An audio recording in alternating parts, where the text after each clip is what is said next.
This story took place nearly a decade ago, but it still gives me the creeps whenever I think about it.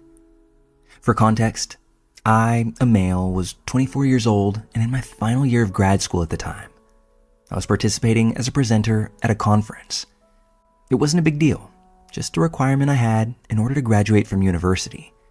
The conference itself was run by a committee of undergrads. While there, I met a female student, most likely 2 to 3 years my junior. She was on one of the conference committees that was running this conference, probably serving as a liaison officer. At first, there was nothing really odd about her. She came across nice and totally normal. She was polite and seemed genuinely enthusiastic about helping me with the event. But pretty soon, I started noticing different little things. For instance, she would speak loudly around me, invading my personal space and occasionally touching me as we conversed. Well, I was obviously uncomfortable with this, but I tried to think more positively about it. I know that some extroverted people act like that naturally. Also, worth noting, at the time, I was already in a serious, albeit long-distance relationship. My girlfriend and I were talking about getting engaged after my graduation, so to me, this girl was just another stranger. I was just at this conference to present my paper, get my certificate, and head home. So when the conference ended, I assumed that was the last I'd see of her. But a week later, I got an email. Yeah, from that female committee member. She said she wanted to write a paper on a topic similar to what I had presented and asked for references. Well, a totally normal request, right? So I sent her a few PDFs and wished her luck, thinking that was that. Except it wasn't. A few days later, she emailed back again. This time she asked if we could meet in person so I could check her draft. I politely declined the meetup and told her that she could just email it to me. She wouldn't let it go though. She insisted she needed to see me in person. Then she mentioned needing a certain book, which, unfortunately for me, she knew I actually owned and didn't need anymore. So I tried my best to rationalize things. Maybe she was indeed just a struggling student. If I gave her what she wanted, things would stop right then and there. Okay, I'll give her the book in person, make it quick, and then call it a day. The next day, we met at the university library. I swear this meeting lasted less than 5 minutes. I handed her the book, said that she could keep it, and I made my exit. I wasn't impolite or anything, but I made sure my expression was cold enough, hoping that it sent the signal loud and clear. I wasn't interested. She, on the other hand, looked extremely thrilled, like a kid when they see the ice cream truck turning onto their block. But again, I tried not to think too much about it. I just went home and hoped that was it. That's when the creepiness began to get ratcheted up. A few days later, I got a text from her, which was incredibly weird because I never gave her my number. Turns out, she used her position on that committee to dig it up from the participant confirmation list of the conference, something which should have been kept private due to registration purposes. I immediately felt creeped out. Irritated, I texted back saying that my number was strictly for personal use.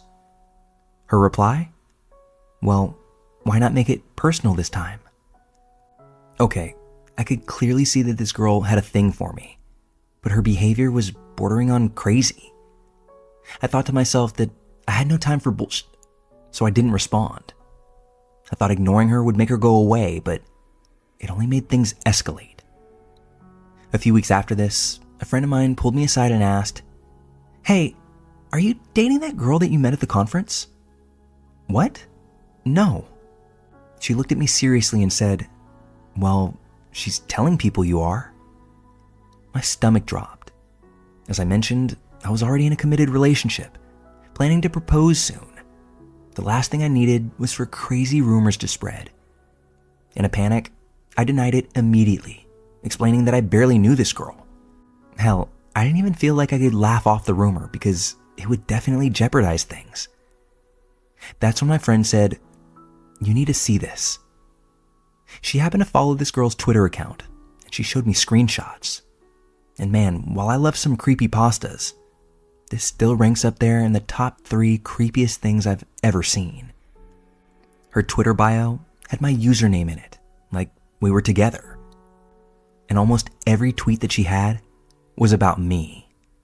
Some were cutesy, some were slightly R-rated, but all of them framed us as if we were an actual couple.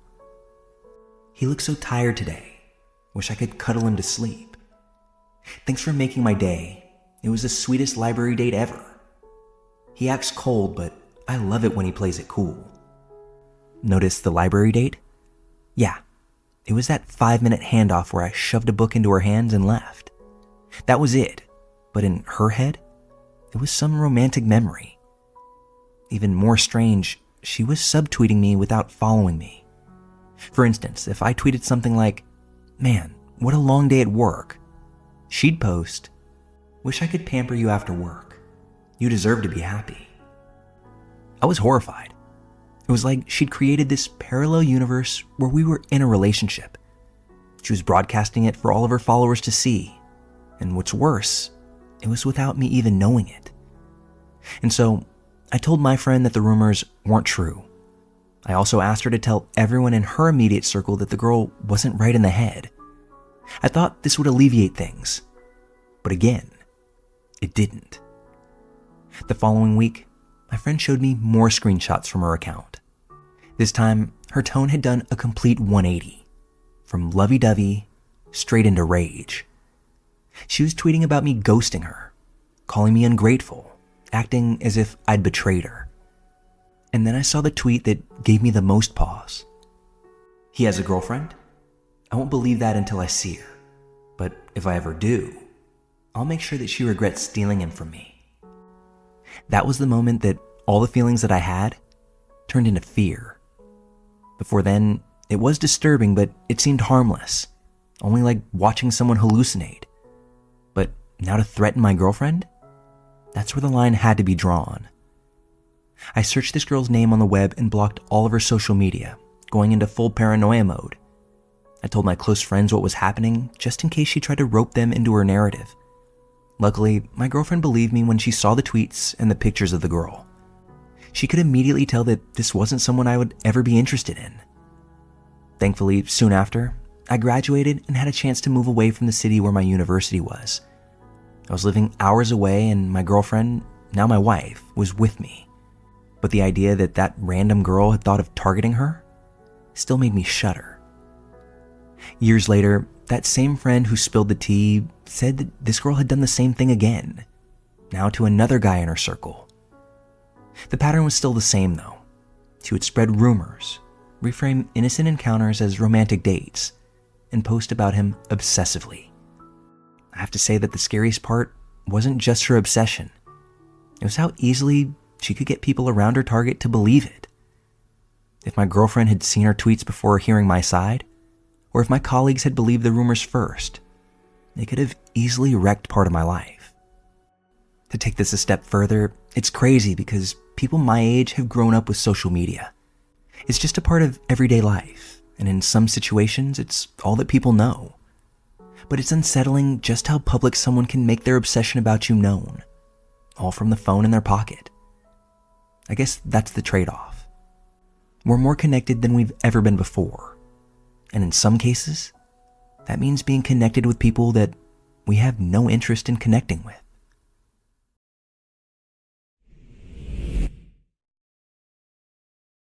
I live in a managed apartment complex that has 2 different buildings. The main building with the lobby, mailroom, amenities, and the second one, which I currently live in. On Sunday night, I had a DoorDash delivery dropped off. I always tell them that they can drop off my orders at the secondary entrance in my building so that I don't have to cross over to the main building. But I don't think anyone ever reads the note. No worries. I got the notification from DoorDash and saw that my order had been delivered to the lobby in the main building at around 11 p.m. I started to make my way over, and I noticed that my Dasher had left a note in the app saying that there was a suspicious man in the lobby, and that he was worried this guy might try to take my food. I figured that my Dasher had said this because he was waiting in the lobby until I got there, so I added a little bit of pep to my step. When I came down, I saw that there was a guy sitting on his phone and carefully watching my food. He saw me approaching and said, "You're here." To which I responded, "Yeah, thanks for waiting," figuring this must be my DoorDasher. I picked up my order and started to turn around. That's when he got up, except he started heading in the direction of the elevators, not the exit. He starts chatting with me. I actually live in this building. My name is, and I live in building number, what's your name? I give him a fake name and cut the conversation short because the pieces are coming together in my mind. This wasn't my DoorDasher. This was the suspicious man in the lobby, now pretending to be my dasher, even pretending that he had waited for me to come down, as though he was the one that made the delivery. Now, to get back to my building, you can either use the elevators in the main building to the 4th floor and transfer to the secondary building, or you can cut across the garage in the main building towards the second building. I noticed the key fob in his hand and waited for him to click the elevator and step inside.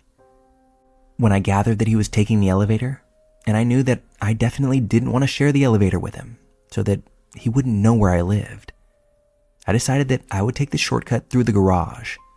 It's a straight line and maybe a 2-minute walk to the other side. After he stepped inside the elevator, I walked through both sets of doors and into the garage. That's when my senses heightened. Halfway through the walk, I decided to look behind me to verify that I was alone, only to see this man in the doorway. He hadn't taken the elevator. He was now following me from a distance. I booked it, heart racing through the garage doors, and I started jamming the elevator buttons, hoping that it would come quickly, but I could hear the elevator car was still on its way down. In a split second, I tried to think if I would be strong enough to hold down the door with the weight of my body if he came pushing through, but that would mean we would be stuck in this area of the garage with probably little to no cameras, witnesses, or any cell service. I felt like I was running out of time. I had the stairwell and carrying my food, booked it 2 steps at a time up 2 floors. I was now on the 4th floor, which is normally the floor you would transfer on to get to the other building. Although I was now in the secondary building, which was mine, I was worried if he indeed was still following me. He'd know which building I lived in. I needed to go back to the main building. If he was still behind me, I would know for sure he was following me because we just did a loop. From the corner of my eye, off in the distance, I could see someone taking out their trash from the reflection of the door. At 11 p.m., this was the first person I'd seen, and I needed to be next to anyone. I cut through the courtyard, through the conservatory, and into the hallway of the 4th floor in the main building. Just as I stopped to catch my breath, he bursted through the conservatory doors and caught up to me, huffing and puffing. He accused me of stealing the DoorDash, yelling. He got in my face and told me that I could be evicted and sent to prison. I couldn't look this man in the eyes for more than a second at a time because he looked wild. At this point, the person taking out their trash to the chute was nowhere to be seen, and this man kept getting closer to me. I tried talking loudly, hoping if anything were to happen, the residents in the unit behind me could hear it. He continued to raise his voice, claiming that the number 119 on the receipt, stapled outside the bag, was the real person's apartment number, and that I had stolen it from them. Taking a look, number 119 was the order number, not the apartment number, but he was convinced that what he was yelling was right. For a lot of reasons, this logic just didn't make sense, but it implied. Not that I needed to explain it to him, but I could have been trying to go from main building to second building to 4th floor to main building to second floor to lose him, so that we didn't have to share the elevator and he'd know where I lived. Even if I was taking someone else's order, which I wasn't, he was going to follow me to my apartment to verify where I lived and ensure my apartment matched the number that was on the bag. He was able to catch up to me relatively quickly, considering I was sprinting and out of breath. This means that he was deliberately chasing me down, which, as a man, circumstances aside, I'm not sure why you would ever willingly chase a woman by herself at night, knowing just how this would look for him. He was obviously studying my order and receipt because you had to be in close proximity to the receipt to even see the fading ink read 119. And finally, it was never about the order, because why did he pretend to get on the elevator in the beginning, only to chase me across 2 buildings for an order he didn't even know what apartment number I was going into? And it definitely dawned on him that up until that point, we were the only people around. As I was standing there, him inching nearer and nearer, poking at the receipt, I thought I heard someone coming through the hallway in the distance. That's when he clicked the elevator button, continuing his threats, and I didn't even wait for him to finish getting on the elevator.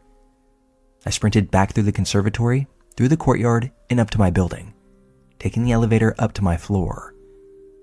I got to my apartment, paralyzed and shaking from what I thought was the end that night. I was so terrified that my breathing got labored and raspy. I don't even have asthma, but I could barely catch my breath for minutes on end, grasping onto anything so that I could feel grounded and not choke from the lack of air. I'll never forget the moment I looked back in that garage and saw his body in the doorframe.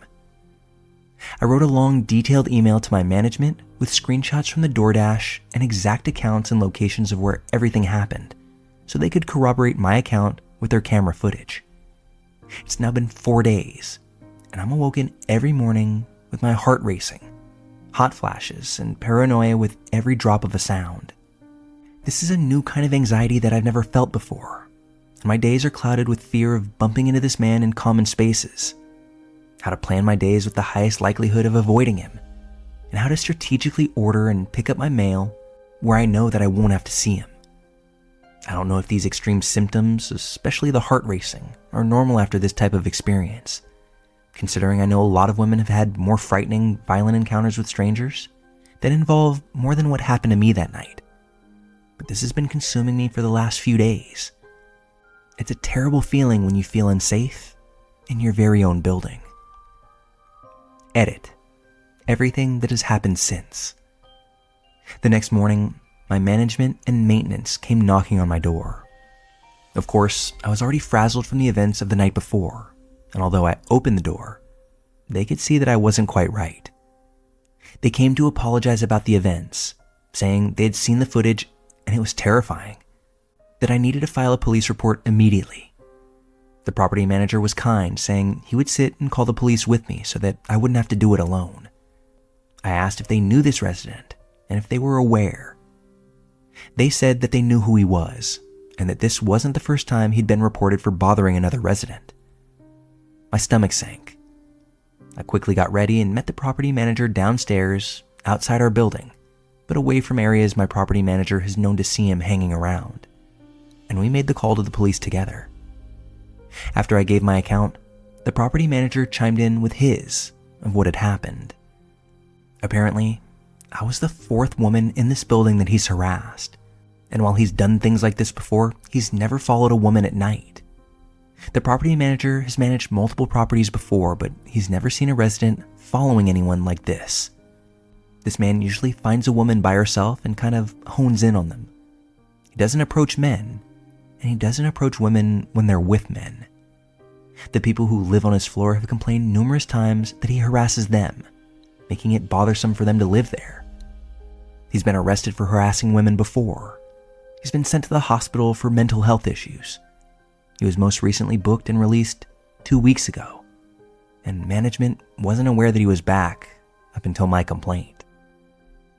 The responder on the other line noted that this was quite severe, so they sent an officer to the scene to collect an official report.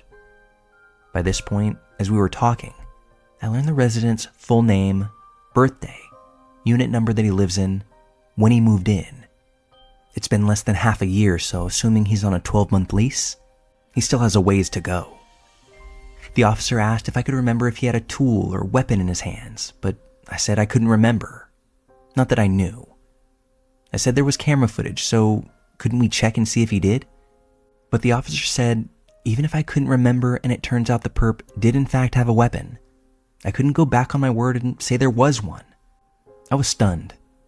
I told the officer, but there's evidence of him following me, a woman alone, as well as threatening me across 2 buildings. The officer asked if he used the words, "I'll kill you," or "I'll shoot you." I said no, but he was still threatening me. The officer said that unfortunately that qualifies as being a nuisance, but being a nuisance isn't against the law or grounds for arrest. On top of that, my property manager said they've been trying to evict this man, but there isn't enough evidence, and the eviction process is a long one. There's nothing that they could really do. The officer gave me his card with my case number, informing me that I should call him if this man ever approached me again or if I felt unsafe. I went back to my apartment, still stunned and trying to figure out what my next steps were. I decided not to leave my apartment again out of safety, but I ordered additional self-defense items, including an apartment doorbell camera. Because he had been close up to my receipt bag to know my order number, I was worried he would put 2 and 2 together and type my name in the directory outside of our building and figure out my unit number. I couldn't risk running into him again, so I had to stay locked up until my camera arrived. Given the information I had about him, I decided to do my own research and find his public records. To my surprise, I learned that he actually has 6 court cases since 2018, and the most recent court record was from August of 2024. These cases have been for stalking, harassment, restraining orders, multiple reissued anti-harassment protection orders, DV, and attempting to get him to surrender his firearms, to which he refused. So, he still has guns. Different women have attempted to serve him protection orders multiple times, but failed either because he's tried to dodge it, never showed up to court, or he's been hard to get a hold of. I couldn't believe it. This man was freely able to move about common spaces in our complex, and management has never mentioned anything to residents, specifically regarding our own safety with this man. Now, I knew that this was more than just an annoying neighbor, but rather someone who could be dangerous. I was dealing with a man with unresolved mental health issues, who may still be in possession of multiple firearms. And to top that off, he's likely angry with me. Given his history of professional stalking, I was worried that if he saw me too soon again, he would remember our encounter and fixate on me, and possibly escalate things. A few days passed and I hadn't left my building, but I noted that my camera had arrived. So I was trying to arrange for how I could go to the mailroom, which, again, is in the building that he lives in, and the floor that he's on. I asked management for footage of our encounter, and after 2 days of dragging on the request, it seemed like they were trying to buy time for whatever reason. They finally sent me clips of our encounters in different areas. In one of the videos, you could see that he followed me into the garage a bit after I had already gone in, after he had supposedly pretended to take the elevator. In the clip that freaks me out the most, you could see me enter the garage elevator lobby, click the elevator button, frantically pace back and forth and try leaning my body against the door before I realize that I'm running out of time, and run through the stairwell.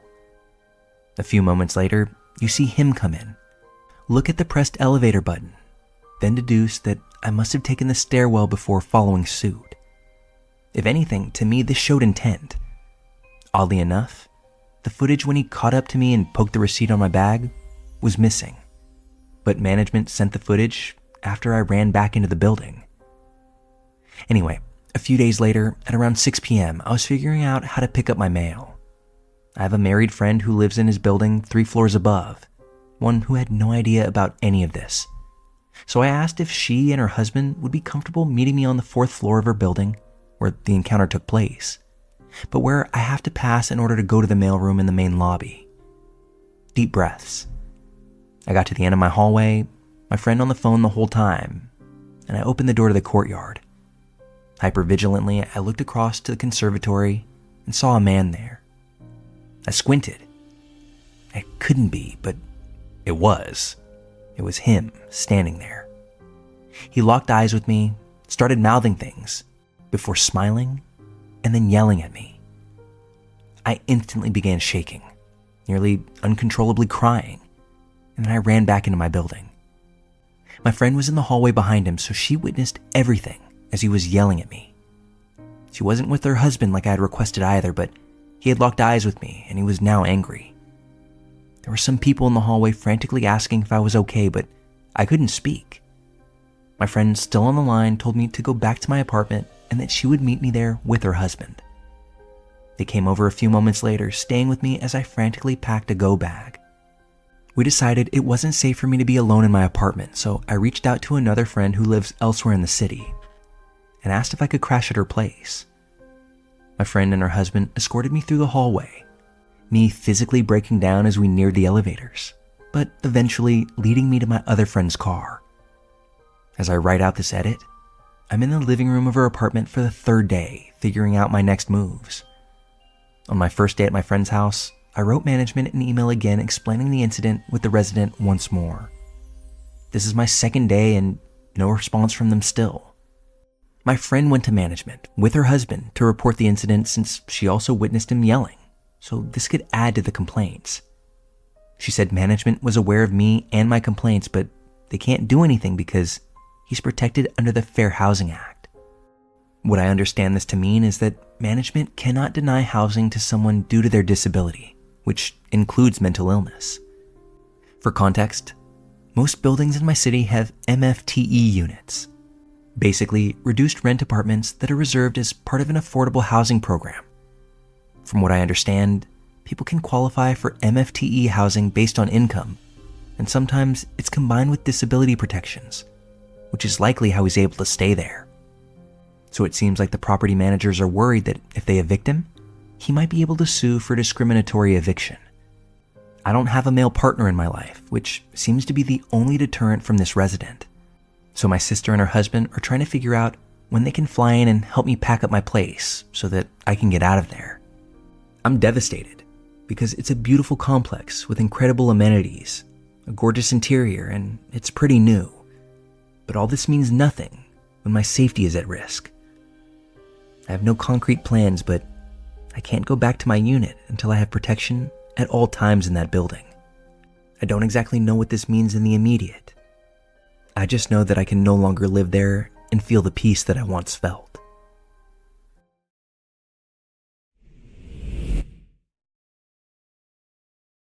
Posted from a throwaway because my girlfriend knows my Maine. Earlier this year, my girlfriend and her sister inherited a cabin when their mom passed away. It's a nice place with a private lake and everything, where my mother-in-law used to spend 9 months out of the year alone. Since June, my brother-in-law, 36 male, and I, 31-year-old male, have been spending weekends there fixing it up. We've done some minor repairs, built a second bedroom, even repaired the pier on the lake, those sorts of things. We've had a couple of visitors over the weeks, mostly people who knew my mother-in-law. They'd come by to give condolences. Locals stop by because they're curious about the renovations we're doing. We've put up a private property sign at the start of the lot, and for the most part, people have respected it. Worst we got was a Ford F-150 that came into the parking lot, reversed, and went away. We know it's an F-150 because since we aren't there during the week, and it's a couple of hours away from home, my sister-in-law insisted that we set up a surveillance camera. This is relevant for later. Last month, I went out by myself because the in-laws were attending a wedding. I didn't mind it because nothing I had planned for the weekend really required 2 people. When I unlocked the cabin, I was struck by a thick draft of stale cigarette smell. We don't smoke, and neither do the in-laws. I grew up in a smoke-free house, so I'm especially sensitive to that sort of thing. I didn't find the source of the smell, but it lingered and made me nauseous all weekend. Apart from that, there wasn't much other weirdness. There were some dirty dishes in the sink, which could have been left by my brother-in-law. He has a knack for not cleaning up after himself, and this has presented itself in the past. But I couldn't shake that nagging feeling that someone else had been inside the cabin. I had no proof of it. It just felt off. In the following weeks, I started monitoring the surveillance camera feed, and that's what fucks with me the most. Weeks of reviewing it, and nothing. Absolutely nothing. There were times where the motion-activated lights came on during the night, but that could very well have been because of a deer or a porcupine. I wouldn't know exactly because nothing was on camera. So that's where we were. Except we just came back from the cabin today, and now I think I found the smoking gun. Since we had a big project planned for this weekend, re-roofing, we set off for the cabin about an hour earlier than usual, as to get most of our work done before the worst of the afternoon sun. That might have thrown off whoever had been lurking. When we got to the property, I opened the door up and I distinctly heard the door on the other side of the cabin slam shut. Whoever it was, they must have heard us arrive before darting off. Now, I'm not really one to give chase, especially when I don't know if the person is dangerous or not. So I went back to the front patio, and by then, they had already disappeared off into the forest. Upon further assessment, the sliding back door was indeed unlocked, which I just don't understand. We all have the same checklist to go through when we leave, and every door is listed on there. We did the job, but now I feel like the fucker is still around and watching us. He thought he knew when we were supposed to get there. He didn't just realize we came on weekends and stayed clear Friday nights. He seemed to know our exact schedule, enough to fool us for weeks. I suspect that this person knows about the camera too. If you stay out of frame, it never catches you. That's where we're at. And I'm thinking of installing another one on the opposite side of the cabin now. The problem is, I don't want to tell my girlfriend that our mother's cabin is being hijacked by some unknown creep, because she'd never step foot in it again. And it's the last piece of her mother that she has left. But for the safety of all family involved, I don't want to come face to face with whoever this intruder is. That being said, there may be far more protective measures in the plans.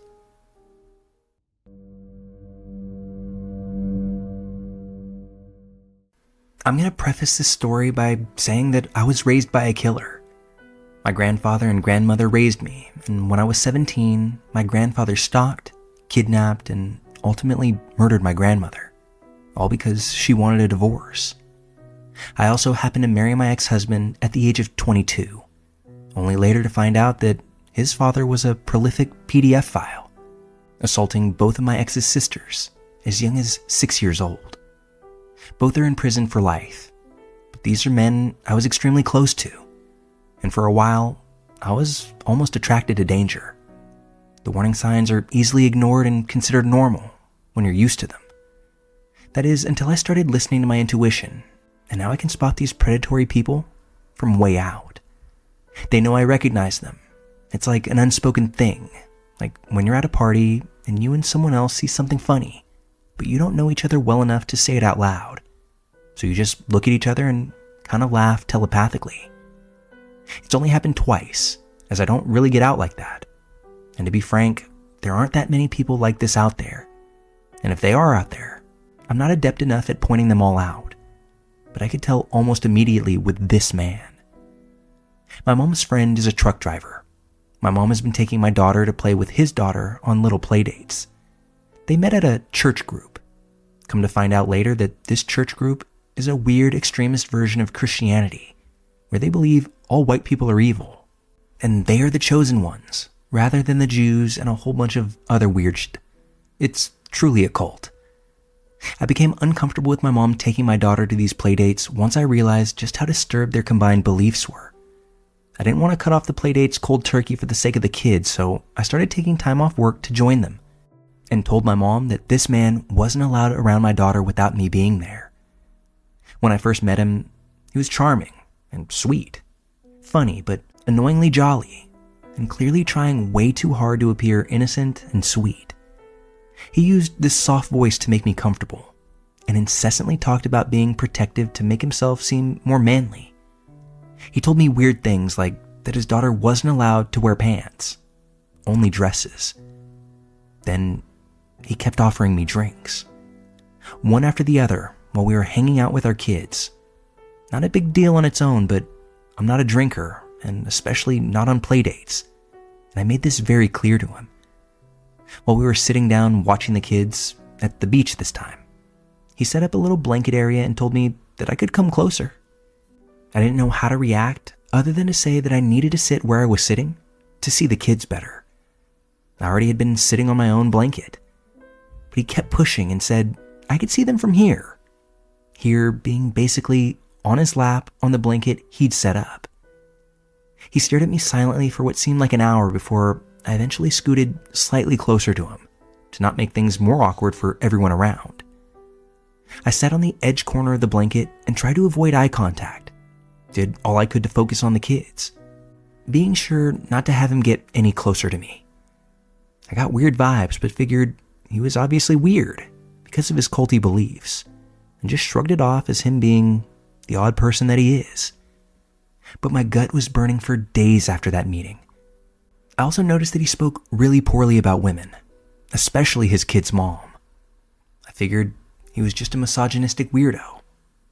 He went on a truck run, and when he came back, he immediately wanted to get the kids together again. I told my mom that I had to be there, so we arranged a date and a time where I wasn't working.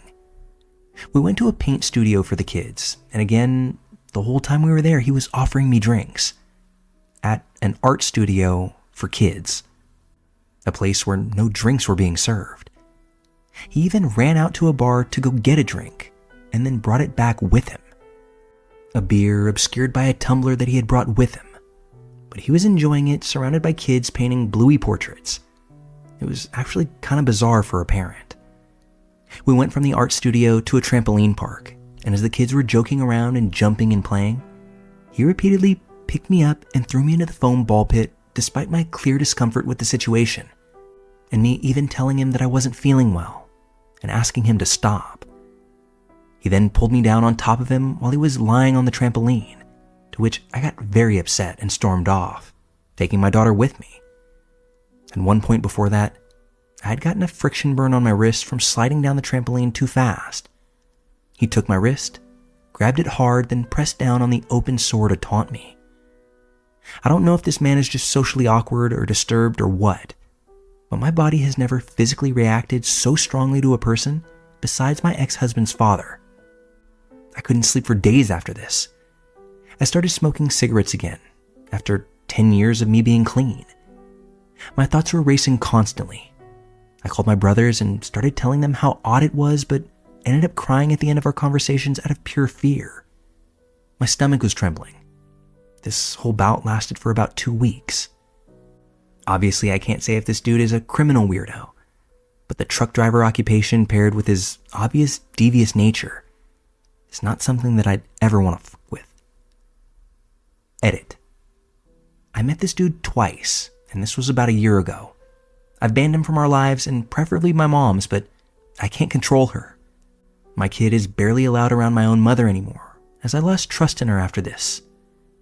Those of you in the comments, please stop insisting that I cut contact, as it was cut a long time ago.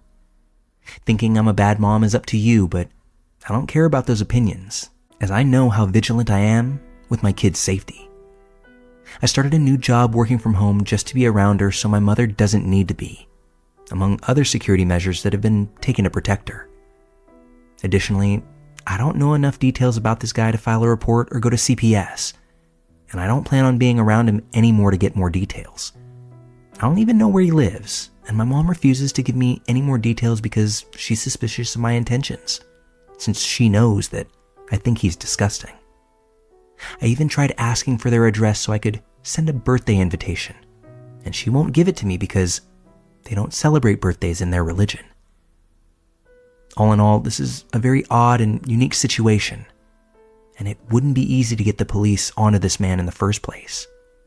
So I believe that this is where my interaction with this person comes to an end, and I can only hope that our paths don't cross again.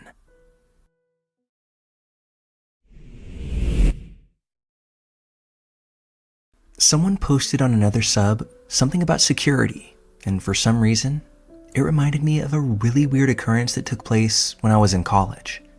I thought you all might get a kick out of it. When I was around 20 years old, I'm female for what it's worth, I subleased a friend's place for the summer. It was one of those houses built for college students, in a subdivision that's pretty much all college students. The house had 4 bedrooms. I rented one of them, but the other roommates were out of town for the summer as well, so I was all alone in it. Coincidentally, one of my friends had a younger sibling that needed to find a home for her rescue pit for the summer. I've had boxers all my life, and I've always loved pit bulls. I'd always been curious. To this day, I'm so glad that I had that dog. I swear, she saved me from something that summer. I'm obsessive about 2 things because of who I am as a person: cleaning and locking doors when I leave or when I'm alone, which meant I was locking and setting the alarm a lot that summer because I was all alone. The first night I had that pit, her name was June, by the way, I was a little nervous if I'm being honest. I didn't know until my friend dropped the dog off, but my friend's sibling had just rescued this pit, like less than a month ago. Clearly, I should have asked more questions. I was nervous because this dog was a bit apprehensive about me and fresh out of the shelter or rescue, wherever my friend's sibling had found her.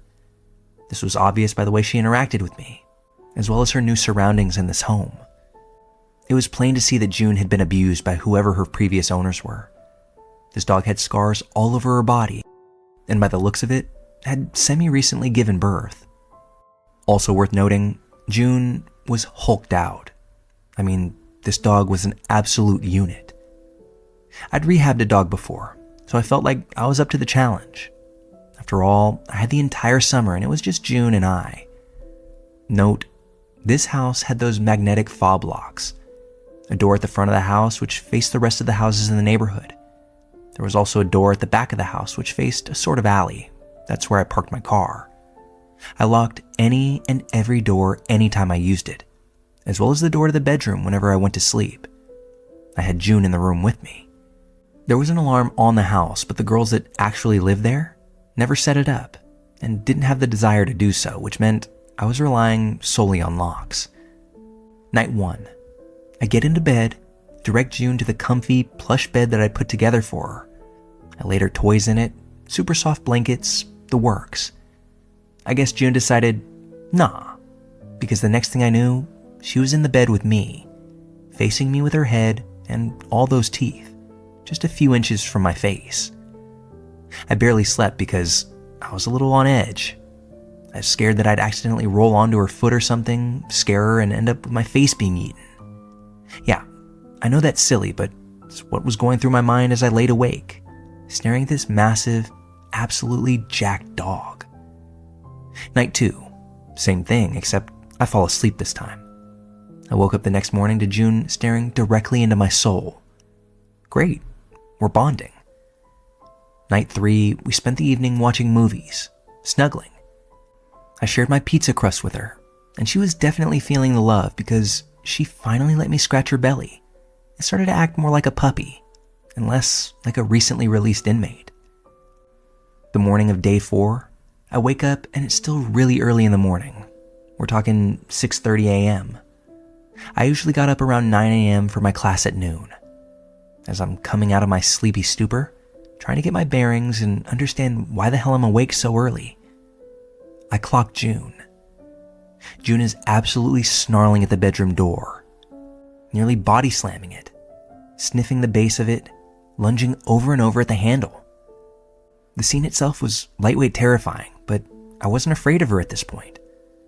I quickly realized that something or someone is right outside my bedroom door, and they're jiggling the door handle, which I had locked. I do live in Texas, so I grabbed my 12 gauge that I kept under the bed and racked it.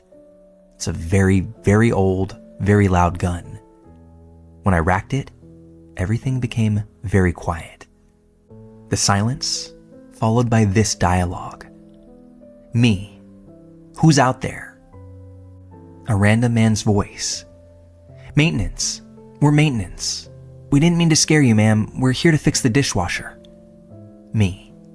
I didn't put in a maintenance request, and the dishwasher is in the kitchen on the first floor. Random guy. Yeah, we were told no one was here.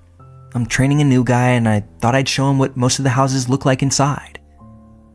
At this point, June is losing her ever-loving mind, and I'm armed, kind of annoyed that these idiots have woken me up so early. That's when it dawns on me that I deadbolted all of the doors. Now, maybe the maintenance people had some way to bypass the deadbolts. I honestly don't know.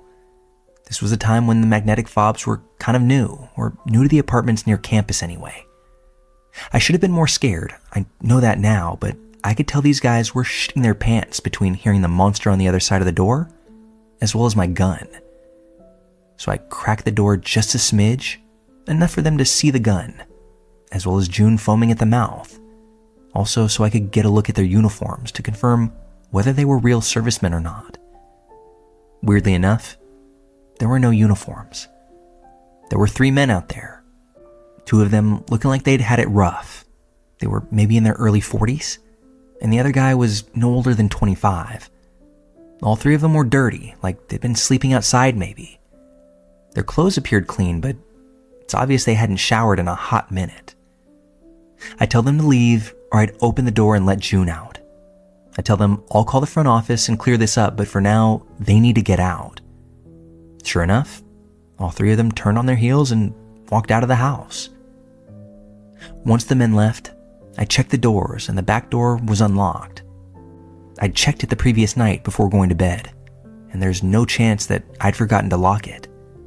I called the front office the minute it was open at 8 a.m., to which they said they hadn't dispatched any maintenance men that day. And then they asked me for a description of the guys. I'm not sure this group was ever caught, although I certainly hope they were. I've never been so scared in my life. I'd use my gun when hunting, but never once had to point it at a person. In that specific housing complex, at least 5 women were attacked in the weeks before this encounter, so I was definitely on edge. I don't know if these men had anything to do with that, but if it walks like a duck, talks like a duck, it probably's a duck. I kept June the entire summer and would have tried to adopt her as we definitely had bonded, and I knew she had my back.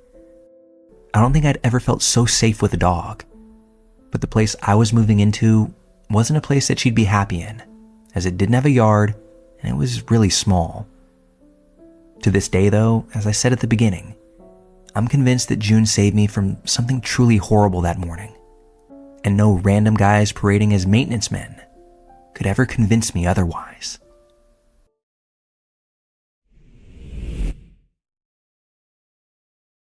This happened when I was 18, so about 14 years ago now. I had just gotten my driver's license.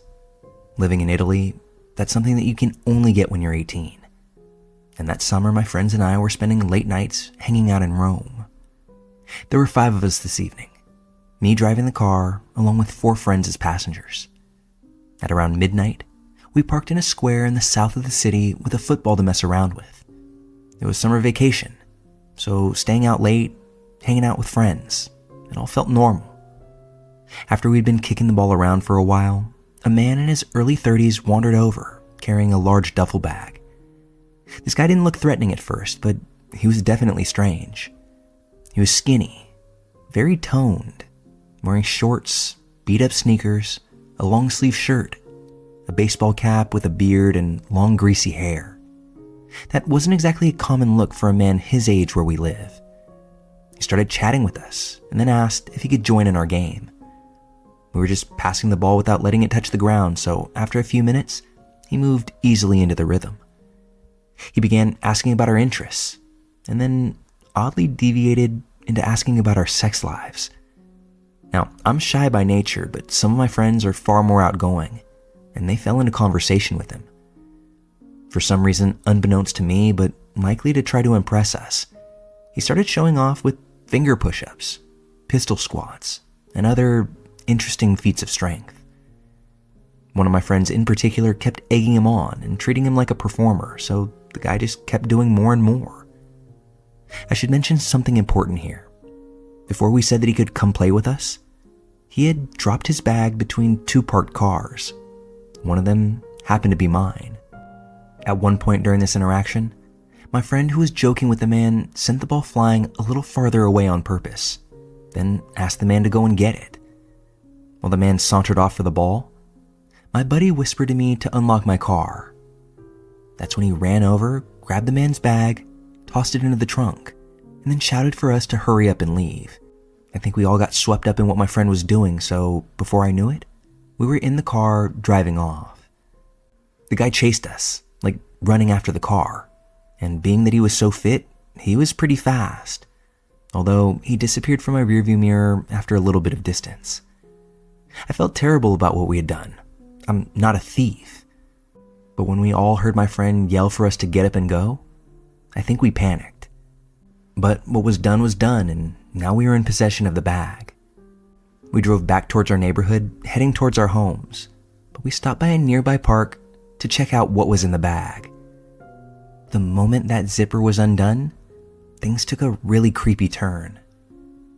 Now, in Italy, it's pretty uncommon for people to be armed, so what we initially found was shocking. Underneath the dirty clothes that sat at the top of the bag was a rather large dagger. I don't mean like an ordinary kitchen knife, This is something you likely had to get from a place that specialized in medieval weaponry. We also found some food, along with a small lockbox with a 3-digit combination lock. We obviously didn't have the code, but we were so curious that we smashed the lockbox open by throwing it on the ground until it eventually cracked. Inside the box, we found the ID cards for 16 different women. I think that sent a chill through all of us, and I began worrying about my safety. I mean, we had used my car to take the bag, and that man could have easily remembered my license plate and used it to track me down somehow. I don't know if that's a real thing, but that's where my 18-year-old brain went. We also tried to think who this man could be and why he would be carrying so many different IDs and a dagger. I think that caused everybody's imagination to race. We all kind of wrestled with what to do next, but as a group, we came to the conclusion that we had to tell somebody about this. At best, this was likely a case of repeated theft. At worst, it was something far more terrifying.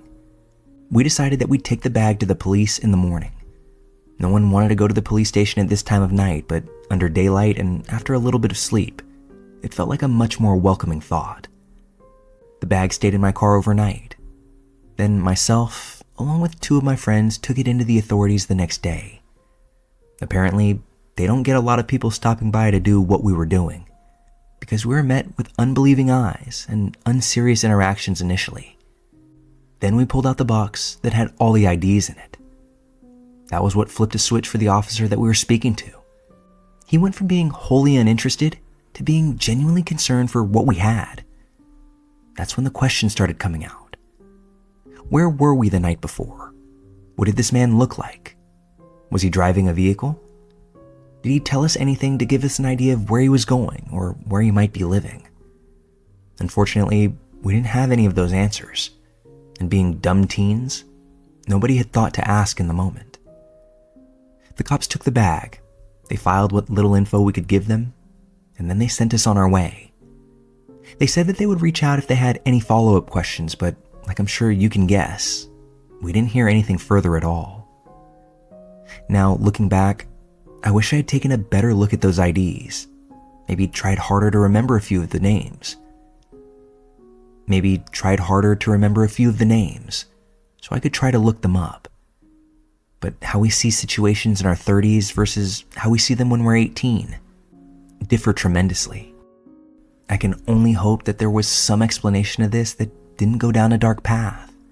But all these years later, I just don't know.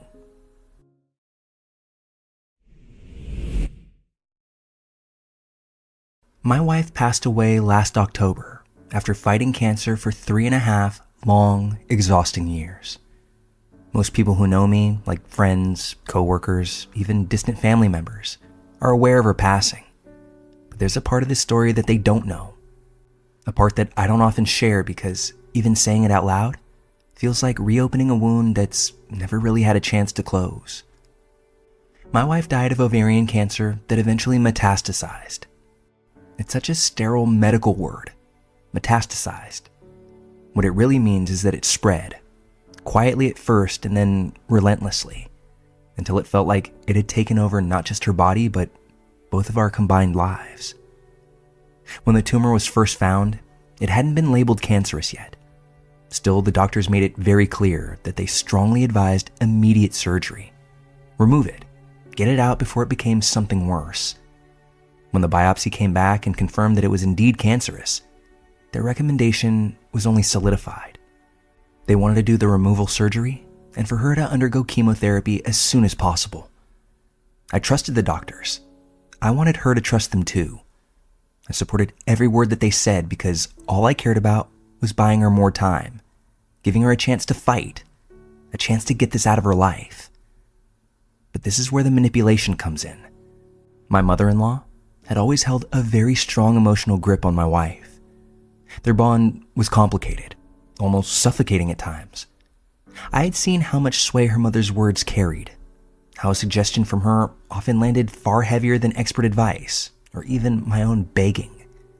So when the doctors told my wife to have the surgery and start chemo, her mother countered everything. She told my wife to trust nature instead.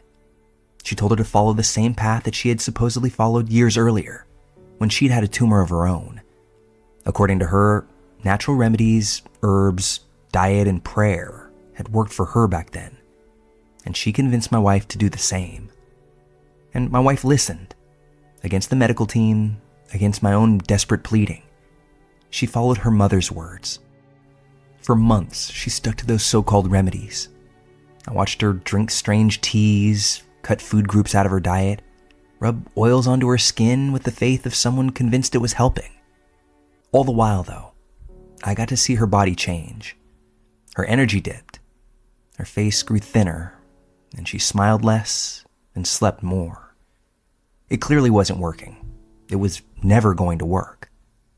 By the time her body began to fail in ways that she couldn't ignore, the tumor had grown to an almost unthinkable size. 8 pounds. Imagine carrying that inside of you. Something malignant. Something pressing against every organ, draining every ounce of strength that you have. Along with that came several blood clots. At one point, she could barely walk without feeling pain shoot through her legs. Finally, she had the surgery. This included a full hysterectomy. They took out the tumor, removed the clots, and she endured round after round of chemotherapy.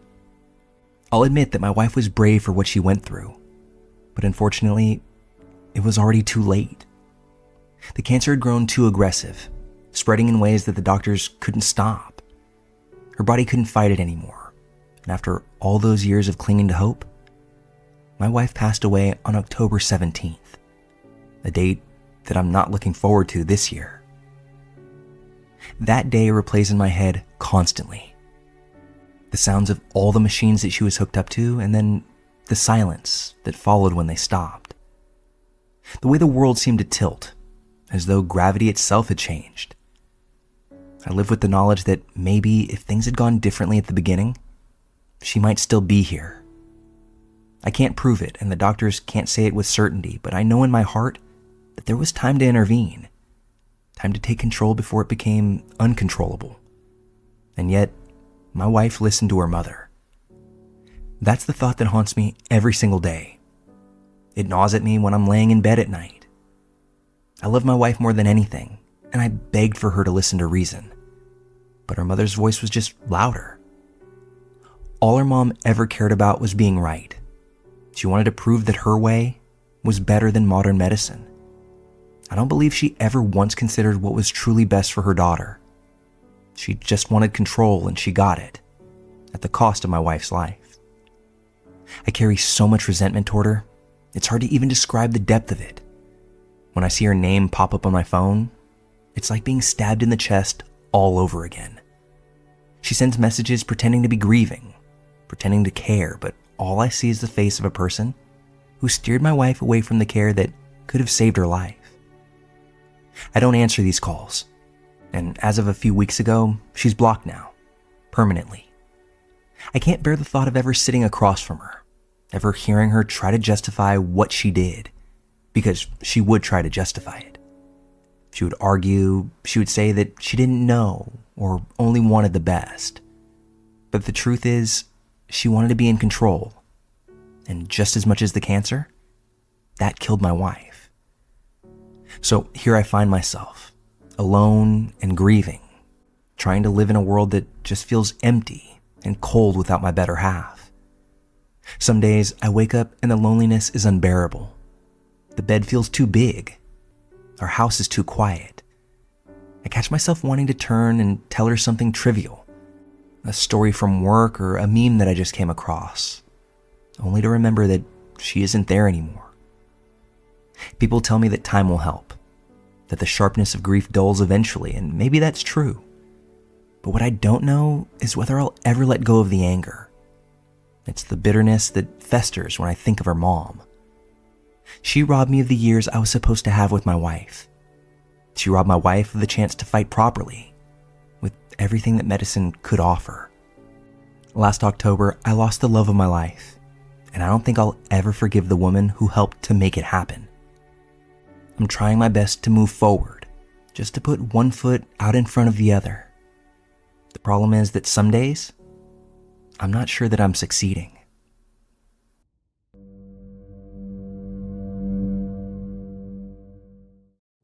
This is my first post here. And as far as background information, there's a few things I want to give you right off the rip. I'm a 29-year-old who's currently transitioning from male to female. I typically present as masculine for work-related things like rideshare, which this story is mainly about. Basically, this means I don't generally get tilted by people calling me he or him because, well, I don't pass. Anyway, so I drive for both apps, Uber and Lyft, and your girl usually doesn't have any problems. The riders are generally pretty nice and or quiet, and honestly, I enjoy giving rides. Not a lot of money to be had, but enough in between paychecks at my big girl job to be enjoyable to do when I can.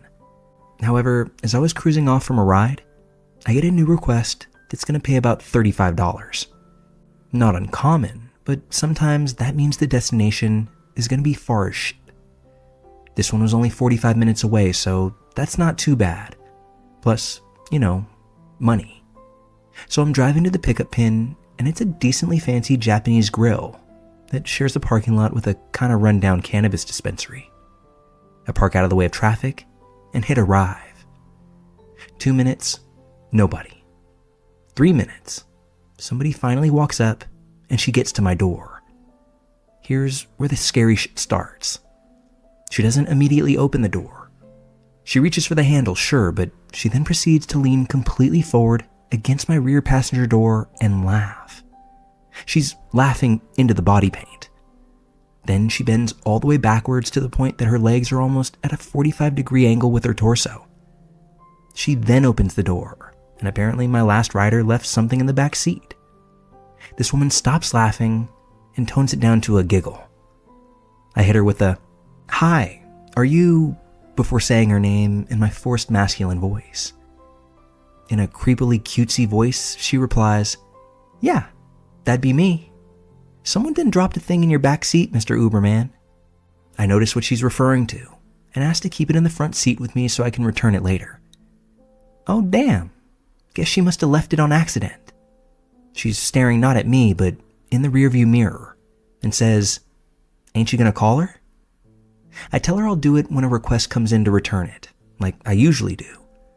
Now, quick aside to explain the characterization of this woman that I've made so far. I'm not going out of my way to be any kind of prejudiced. She legitimately spoke this way, and beyond just a country vernacular, she spoke as if she couldn't read very well.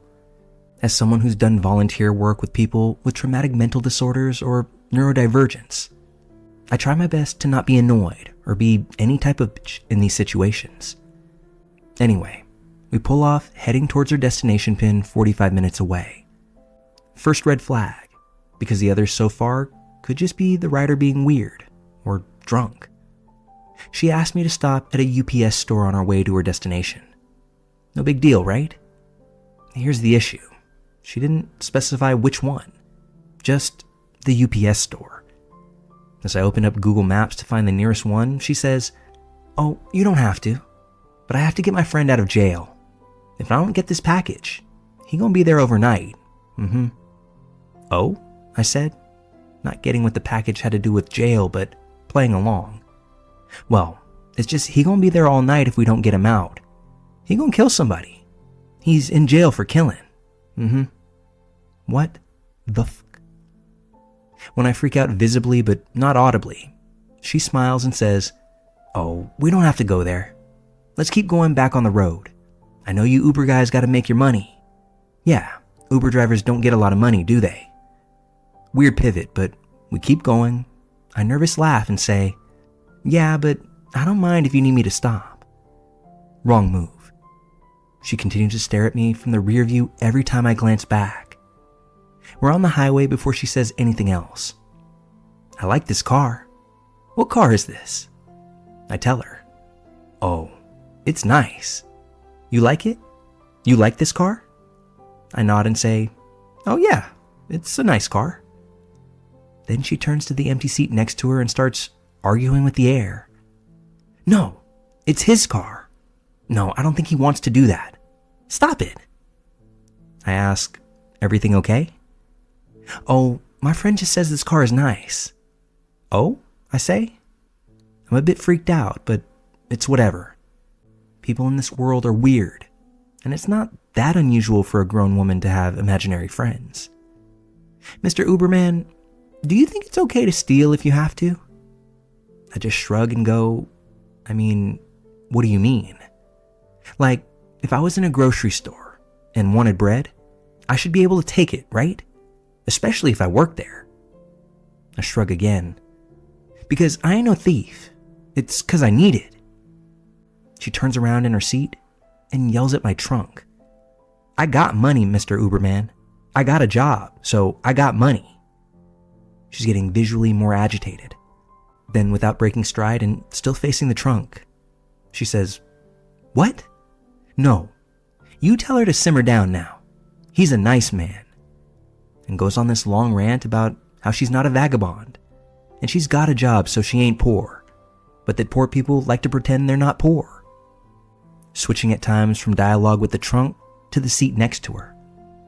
Eventually she smirks, and it's kind of off-putting, because I can see that this woman is missing about 70% of her teeth. Now, do I necessarily care if someone's talking to themselves in a Lyft ride? No, I don't judge people. Life's hard. But when her imaginary friends start to sound like they want me to die, yeah, that I do mind. I don't necessarily like being alive, but I'm not going to let someone else decide that for me. Then I'm driving along and keeping to myself.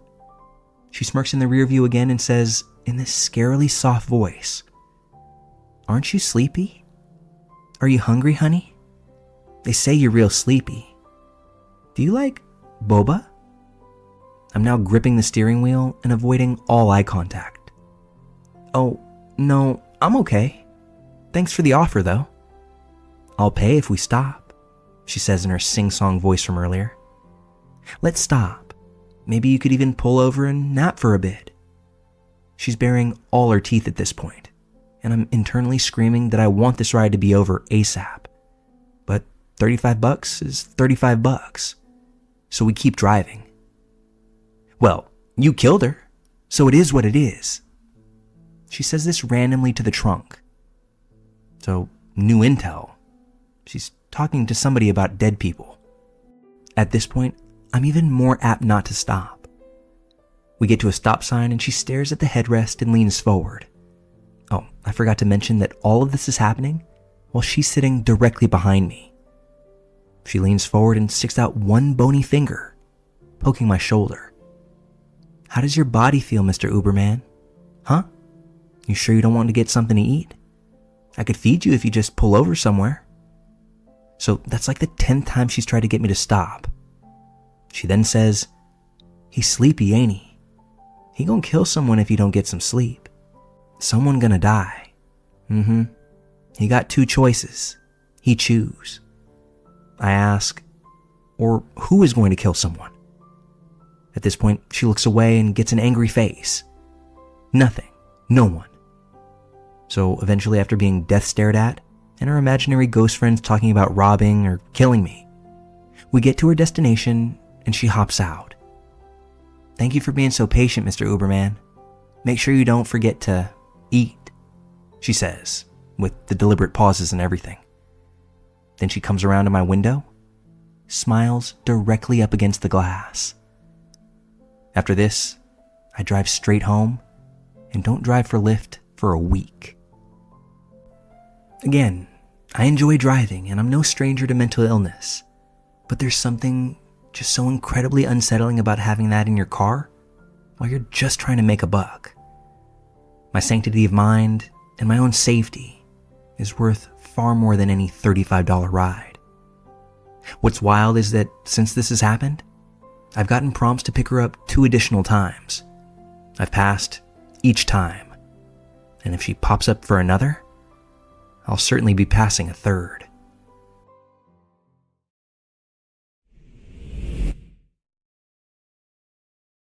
This is going to be a long one, so bear with me.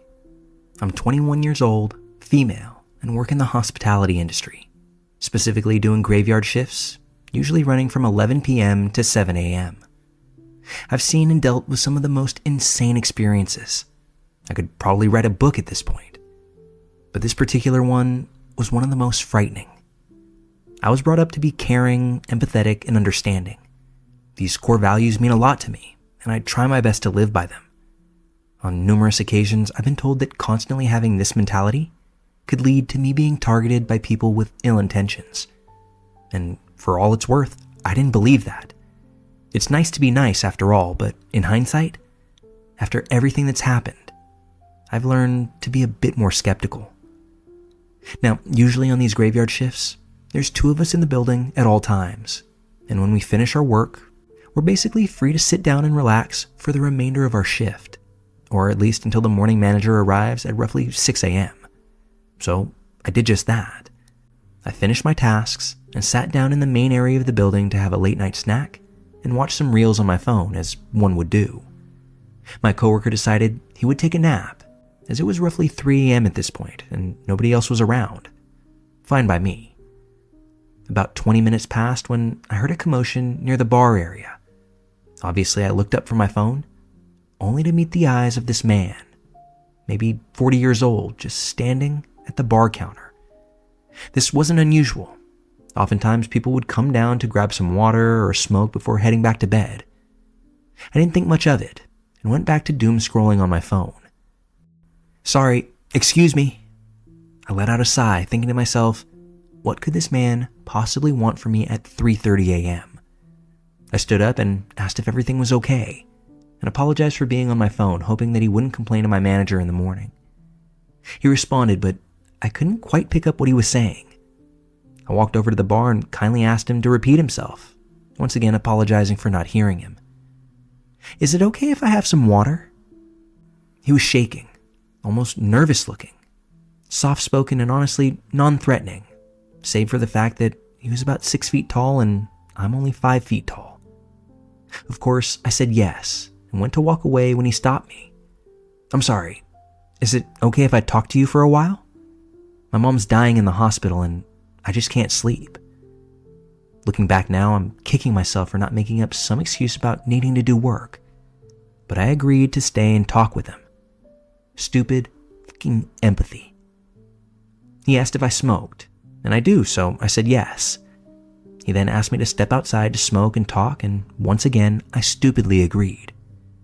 We talked about his mother, and I tried my best to comfort him.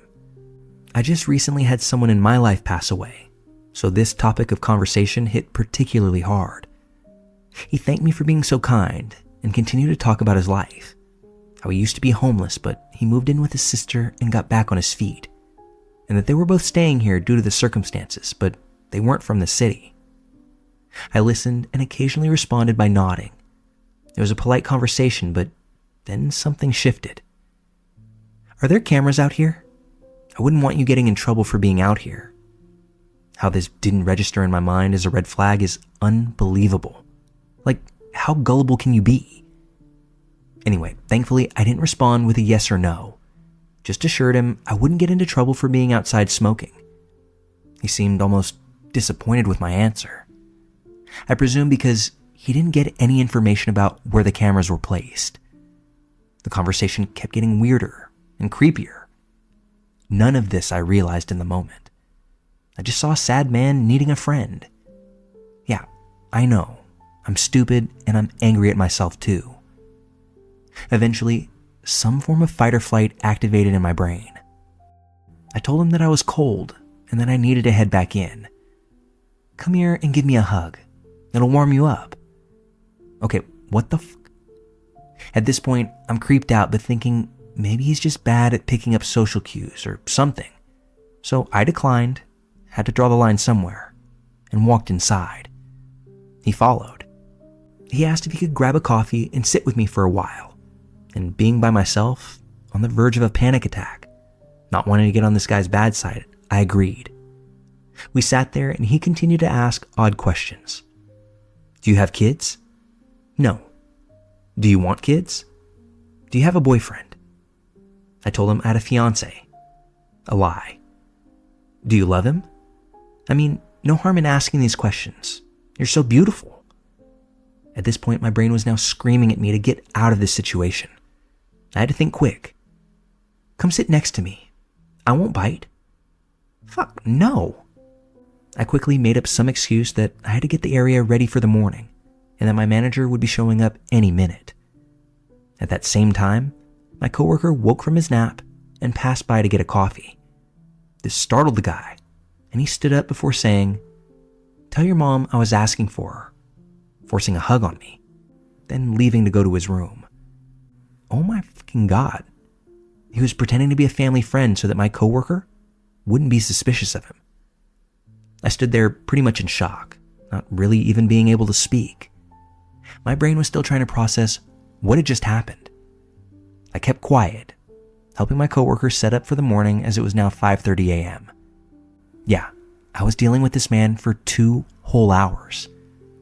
I sat down at 5:50 and waited for my manager to show up so that I could finally go home, hoping that man wouldn't come back before I got to leave. Wishful thinking. He showed up behind me out of nowhere. "I think I'll go to the shops. I'm out of smokes." Okay, I need to know this why. I kept silent before he asked me for my pen, which I gave him, and he walked off again. He returned 5 minutes later and gave me my pen back. "I wrote a note for you." He stood close to me, dropped a piece of cardboard behind my back, and walked away. In hindsight, I now see how sneaky this was. He made sure no one could see him dropping that note. I picked it up, and it was pretty weird, but one line in particular made my skin crawl. "Wear tighter work pants for me next time. They'd look good." I ran to the office and sat in front of the CCTV monitor just to see exactly where he was. He was standing outside the building, pacing, waiting.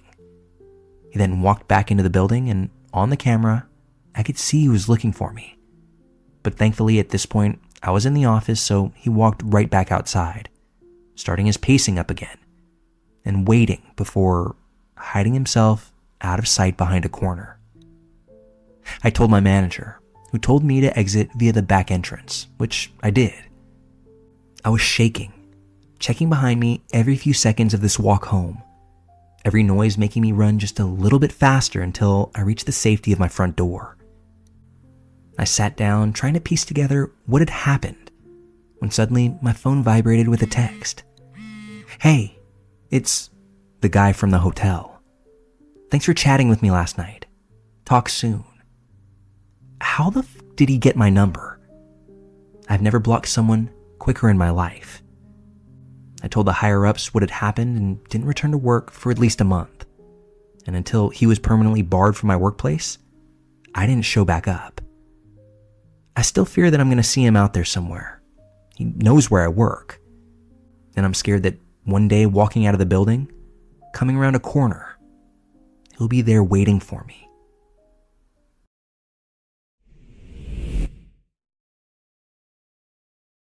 I'm going to start this off by saying I'm a recovering alcoholic, and I've been sober for 9 years. That is, without a doubt, my proudest accomplishment. I started getting help during my sophomore year of high school. Looking back, I'm so grateful for the timing. If I had hit rock bottom later, things would only have gotten worse. My parents actually transferred me to a different school so I could start fresh and meet new people. By the time I turned 18, a few months before graduation, I had already been sober for over 2 years. That was around the time I started aging out of most teen recovery programs. A lot of the counselors I worked with only focused on youth cases, so I had to start finding adult support groups. I grew up in Los Angeles, but not the touristy part. My neighborhood had liquor stores every few blocks and corner shops with thick plexiglass windows. Alcoholism was really common and pretty normalized in my community. So once the teen programs ended for me, I started going to early morning AA meetings on Tuesdays and Thursdays. They were held in a small church near my school. I didn't have first period on those days, so it worked out perfectly. After the meetings, I would usually stay for a couple extra minutes to write in my journal or just sit in the quiet. One morning, this guy stayed after the meeting and asked me what I was writing. I told him I was journaling. He said he liked the idea and wanted to try it himself. After that, he started sitting next to me at just about every meeting. We would talk a bit afterward. He seemed normal. The guy was about my age. He knew I was about to graduate and asked if I planned to keep coming to that group during the summer. I told him that I wasn't sure yet. I'd just gotten a job across town and was looking into meetings closer to where I would be working. I could tell that he didn't exactly love that answer. Sometimes you can just see the disappointment on people's faces. I used to talk a lot in those meetings. I didn't go to just sit in silence. I brought energy into that room. I like to think I helped people feel a little bit better. I think he felt that too. And I think that's why he didn't want me to leave. People have told me that I may talk too much. So maybe I'm just flattering myself and everyone else wanted me to be quiet. But I like to think that I was making a difference. He asked again when I would be switching to a different group. I said I didn't know yet. I told him I planned to keep coming through the end of the school year. I don't remember if I ever told him the name of my school, but I always wore royal blue and gold. He knew I went to a school nearby, just around the corner from the church. It would not have been hard to figure it out the more I think back. Then, in the last 2 weeks of senior year, everything got wild. We had senior ditch day, late night hangouts, sleepovers, goodbye parties, you name it. I missed the AA meetings at the church, and then I switched AA groups altogether. At graduation, everything was great, but that guy showed up. And I sure as hell didn't invite him. He didn't know me like that, and we weren't that close, but there he was, smiling at me from the back like it was completely normal. He came over afterward and said he brought me a gift. It was a box of chocolates and a note about how much he would miss me. He said I should drop by the meetings again sometime. I remember uncomfortably saying thank you. I never went back to those meetings. That whole situation was way too weird. I just didn't want to see the guy again. But then he showed up at my new job. I was working the cosmetics counter at a big department store. The cosmetics department actually had its own cash register. The first time he walked by, I noticed him. Then he came back the next day, as well as the day after that. He never spoke or asked for help. He just wandered around near my station, looking over at me like, again, this was no big deal. It was clear that he wasn't exactly trying to be subtle about it either. Eventually, I told one of my coworkers, the type of woman who doesn't play around. She walked right up to him and asked what he thought he was doing. She called this man out in front of everybody in the store. She said she knew exactly why he was there, and that it was creepy and toxic. A few shoppers turned around to see what exactly was going on. His face turned bright red, and he walked away without saying anything. We told our manager afterward. The manager was glad we spoke up, but reminded us to let her know right away next time. There was no next time, though, since that guy never came back. I haven't seen him since. Hopefully, he got bored trying to follow me around and moved on. I don't really care to find out what it was that he wanted. To those of you in the comments, thank you for the congratulations on 9 years sober. It means a lot, even just hearing it from strangers. The thing about AA is that you can get out what you put in, if you're open to it. There's a lot of good that comes from knowing you're not alone in the struggles, that a lot of strong people have the same issues that you're facing. It's humanizing, humbling, and there's a lot of vulnerability that comes from putting oneself out there. But relating that back to my own story, that doesn't mean that I want to be friends with everyone I share a meeting with. Maybe that's all this guy wanted. Okay, that's human too. But showing up at a graduation that I didn't invite you to, staking out the job that I didn't actually give you the details about, those things are sketchy at best. And you can't just assume that people are cool with someone infiltrating their life like that. It sends a type of message, one that says that something here just isn't right.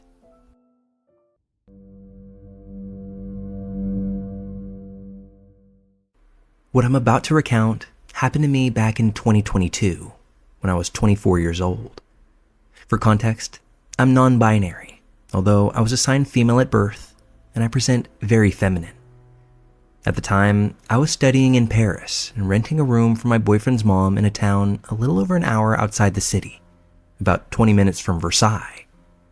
It was winter break, and I'd planned to meet a longtime internet friend in Paris for the very first time. She ended up being a toxic person, but that's for another story. Now, I'm pretty petite due to a lifelong eating disorder, and I've always looked much younger than my age. Even now, I still get carded for alcohol. On the day of the meetup, I wore a skirt and dressed casually. We had a good time out, but because I live so far away, I knew that I needed to leave well before I would have liked to. After 10 p.m. out here, public transit thins out fast, and I knew that I needed almost 2 hours of travel to get back. I didn't end up leaving quite early enough, though. I caught a train as far as Versailles, but then I had almost an hour to wait for the bus to a nearby town, where my boyfriend would pick me up. Outside the train station, a group of bus drivers were smoking and chatting. I walked over and asked which bus went to my stop. A small man with gray hair, maybe late 40s or early 50s, said that it was his route. He glanced at my skirt and commented that I must be freezing. Then he offered to let me wait inside the bus in order to warm up.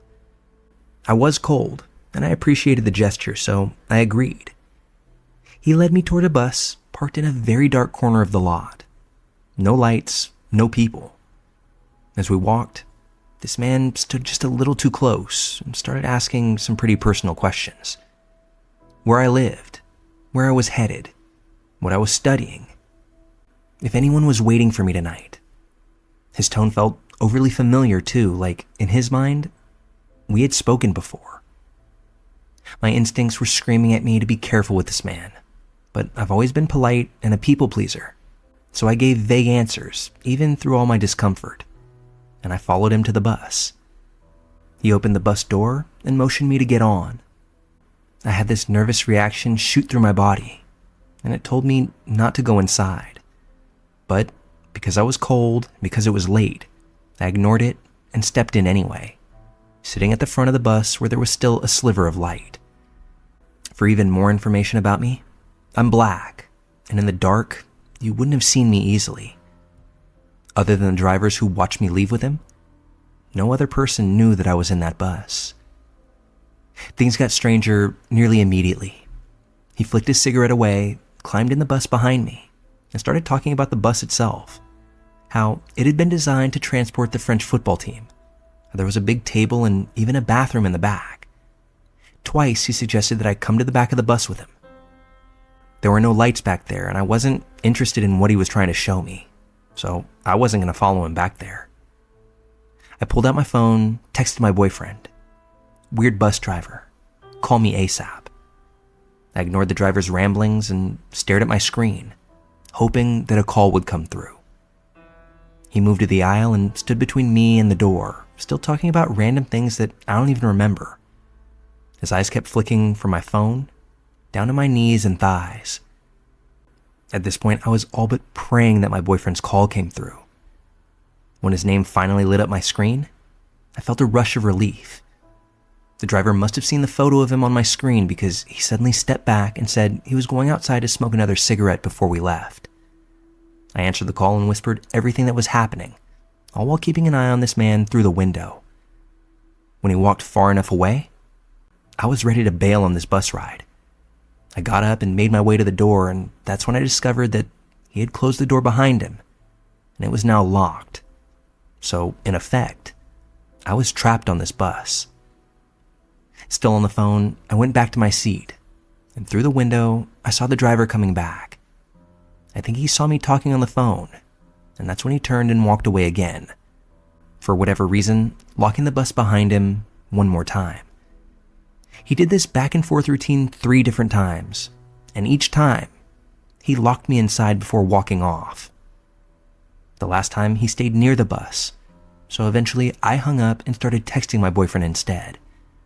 I shifted seats to watch him more easily. That's when I saw an older woman approach and ask him if this bus was going to the very stop that I asked about. He flat out lied to her, saying that another bus would. I started frantically texting my boyfriend that I was going to die. I was convinced that this driver was going to do something terrible and then dump my body on the side of the road. That's when the driver came back inside again and locked the door behind him. According to the schedule, we were supposed to be leaving in 2 to 3 minutes. At this point, something inside of me snapped. I didn't want to be on this bus with him. I stood up, trying to keep my voice calm without shaking, and told him that I needed to run back to the station to use the restroom. He told me there was a bathroom on the bus. I lied again, saying I needed snacks from the vending machine. He hesitated, as he was staring through me, but he eventually agreed, although not before he twice pretended that the door button wasn't working. At that point, I pretty much just dropped the act. I told him if he didn't open the door right then, that I'd grab the emergency hammer and break the window. Well, suddenly, to my surprise, that button worked. I bolted out of the bus and into the freezing night air, breathing like I just escaped a prison cell. I ran back toward the station, and I positioned my body hiding behind a vending machine before finally bursting into tears. My boyfriend called back and said that he'd reached out to his sister who lived in Versailles. Her boyfriend was on his way to come get me. While I was trying to calm down, I saw the bus driver now walking through the station. He was looking around like he was searching for something, although more likely, someone. I held my breath until he left, and in that moment, it hit me fully. This guy was searching for me like I was his prey, and I knew then that my instincts about him had been right. Eventually, my boyfriend's sister's boyfriend arrived and took me home. I couldn't sleep that night, or for many nights after. Not sure if it was because of the adrenaline or just my insomnia had gotten worse. I filed a report with the bus company, but in their one and only response to me, all I learned was that he wasn't one of their regular drivers. So, in essence, nothing was done. I'm grateful to the people who helped me that night, but I also learned a hard lesson. You have to trust your instincts. If someone makes you feel uncomfortable, unsafe, or uneasy, you don't owe them politeness. Get out, make noise, break a window if you have to. It's far better to seem rude than to end up as a story on the news.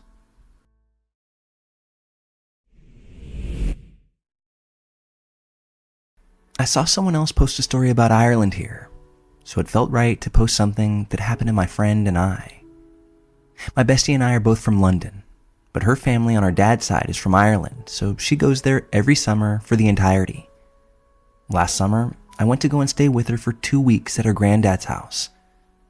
Her granddad lives in rural Ireland, like rural.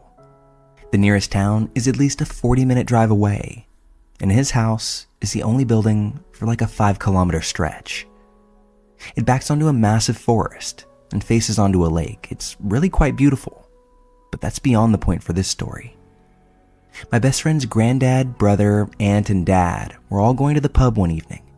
They invited us along, which was of course a tempting offer, but we declined as we were excited at the prospect of having the house to ourselves, something that doesn't happen a lot given that we're teenagers. So we decided to have a chill evening in and basically play house. Of course, if you've been to Ireland, you know that a quick pint is anything but quick. And our family had been gone for some time by this point, as it was now approaching 10 p.m. We were watching a movie in our living room when we heard a soft knock on the door. We reckoned that maybe it was her family who had forgotten their key, so we got up to go answer. Now, her granddad's front door led into the conservatory, which then led to the actual front door of the house. So we made it to the conservatory door expecting her family, but instead, there was a strange man at the door. Slightly confused at this, we kind of just looked at him, waiting for him to say something, during which time I had the opportunity to take in his appearance. There was something off about him, to say the least. He looked crazed, bizarrely alert, and of course slightly scary. I can't quite put it into words, but if you've ever come across somebody that just left you feeling a bad vibe, then you know what I'm talking about. Without much of an introduction, this man said that his car had broken down, and he needed to use the phone to call someone to come pick him up. I looked out the window, but I couldn't see a car at all. I said something to the effect of, "Where's your car?" He responded by explaining that he had broken down about 30 minutes down the road and had walked until he found a house that looked like someone was in it. Given that, as I explained prior, my friend's granddad lived in a fairly remote area, so this was all plausible. With slight hesitation, my friend passed him her phone and said he could call who he needed to call and then wait on the doorstep. He didn't accept the offer though, Instead, he just kind of ignored it and started asking if there were any adults or parents in the house. I wanted to give this man the benefit of the doubt and assume that he was asking this as maybe he felt more comfortable sharing his predicament with adults rather than two teenage girls. We didn't know if we should tell him that we were there alone or not, because we would usually know better. But given the situation, we explained that family was out and they may be back soon. He started to look past us and into the house. Then he began to insist that we let him in, as he wanted to use a landline. At this point, we were more than suspicious because if he wanted to call someone, why not just use my friend's cell phone? This guy was erratic, continuously insisting that we let him in. At that point, my friend said either use her mobile or leave. But beyond that, there was nothing more we could do for him. He again insisted that he come into the house, so we just shut the door on him. We locked it and then locked the door to the actual house. A bit sketched out from this, we sat in our living room trying to peep out the window and see if he'd gone. The guy lingered for a bit, looking directly into the windows of the house, maybe looking for a way in or maybe just trying to make sense of the situation. But then we saw him leave, although we couldn't make out what direction he went in. To add just a little bit more fear fuel to the fire, my friend explained that the nearby town was pretty small and everyone in the area pretty much knew one another. But she had never seen this man in her life, which scared her, as she was personally acquainted with most of the town by now. We contemplated calling her dad, but since it had been about 30 minutes with no disruption, we just left it and continued on with our night.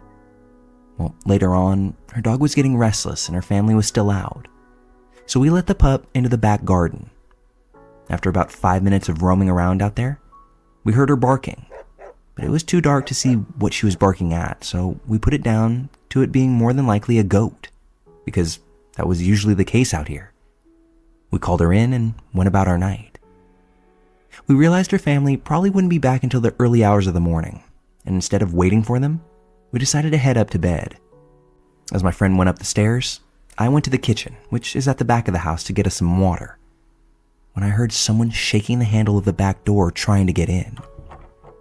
The thing is, this is a really old house, so I didn't exactly put all my faith in the door holding up against the weight of what I suspected to be a grown man trying to get in. I screamed bloody murder, and my friend ran down the stairs. At this point, whoever this was at the back door was now banging on it like his life depended on it. And I swear to God, I felt my heart fall straight out of my arsehole.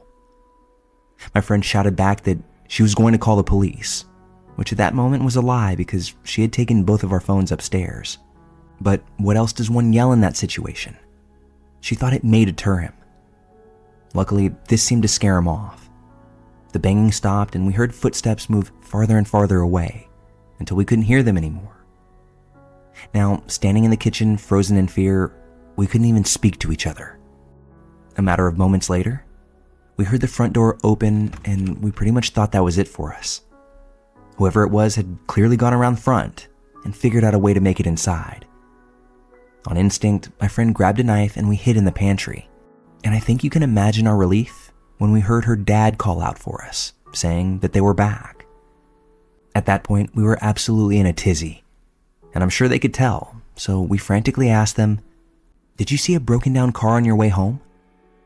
When they responded that they didn't see a car and had no idea what we were talking about, we did our best to relay the happenings of the evening. Best friend's aunt did what she could to console us and let us know that everything was all right now. But her dad and brother are more action-oriented, so they went searching for whoever had just been trying to get into the house. They left for about 20 minutes or so, and when they returned, they didn't have the most settling of news. They didn't find any evidence that a car had been broken down anywhere near the property, but when searching through the garden, her brother had found about 10 cigarette butts in close concentration, no more than 15 yards from the back door, in a spot where, if you looked up at the house, it would give you a clear view right in through the kitchen window. Whoever had been out there before had likely been watching the house for hours. I think that when we turned the lights off to head to bed, he took that as his opportunity to try and get inside. Me going to the kitchen and catching him in the act likely surprised him. but it wasn't going to stop him until my friend yelled out the word police. I still had about 6 days left on this trip, but I don't think I was comfortable at any point until I got back home to London.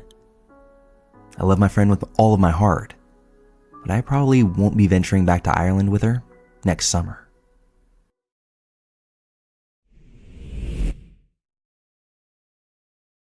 When I was younger, around the age of 13 or 14, I was invited to go on a camping trip with my best friend Pat, along with his dad and his uncles.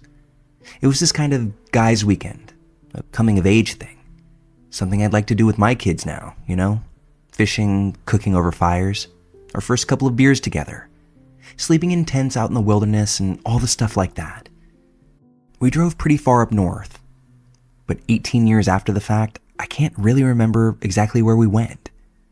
I know it was about 2 hours north of where I live now. We'd parked Pat's dad's truck off the side of the road in a bush and canoed a pretty far distance down a river to a lake before setting up our camp at the edge of the water. Right across the water, we could see this really old, abandoned-looking cabin. On the outside, it looked decrepit, rotting almost. The roof was sagging and all the bushes were growing up around it, as if nature was trying to reclaim it. At one point, Pat's dad and his uncles were fishing and drinking, and they allowed us to go off adventuring a bit. Surprisingly, they actually let us take one of the canoes across the water to check out this abandoned cabin. Thinking about it through my own lens, I don't think there's any chance I would let my own sons go that far off to a point where I couldn't reach them in an emergency. But Pat's dad and uncles were drunk. So being 13-ish-year-old boys, we did exactly what we wanted to do. We paddled across, checked it out. On the outside, the thing looked super wrecked. The front door was unlocked, and we found ourselves inside. This was a mistake. On the inside, it was most certainly not abandoned, and very much lived in. It really freaked us out knowing that somebody lived there, but it was obvious that whoever this was, they were nowhere nearby. There were porn magazines spread across the table, a bong, a tray full of weed, and beer bottles everywhere. On one of the shelves in the living room, there were 2 hunting shotguns. I know it was dumb to play with them, but we did. We never pulled the trigger, just walked around the house with them like idiots, feeling cool. We checked out all the rooms in the house, but one really creeped us out. And yeah, I understand that we technically committed a breaking and entering, or a trespass at the very least. But we honestly thought it was abandoned before we got inside. Once we were in, we figured it was somebody's hangout or something like that, even though it was pretty deep out in the woods. Anyway, the room in question had those mannequins that you see in clothing stores, but none of them were wearing any clothes. They all had on different wigs, different lengths, different colors. I'm sure I don't have to explain just how off it would make you feel if you walked into a room that's dedicated to about a dozen mannequins. At that point, we decided that we'd had enough, and we made our exit after putting the guns back where we found them. After canoeing back to our campsite, we told Pat's dad everything. He was almost as stunned as we were, and if I'm being honest, I think it kind of set in right then and there that he shouldn't have let us go off on our own. Well, that evening, we fished a little bit more and Pat caught a fish that his dad cooked over the fire. While we were eating dinner, 2 guys came by in a motorboat and stopped off at our site. These guys were friendly enough. We all joked around a bit, and we had just assumed that they were other campers or people out fishing like us. But then they invited us to their cabin just across the water to hang out. Pat's dad politely declined, although these men still lingered, and that's when things started to feel a bit weird.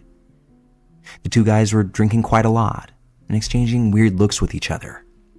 At one point, they even asked Pat and I if just the 2 of us would go hang out with them. Pat's dad gave them a stern no, and things only grew more awkward around the campfire. They stayed a while until it got dark, and then just as quietly as they crept up, they left. That night, Pat's dad and uncles stayed up all night by the fire while we were sleeping in the tent, although we didn't do much sleeping either, mostly just talking about how creeped out we were by those 2 guys, and the fact that they lived in that cabin. add in the porn, guns, and wigs, and it didn't settle the situation anymore. Eventually, we did fall asleep though. In the morning, everything was packed up by the time we woke up, and Pat's dad cut our trip short. We put the tent we were in away and left almost immediately.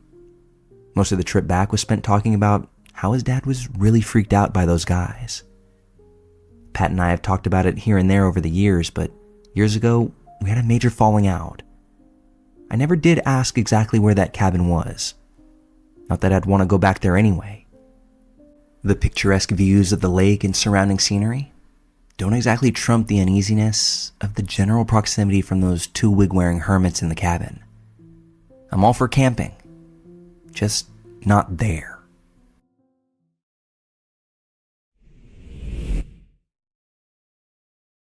This happened a few years back, and it stuck with me ever since because of just how strange and unsettling it was.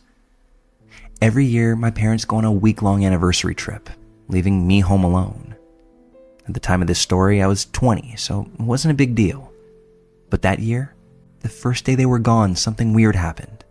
And then something even scarier happened the night before they were supposed to come home. On the first day, a man came to my door in the morning to drop something off. I didn't want to answer because I didn't recognize him and figured he'd just leave it at the door like most delivery people do. But he stayed at the front door for about 5 minutes. Eventually, he got back into his car and started to drive off. Thinking he'd finally left the package, I opened the door and stepped outside. But the guy must have still been watching the house because he stopped his car in the middle of the road, got out, and walked back toward me with the package. He handed it to me directly, even though no signature was required. He wasn't dressed like a delivery person either. His car was old and beat up, nothing like a company vehicle. The whole thing just had this weird and uncomfortable vibe about it, but I put it out of my mind, as he delivered something that my family had ordered. Well, fast forward to the end of the week, I was sitting in my living room around 11 at night when I saw a large figure approach my front door. Now, my door has dimpled glass, so I couldn't make out any features, only the dark silhouette of a person. Whoever this was started pounding on the door. This wasn't a knock, it was loud, aggressive banging, for about a full minute. After that, he just stood there. He didn't attempt to leave. For about 10 minutes, he stayed on my porch, occasionally hitting the door again. My heart was racing the entire time. Luckily, my sister and her family live less than a mile away. Rather than opening the door myself, I grabbed my phone and I called her. Her husband said that he would come right over to get me. By now, though, I was in full panic mode.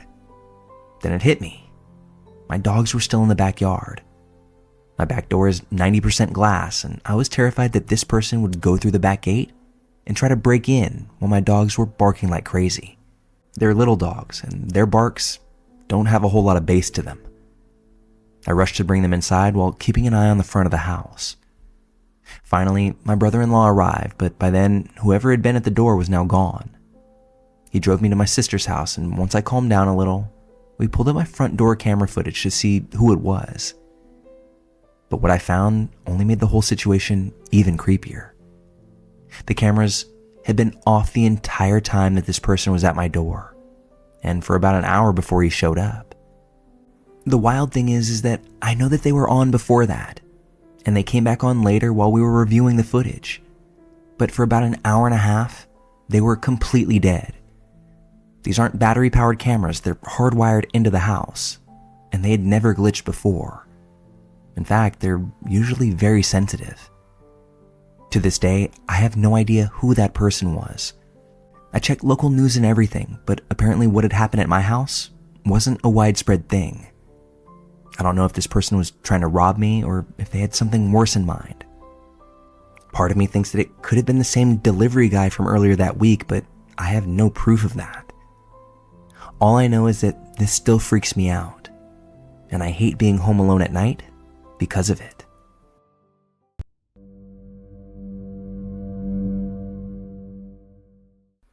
When I was 8 years old, I lived with my parents and older siblings in a single-story house on a very small cul-de-sac by a lake.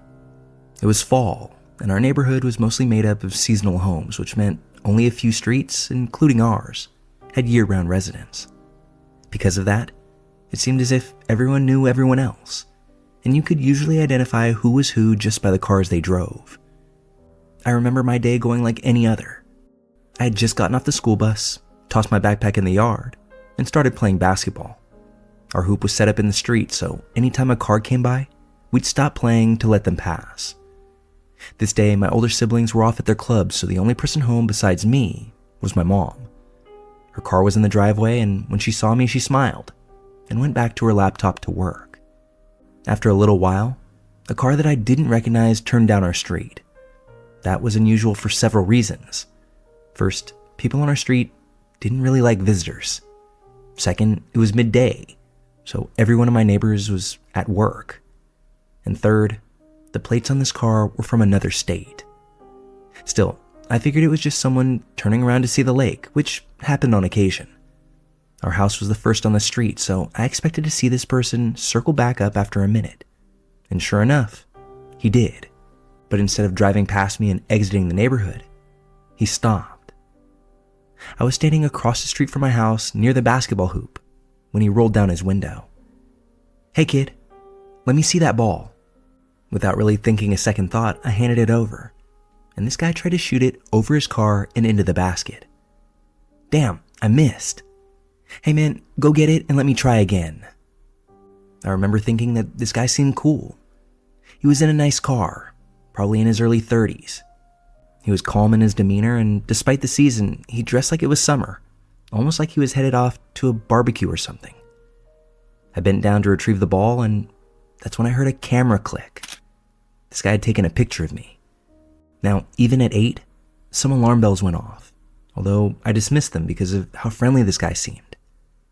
When I got back to the car and went to hand the ball over, this man grabbed my wrist. The ball fell out of my hand and he stared at me with his grip now tightening as he started to try to interlock his fingers with mine. That's when he said, "Just let it happen, kid. Enjoy this. And don't even think about screaming for help. Nobody's gonna hear you." I was confused by this because my mom was just inside our front door and she would have heard me if I screamed. She could have been outside in seconds. But what was happening was so strange to me that I didn't know how to react. I resisted his hand for what felt like minutes as he slowly began to press the gas. At this point, I had to jog alongside the car to keep from falling. And in that moment, this guy got what he wanted. He was holding my hand. It was obvious that he was thrilled by this. His eyes rolled back, he pressed his legs together, his tongue now spilling out of his mouth. It was disturbing beyond words. In my head, I thought, I can either scream and hope I live, or stay silent and probably die. So I chose the former. I screamed for my mom. The moment I began to yell out, he muttered, "Oh shit," before letting go and speeding off. Now, the roads where I lived were narrow, and when he turned off of our street onto the main road, he ran over a patch of lawn across the street, probably doing 40 miles an hour in a 15-mile-an-hour zone. My mom came running down our driveway just in time to see him tearing away, but she couldn't get his license plate number. She dragged me inside and I told her everything. Later, when my dad got home from work, I told him too. He was a volunteer EMT on weekends and he knew a lot of the local police. He reached out to some of them and they let us know that they hadn't received any other reports like mine, but they checked with surrounding towns anyway. Nothing. My mom admitted that she'd seen an unfamiliar car going up and down our road lately, but she hadn't thought much of it. We concluded that this man had probably been scouting the area. Our house clearly had children, while the other homes in the area were empty midday. He likely thought my mom's old, barely used car meant that no one was home. We thought that that was the end of it. But then came that evening. Normally, my siblings would have been home, but it was Friday, and they asked to stay at a friend's house. My parents allowed it more easily than usual, probably thinking that fewer children at home meant less risk. This was before the always online era, so my siblings would have wanted to be outside late anyway. With the police and my parents now aware of what the man looked like, we tried to settle in for the night. Like I said earlier, our house is a single story, and I shared a room with my brothers at the opposite end of the hallway from my parents' room. Since my brothers were gone and I was spooked, My parents closed up my curtains and moved the living room TV into my room to distract me and keep some light on through the night. At around 1 a.m., I was still awake watching King of the Hill on Adult Swim. I was facing away from the window because the TV was across from it, when I heard a knocking coming from behind me. I froze. My first thought was maybe one of my siblings sneaking back in. They'd knock on the window sometimes to have me unlock the door for them. I didn't want to take any chances though, and after the day that I had, I didn't really feel like running interference to keep my brother from getting in trouble for coming home late with my parents. So instead of even turning around, I turned on every light I could on my way to my parents' room, including their bedroom light. This woke up my mom, but not my dad. She asked me what was wrong, and I told her about the knock. She was still adjusting to the light and I could see it on her face, so I turned it off again so she'd have an easier time. My parents' room had 3 large windows, one facing the front yard, one facing the side yard, and one facing the backyard. Thick woods lay behind the side and backyards, separating our house from the next house over. The backyard window also looked down on the basement door. From the top of the stairs heading to the basement, you could see into my parents' room. Now, during the spring and summer months, my parents would close their bedroom curtains. They wouldn't want seasonal visitors to be able to peer into their room from the lake.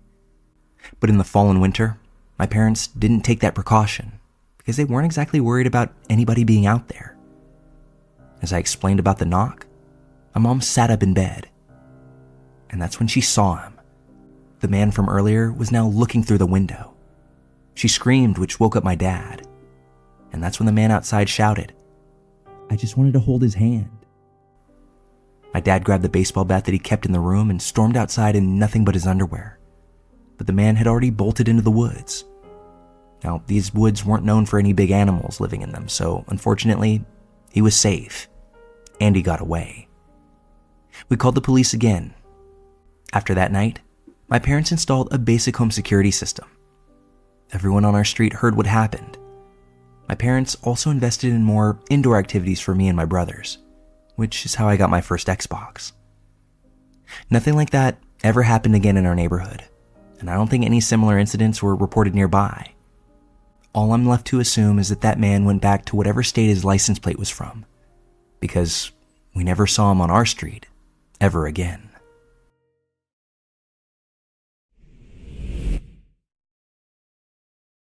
This happened 5 years back, when I, a 20-year-old female, was 15. My great aunt's health at the time was failing, and she could no longer care for herself, so my family decided that she was better off at a nursing home. Due to her being an extreme hoarder, I don't want to shit on my family in any way, but this is important for the story. Her house sat abandoned. My father and I were the only ones that checked up on the house from time to time, and it started off small when we noticed minor stuff being moved around or drawers appearing as if they were looked through. Around that time, we didn't think much of it since another person close to my great aunt also had a key to the house, and we thought maybe he wanted to get some of his stuff since he used to live with her for some time. After a while, maybe a month later, things got stranger.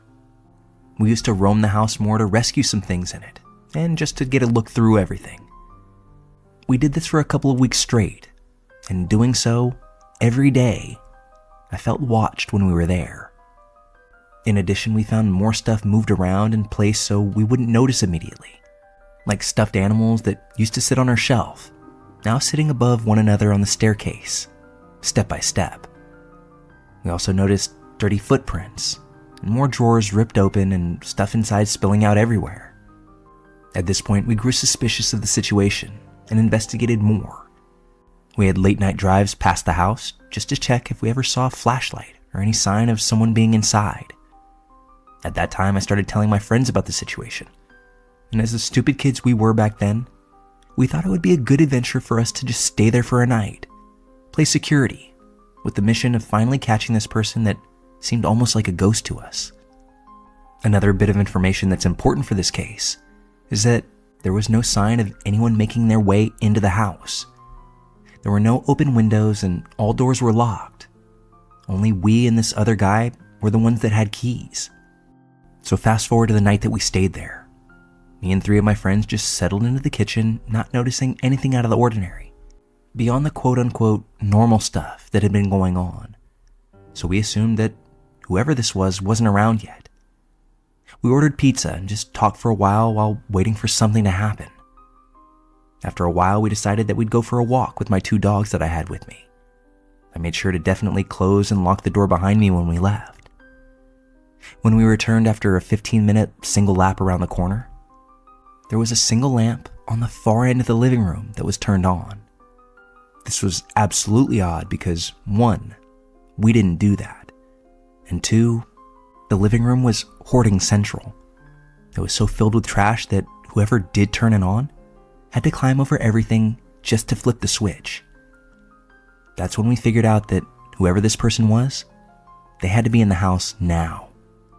We decided to go into the kitchen and keep a low profile, just to see what would happen. After a while, one of my friends, let's call her Jane, chickened out and wanted to go home. Being that I'm not in the business of keeping someone anywhere that they don't want to be, we let her leave. And just 5 minutes after Jane closed the front door behind her, we heard someone walking down the wooden staircase, obviously thinking that the house was now empty. This was the moment we were waiting for, but honestly, we were so caught up listening to the creaking of the steps that we only realized what was actually happening when one of my dogs started barking, and the footsteps immediately ceased. There was now only one wall separating us from whoever just came walking down the stairs. And when we finally put 2 and 2 together, we all got so scared and just ran out of the house as fast as we could. There was a door separating the staircase from the hallway that we luckily locked as soon as we came back from the walk. So that person was now locked up there. When we finally all sat down outside the house and took a breath, we decided then that our best move would be to call the police and let them handle the situation. And after the shock of the situation wore off, we suddenly heard a male's voice speaking quietly, almost as if they were having a conversation on the phone. It was only then that we noticed that an upstairs window was slightly open. Whoever this was must have opened it at one point because, like I said when we touched down, none of the windows were ever open. We couldn't really make out anything that was being said, only something along the lines of, "Been caught." After 30 long minutes of sitting there, the police finally arrived and went inside. They looked through everything but found nothing. He for sure had enough time to simply hide somewhere. There was a room completely filled with cardboard boxes that reached almost to the ceiling. If this man channeled his inner child, he would have had a fort to hide in for days. Now at this point, things started to get extreme. It was like whoever this was playing games with us. After the cops found no one that night, he left notes everywhere in the house for us to find, with this weird drawn-on smiley face, along with illustrations of flowers with the words, "Catch me," placed underneath. He started putting things in front of doors so that anytime they'd open, a sort of alarm would go off, letting him know that someone was now in the house.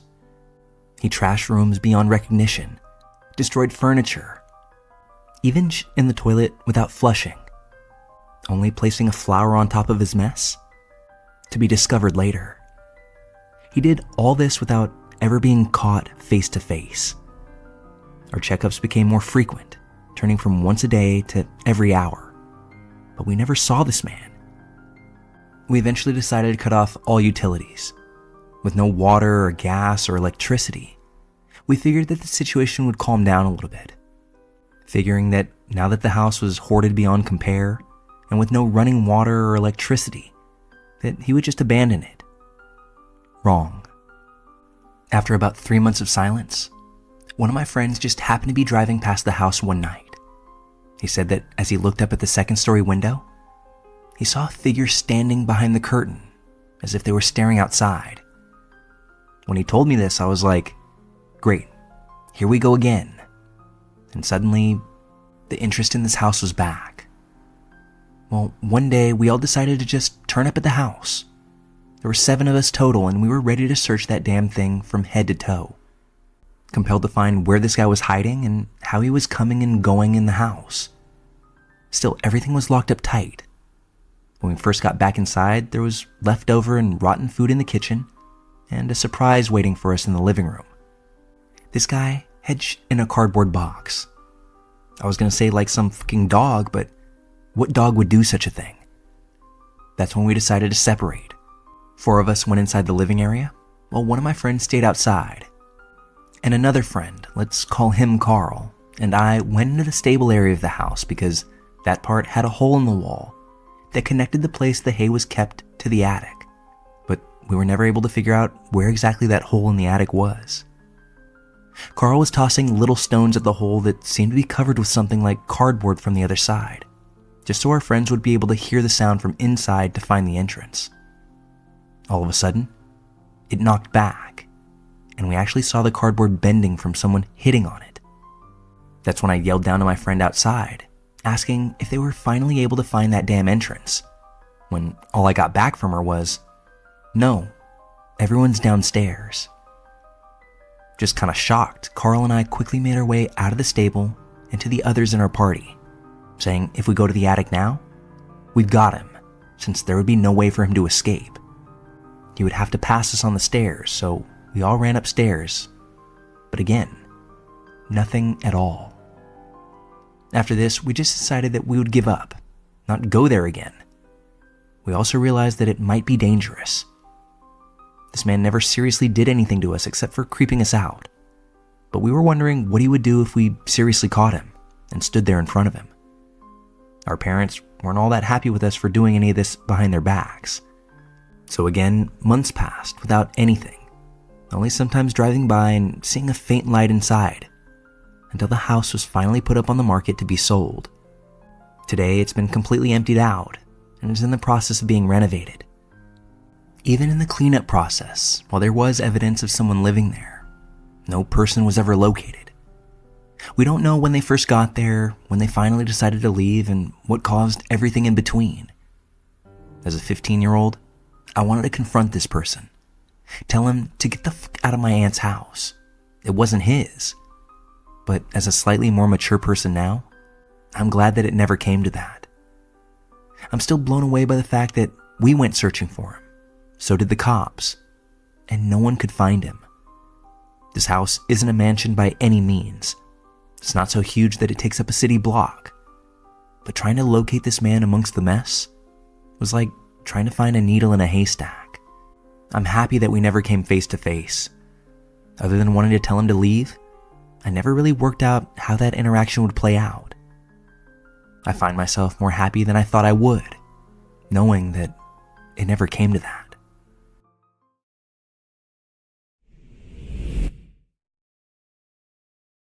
At the time of this story, I was in my 20s. I was young, ambitious, and at the time, a raging alcoholic and drug addict. My memory of that period is pretty hazy, so I apologize if some details are fuzzy. But I'm now almost a year sober, and I figured this is as good of a time as any to share this. I had moved from Arizona to Salt Lake City, Utah, and landed a job as a service tech.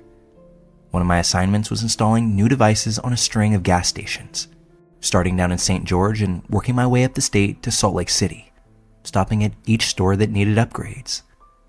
I can't remember exactly where I was on this particular night, somewhere between Richfield and another small town, but I'd finished the job late, at around 10, maybe 11 p.m., and decided to push on to the next town so I wouldn't have a 2-hour drive in the morning.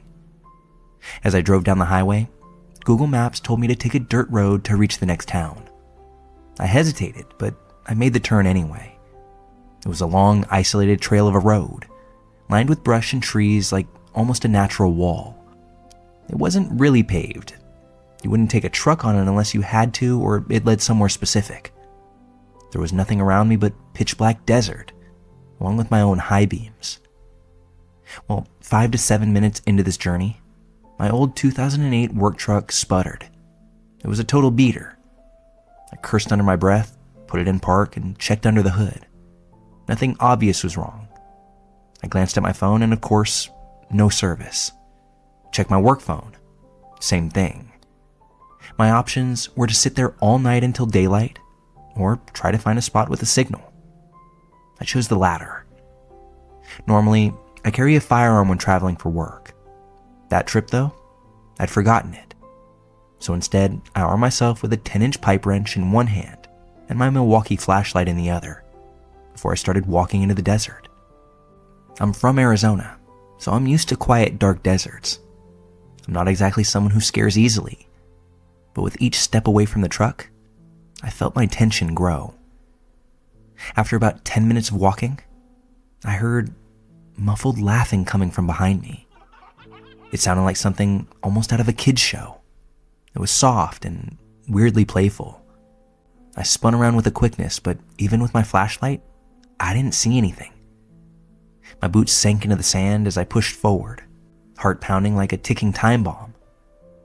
That's when I heard it again, only closer this time, louder, like it was only 4 or 5 feet behind me. I felt my adrenaline surge, and without a second thought, I broke into a dead sprint through the brush and sand, scanning frantically for somewhere to hide. I don't believe in aliens or the paranormal. My first thought was a deranged person living out there in the desert, maybe a drug addict just like myself. Either way, I knew I was in trouble. I found a nearby rock, one about 3 feet tall, and did my best to crouch my body behind it, my knee digging painfully into the ground. The moon was bright enough that my eyes had adjusted to the darkness. I turned my flashlight off to avoid giving away my position. That's when I saw them, the silhouettes of 2 people running. I could just barely make them out, but they were there, moving quickly. I could hear them talking, though I was too far away to understand what it was they were saying. At that point, I honestly thought I was going to die. I even typed out a message to my family and friends telling them I loved them and apologizing for anything I'd done wrong in life. Of course, it didn't send. No service. But I was coping the only way I knew how. I'm not a small guy. I'm just under 6 feet and 230 pounds. But for all intents and purposes, I was pretty much unarmed. I knew I was outnumbered, and I had no idea how many others there might be out there. God only knew what they planned to do if they found me. I stayed crouching, waiting, but they didn't leave the area. They were scrambling around like mosquitoes, searching. That's when I heard a third set of footsteps. There had to be at least 3 people out there. I had one idea. I grabbed 2 small rocks, whispered a silent prayer despite not being religious at all, and threw them as far as I could in a direction away from the road and my truck. I heard the figures scurry toward the sound, shouting at each other as they moved through the desert. I used that moment of chaos to crouch walk back toward the truck through the brush. My boots filled with cold sand every step, branches stabbing at my work pants, and I could hear someone tailing me, but I refused to turn around. Then I saw my salvation, my work truck. Only the driver's door was wide open, and I knew that I'd closed it before I left. Heart now hammering, I make my way to the truck, checked the back seat quickly, flung the door open wider and climbed in. In a moment of panic, I did the one thing that probably shouldn't have worked, but it was my only option. I tried to start it. It took a couple of shots, but then it roared to life. I threw it into drive and floored it down the dirt road. As I sped off, my headlights illuminated hooded figures hiding along the roadside, all ducking as I passed, and then scattering off into the darkness like roaches in a freshly lit kitchen. I rolled down the window and hurled my pipe wrench as hard as I could at one of them before accelerating away. I don't think I hit him, but my best hopes were that that person left that evening concussed. Dust billowed up behind me. I yelled as I drove, white-knuckling the steering wheel, my mind trying to make sense of what had just happened. I didn't stop until I saw the lights of a small town ahead. I pulled off into a 7-Eleven parking lot around midnight, completely drenched in sweat. The cashier asked what was wrong, and I begged her to call the sheriff's office. When the sheriff arrived, he was an older, burly-looking man. He treated me more like a suspect than a victim. I'm heavily tattooed, and clearly he assumed the worst. Later, I found out a hose in the truck had burst. My boss, who was annoyed at my late-night call, told me to contact the sheriff and a mechanic. The mechanic was kind, didn't charge me for the repair, and said he'd never heard of anything like that happening in the area. The police, as you can imagine, weren't much help. They acted like I'd been awake too long, or I'd been hallucinating. They asked if I'd been drinking or using drugs, and barely wrote anything down in the report. I stayed that night at a motel, but I didn't get a single hour of sleep. I washed off the dirt, lay there wide awake, and thought more about what had happened. I ended up going home early and eventually quitting that job later for other reasons. Months later, a photo I'd taken during that service call resurfaced and reminded me of this night. I had to write it down. I wanted to tell someone. Were they trying to rob me? Did they see a work truck and think, expensive tools, copper? Were they planning to hurt me? I don't know. I just know that when I finally made it back to the truck, all the wire, pipe, and some of my power tools had been stolen. This is likely one of the scariest experiences I've ever had in my life, and it reminds me of something that I was told by an adult when I was much younger. We humans aren't really afraid of being alone in the dark. We're afraid of realizing someone else is there with us.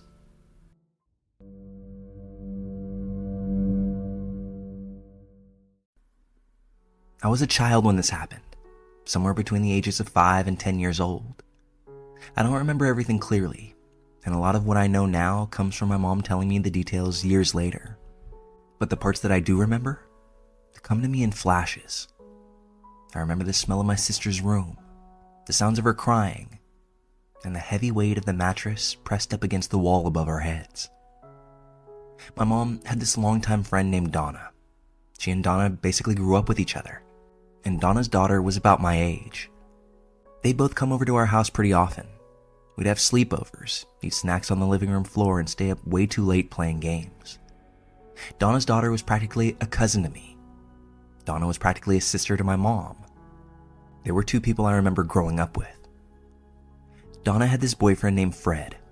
I didn't know much about him at the time, only that he was the man that Donna sometimes argued with on the phone. My mom would roll her eyes whenever his name would come up. I didn't know the gravity of it then, but it was clear that Donna's relationship with Fred was rocky at best, dangerous at worst. On the night where everything happened, Donna and her daughter were at our house. I can't recall whether Donna had already been staying with us or if she showed up that night after a fight with Fred. But I do know that there was tension in the air. Even as a kid, you can tell when adults are nervous and doing things differently than normal. Well, at some point that evening, Donna came rushing into my room where my sister and I were playing. Her face was pale. Her eyes were huge. She was frantic, but she was quiet, as if she was listening for something. Without any explanation at all, she told us that we needed to get into my sister's room now.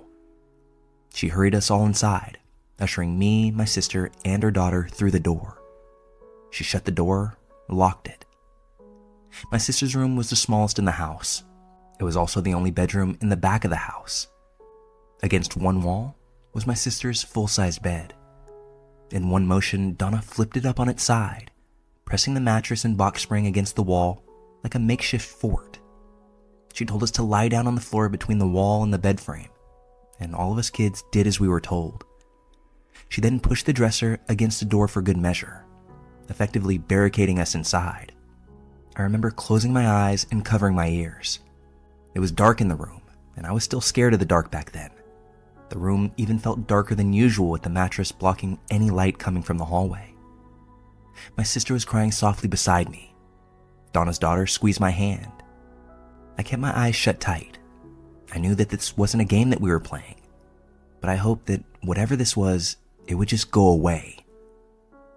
That's the last thing I remember from that night. The rest that I'm about to tell you, my mom told me years later. Apparently, Fred had shown up at our house unexpectedly, and he was looking for Donna. My mom, not wanting a scene, went outside to try to defuse the situation. She told Fred that Donna wasn't there, that she hadn't heard from her, and that he had no right to be at our house. She did her best to keep her voice calm and steady, but Fred, he didn't buy any of it. As my mom tried to shoo him away, Fred went back to his car, and he came back out holding some kind of shotgun. My mom, who was standing in front of our house at that moment, saw the gun and went to run back inside. She had made it up our stairs, in through the door, and closed it just before Fred fired. That blast shot through the door and peppered her back with pellets and tore into the front of our house as well. Fred only fired one time, and to this day, I don't know what stopped him from doing more. The blast left my mom wounded and bleeding. It knocked her to the floor, unable to do anything other than focus on her own breathing. It was around that time that the police arrived. My mom had already called the police when she saw Fred pull up. The station was only a block or two away from our house, if I remember correctly. I know that she was hoping that officers would arrive before things escalated. It didn't work out that way, but my mom did everything she could to keep that man out of our house. Shortly after the police arrived, so did the paramedics. They could hear my mom yelling for help from the entryway of our home, and they got her into the ambulance and on the way to the hospital as quickly as they could. They didn't know exactly how hurt she was, but they weren't going to take any more time than necessary to get her to doctors. My mother's boyfriend at the time worked nights, and when he got word of what was happening, he rushed home immediately. My dad, who shared custody of us with my mom, also rushed over, but all he got from the frantic phone call my mom sent him was, "Boyfriend shooting near kids." He thought it was my mom's boyfriend who'd opened fire. When he arrived, I'm sure with adrenaline pumping, he punched the boyfriend square in the face before anyone could explain. He basically knocked the guy out cold. Later, when my dad realized that he'd attacked the wrong man, he apologized. There had never been any bad blood between them before, and there wasn't after, especially once he understood that the boyfriend had left work to check on us as soon as he heard what was going on. When the cops had initially arrived, they swarmed our street. Fred was subdued without a fight shortly after. My mom told me that all of this happened so fast, though I have no sense of how much time passed between her being shot, the police getting there, and my dad cold-cocking her boyfriend. In the months that followed, my mom recovered physically, but the damage that she took, that lasted. The pellets from Fred's shotgun stayed in her back and her neck for the rest of her life, causing chronic pain that doctors couldn't treat, and for some reason wouldn't risk removing. My mom finally filled in all the gaps about that night for me, about a year before she passed away. The way she told this story reframed everything that I remembered from that night.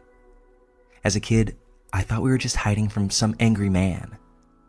I didn't realize that my mom had been shot trying to protect us and her best friend. I didn't know how close that things had come to being far worse. Looking back, it's pretty surreal. I can see little me crouched on the carpet, my eyes squeezed shut, Donna's daughter's hand in mine. Donna even pushing furniture against the door to keep us safe. On the other side of that wall, my mom was bleeding, fighting to keep Fred from reaching us. All these years later, that night feels like a story that someone else told me, except I was there. The details that I do remember, I just can't shake. My sister's sobs, the musty smell of that mattress against the wall, the sounds of drawers scraping against the floor as Donna barricaded the door. My mom died with those pellets still in her body. Several medals of honor from the night where she stood between us and a man with a gun. Fred ultimately went to prison for the attempted murder of my mom. He was sentenced to 15 years for what he did. From what I was told, he was going to be released after serving 10 of those 15 years, due to overcrowding of the prison he was in and the general way the legal system works here in the States. Fred never stepped foot outside of prison, though. Shortly before he was set to be freed, Fred was involved in some kind of fight. He was stabbed 16 times before passing away behind bars. I shed no tears for this man, as he received the fate that he was trying to impart on my mother. Kind of a poetic ending in my book.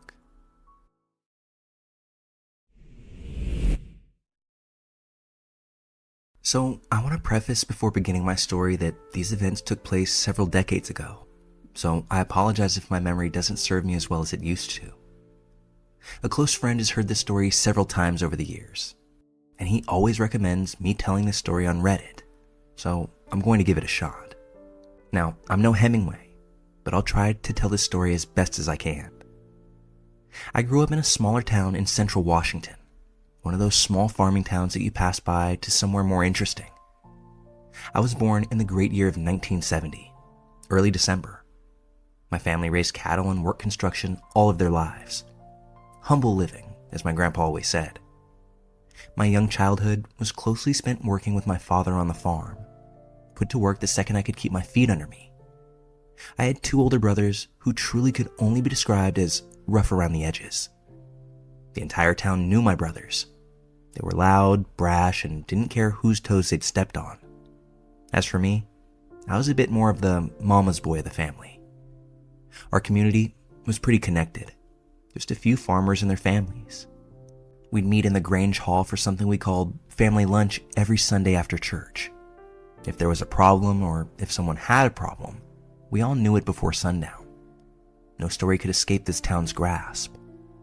The wives would meet up and gossip about anything new under the guise of a book club. Because of this, us kids could never get away from anything. Even back then, before a world filled with cell phones, it was almost as if we always had cameras on us. That being said, I remember when the whispers around town started. I believe it started around when I was 15.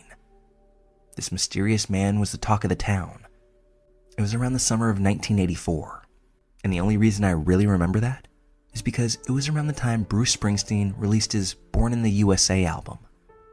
This man would wear a white shirt, a red hat with blue jeans, and dark brown work boots. Due to this, everyone around here started to call him Bruce. At first, all of us neighborhood kids thought it was another boogeyman tale. Families would tell their kids, "Keep your window closed, or Bruce will get ya." None of us really took the story seriously, as most kids do. During that time, the only thing we cared about was camping outside in the forest and pretending to be G.I. Joe members in the midst of a heated conflict. Some kids would say that they saw Bruce in the tree line while we were out there, but no one would take them seriously, and they'd get called a bitch or something. Even with this, we'd still kind of get that chill down our spines at night. That same kind of chill that you'd get when someone was spying on you. In hindsight, even though we'd tease those kids for saying they saw Bruce, we still had the fear of him spotting us. I remember thinking I was invulnerable from having Bruce see me due to my window being on the second story of our house, though I still kept my blinds closed just in case. When summer ended and the dreaded school year came back around, the noise of Bruce around the town diminished. I even forgot about him, and it seemed as if the town's resident boogeyman had left just as fast as he came. Though there were still those whispers around family lunch. One Sunday afternoon, I remember my father speaking to one of our neighbors. "Davy's son says he saw the man looking through his window the other night." "Ah, that's a load of horse and you know it. That whole Bruce thing was a story to make the kids behave," my dad said. "Maybe, but even Davy seemed shaken up from it," the neighbor said back. My neighbor was right, too. I was close with Johnny, the kid they were talking about, and he and his entire family swore up and down about it. Johnny told me that he woke up early one morning to that chill down his spine. Dude, it was freaky. He was just standing there, and his hat kind of covered his face, so it was hard to see what he looked like. He said that later he screamed for his dad, and this dude still just stood there. No reaction or anything, just kept looking directly at Johnny. When his dad finally stumbled into his room, his dad noticed Bruce. He ran outside with his shotgun in hand. Johnny said that the man had no reaction to his father either.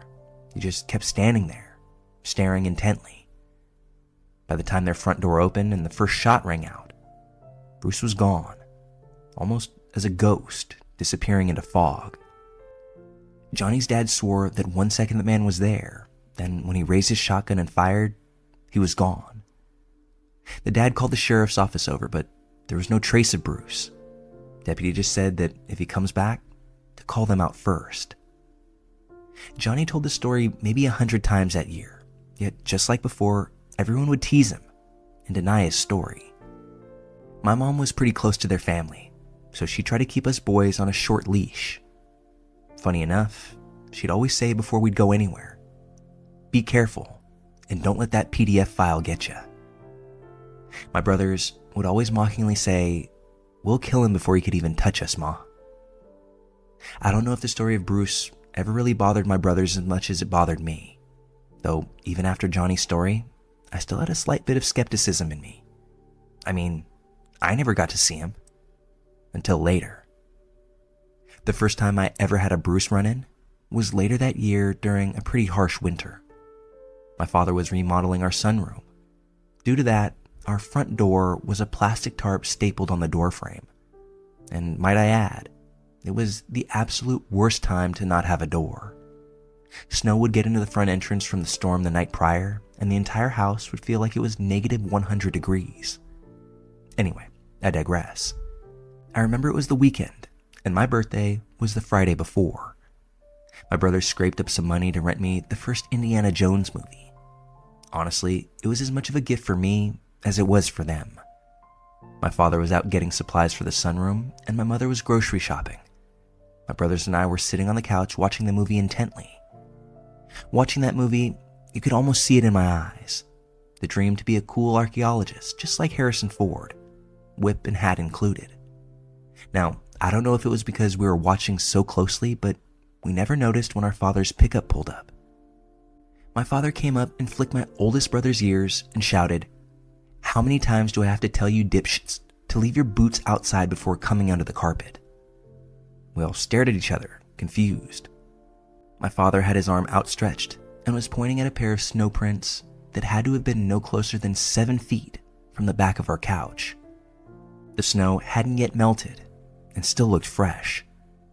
"Dad, we've been inside for the last..." My dad interrupted my brother. "Oh, don't give me that bullshit. Go clean that up and go help your mother with the groceries." I can still remember the look on my brothers' faces as they stared at each other, with maybe bewilderment, or maybe it was fear. I remember lying in bed that night, trying to make up some rational explanation on whose footprints those could be. Anyone other than Bruce's. Eventually, I was able to knock out with some made-up story that sounds only logical to someone up that late in the night. My brothers later both blamed me for the prints, and I became a chore boy for my father because of it. Yet, those prints still stood out to me, mostly because of how close they were. If there even was someone behind us, surely we would have heard the rustling of the plastic tarp, right? Now, obviously, I never told this story to anyone due to the fear of social suicide. I couldn't take those kinds of skeletons following me into high school. Nothing special happened for the rest of the winter for my family. My father finally got a door onto the porch just in time for it to finally warm up. In those warm, sweaty nights, I prayed for the house to return to its freezing temperatures. For most kids my age at that time, there was a lot of going swimming, partying, and late nights with girlfriends. For me and my brothers, we just had more time to help Dad. Long, grueling hours directly in the sun while working on houses for people whose cars were worth more money than my entire family's net worth. After long, drawn-out hours of being barked at by our father, our treat was to come home and either buck freshly harvested hay into our barn or tend to the animals. Yet, after all of this, we always had a hearty meal cooked straight from my mother's hands ready for us at the end of the day. We'd eat till we couldn't pick up a fork, just to head to bed and do it all over again the next day. On the rare occasions where we had our days of freedom, my brothers and I would scatter across the town to our respective friend groups, occasionally meeting up at house parties or a bonfire. One of those nights we had off from working with our dad, my brothers and I all piled into our older brother's truck and drove off to one of those great bonfire nights. It seemed as if the entire town would show up to these events. Family and friends alike would all show up in droves. The adults with the young ones would come out and eat and enjoy the social aspect. Later in the day, when the sun would try to set, the only ones left would be the teens trying to sneak a beer and the fun uncles supplying them. When we showed up, it was a typical crowd. The ones around my brother and their age, with some parents still straggling around. When we stepped out of the truck, the remaining parents said what basically became our tagline anywhere we went. "Oh damn, here comes trouble." All the parents and the kids our age would laugh as we'd go and sit on the assortment of furniture and bench seats that surrounded the fire. We would all sit and chat with those who we were familiar with, all while those with more boldness than brains would try to sneak a beer from the coolers, myself included. As the night would roll on, the host parents would give the same speech every parent would give to all of us kids at these events. Now, I can't stop you from drinking, but don't be stupid and go off and drive as well. Either sleep it off or call your parents. The phone's inside next to the fridge, and don't you dare wake me up unless one of you is dying." They'd smile and wave goodnight as they'd head off inside. We'd all say our thanks and commence to having the real party. The older ones would try to go and smoothly talk one of the few women that showed up, only to get shut down, walk to the cooler, and plop down on one of the random chairs. I remember that night I was sitting down on some broken down bench seat with one of the springs jabbing into my side. Nonetheless, I would hold my beer and try to be as cool as I possibly could. People were conversing when my eyes were drawn to something near the tree line at the back of the property. Something that stood out because it was artificially white. Through swaying eyes, I was able to focus on a figure standing there. Blue jeans, white shirt, red hat. He had his hands to his side, and it was too far away to make out a face. It took a bit before the thought finally pushed through my drunken mind. "No way," I remember mumbling to myself.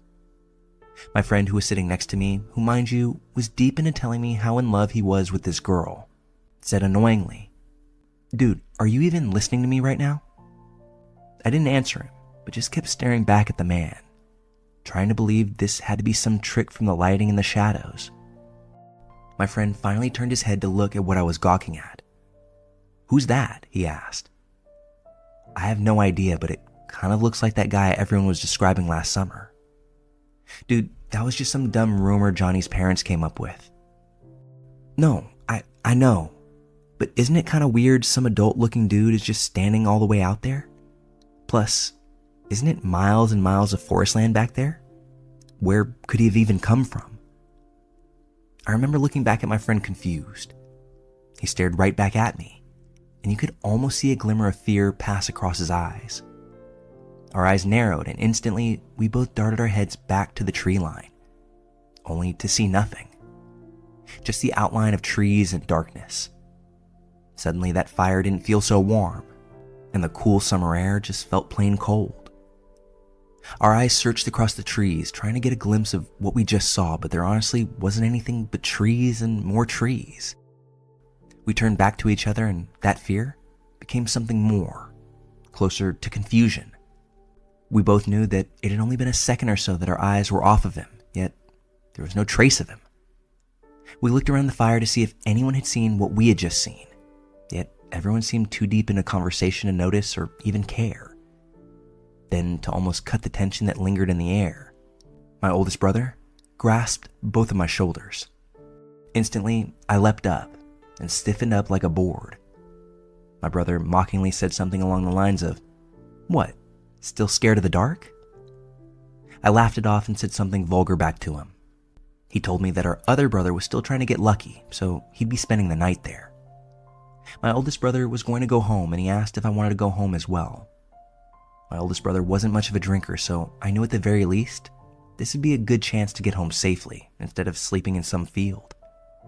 He and I both got into his pickup, and we waved goodbye to the remaining few. We drove off back down the road, all while music played from the late-night radio. By the time we had gotten home, that lingering eeriness that I felt had all but left me. I thanked my bro for the ride and went to lie down on the couch, not having the energy to crawl upstairs and into my bed. As the night's events faded into memories, the obvious remained painted on the inside of my eyelids. That man standing out in the tree line, watching us like he was one of the trees. That same chill I felt crawled its way up my spine as my mind slipped into unconsciousness. It's getting pretty late while writing this. I have work in the morning, and it's hard to try and condense and remember stories from so much time ago. I've been trying to spice up my words and storytelling to the best of my ability without exaggerating any of the actual story.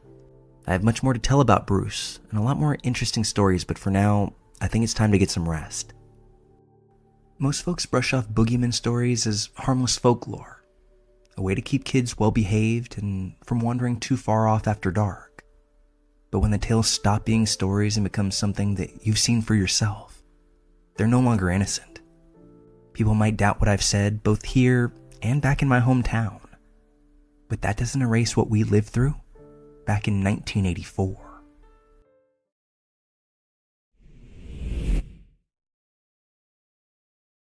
Longtime lurker, first-time poster. After reading similar stories, I feel it's time that I came forward with my own.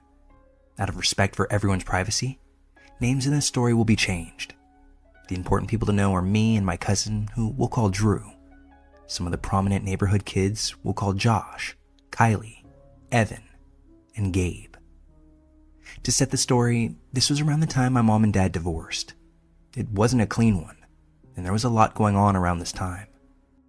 My mom ended up moving out of our childhood home into a small house about 20 miles away, and my dad kept the house in our neighborhood. I bring this up to explain that although my two brothers decided to stay with my dad, me and my cousin, who lived with most of us his life, decided to move in with my mom.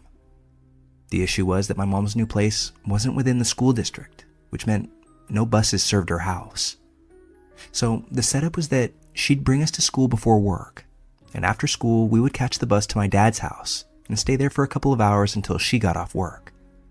Now that all of that is explained, let's get into what you're really here for. There were quite a few kids in our neighborhood, and I guess you could say we all got along. We hung out quite a bit. We would all ride the bus together, hang out after school, and hell, even try to build forts in the moss. The moss was a spot in the woods you could access through a small opening at the end of our cul-de-sac. An important detail for later.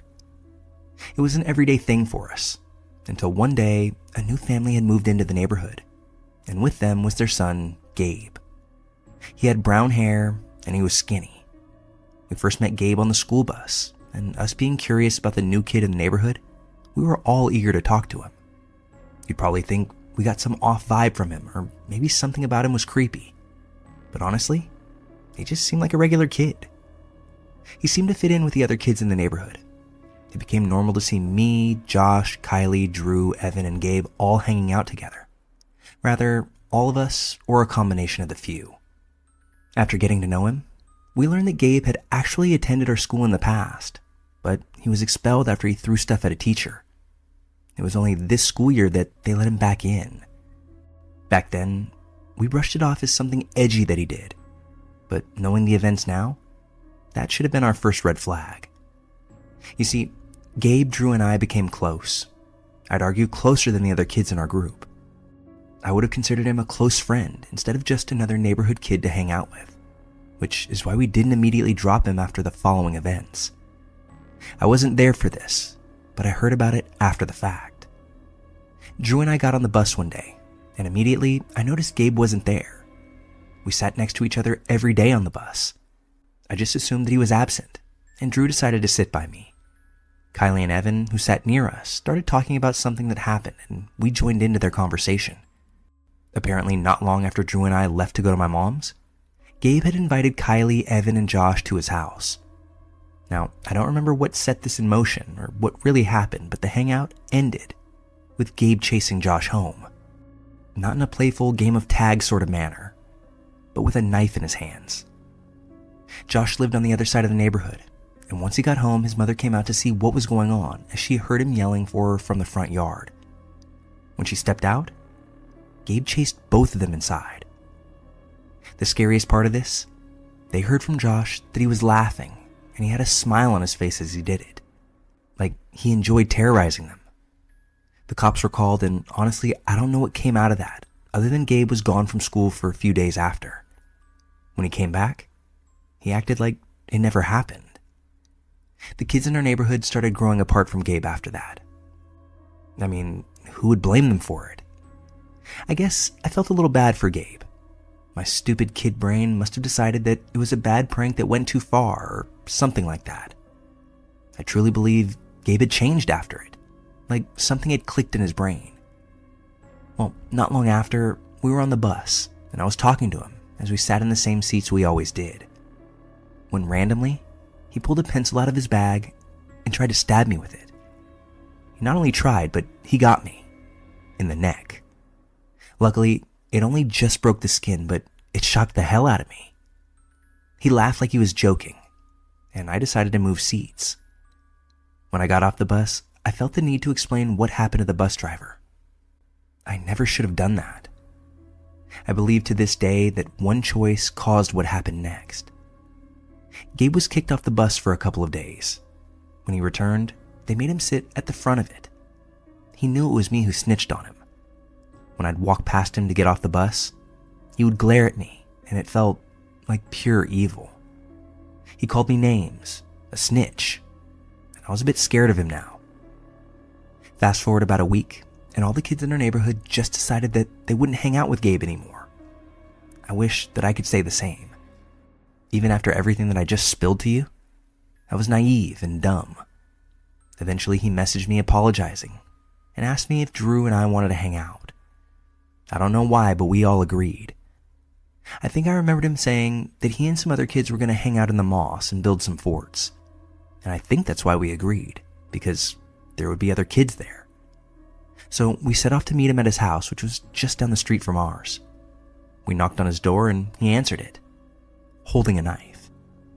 Okay, screw the red flag. I was ignoring a whole red alarm at this point. It was a kitchen knife with some sort of orange handle. With a smile on his face, he held up his arm and just started cutting himself. I know now that we should have just left right then and there. Why didn't we just leave? After a couple of cuts, he laughed, like this was some sort of joke. It wasn't until now that I realized that this kid was psychotic, like something was really wrong with him.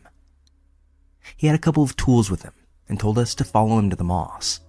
And once again, for some dumb reason, we just did.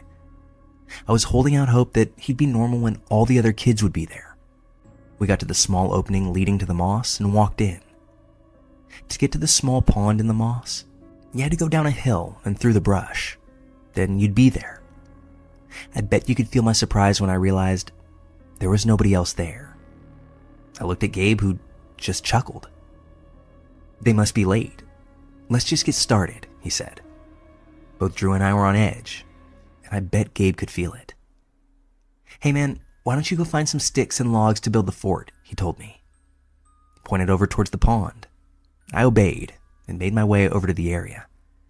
About 10 or 15 seconds after I started walking, I got the feeling to turn around. And I'll never ever stop thanking God for doing just that. Gabe was there, creeping up to my cousin who was picking up a large rock. Gabe had a hoe-looking tool in his hand, raising it slowly. I shouted, "Hey," towards them. My cousin shot up, and Gabe quickly lowered that hoe and looked at me in confusion. I ran back over to them, telling them that my mom just messaged me and that it was time to go. Obviously, this was a lie. My phone only worked on Wi-Fi at the time, but Gabe didn't know that. I felt that Gabe knew that I saw him. So without hesitation, I grabbed my cousin, who didn't for a second question me, and we quickly started leaving the area. At that moment, Gabe started chasing us. We booked it through the woods for a solid 45 seconds before we hit that hill, quickly climbing up it. I looked back and saw Gabe with a face I could only describe as a psychopath's. He was still chasing us, but he was losing ground. I prayed that we wouldn't slip or fall, and thank God that we didn't. Because Gabe struggled a little bit, this gave us time to get out of the moss. We ran halfway up the street and turned around. Gabe wasn't there anymore. In fact, we never saw him come out of the moss. We went home, and the next day we told some of the other kids what had happened. The weirdest part is, though, we never saw Gabe again. Not on the bus or at school. Very shortly after his parents moved from that house, and my dad moved out of that neighborhood a year later, with my mom finding a newer house within our school district. This was years ago. I recently looked Gabe up to see whatever happened to him, but nothing came up. No Facebook, no Instagram, no other social media. It's like the kid just vanished. Like he never even existed in the first place, but I know that he did. I don't live anywhere near there anymore, and that's another thing that I thank God for. Gabe, I don't know where you are or what happened to you, but let's agree to never fucking meet again.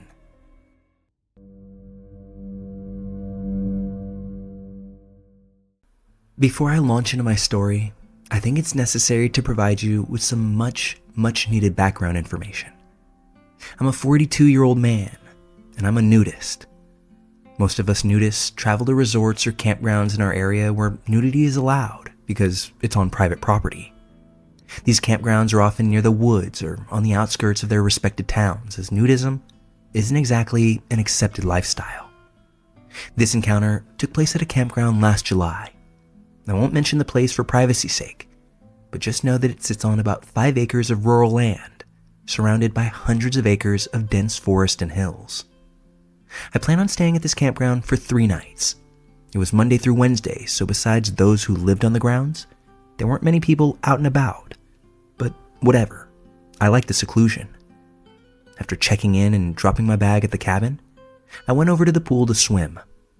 After swimming a few laps and enjoying the sunshine, I noticed something.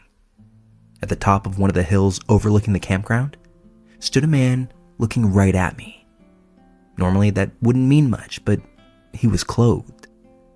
I should probably mention now that this campground isn't a standard nudist campground. About 90% of them are clothing optional, meaning you're allowed to wear clothes if you choose, apart from some exceptions like in the pool or shower areas. But this campground was nude only, meaning unless in the case of extreme weather or women going through their cycle, all clothing was prohibited, and I know this place is a strict enforcer of that. So a clothed person was a bit out of the ordinary. At first, I thought the man was possibly a worker, being that they will usually wear something while doing maintenance to protect themselves. But the guy was wearing blue jeans and a black hoodie, with the hood up. It felt off, especially being that it was 85 degrees outside. He stood there frozen like a statue with his hands in his hoodie pocket. The campground had nature trails that were accessible to the public, but being that it was so far from town, and all the locals knew of the place, having unexpected visitors like this was virtually non-existent. Even though I was creeped out by this guy, I knew that I needed to tell people in the office about him in order to shoo him away. So I got up from the pool, dried myself off, and calmly made my way to the office. I told the 2 older women working there about what I saw. Being that they knew me because I came there often, they took my claim seriously. I brought them to the spot where I saw him by the pool, but as I'm sure you can guess, he was already gone. I was gone for maybe 2 minutes, giving him ample time to walk away, and being that it was so early in the morning, I doubt that anyone else saw him. We went up to the top of the hill to see if we could spot him, but no luck. I figured that because he saw me go to the office, and that I just straight up spotted him, that I likely scared him off. He was a creep, yeah, but I rationalized the whole thing by thinking he was probably just some local, one who ventured too far down the trail. So I just went on about my day. As the day went on, people came and went as any normal campground would, and I had almost completely forgotten about the encounter. That is, until nighttime. This campground offered cabins for rent for guests, and lucky me, I had the cabin closest to the trail.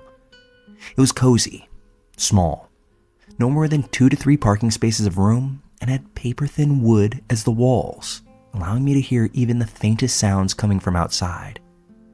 My cabin was pretty far away from anyone else.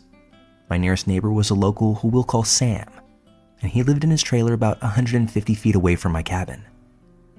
I was laying in bed reading a book when I started hearing faint crunching of twigs and grass from outside the cabin. It sounded like footsteps. At first, I thought it was Sam, because he usually would smoke around this time, but something about the frequency of the footsteps made them suspicious, as if they were trying to be as discreet as possible. I got up from my bed and slowly peered through the blinds.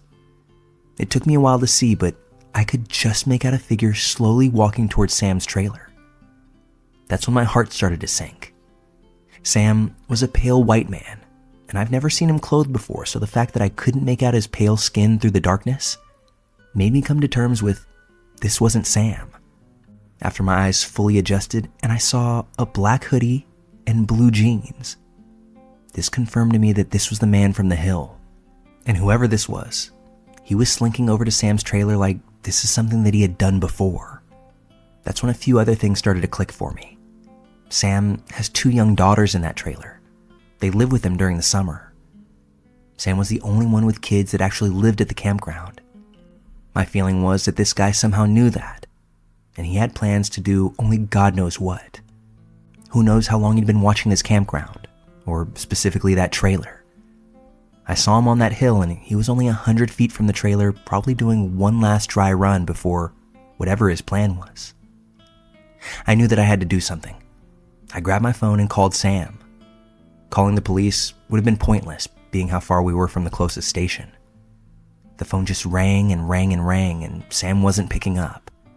I called again and again, occasionally peeking out the blinds to see where that man was.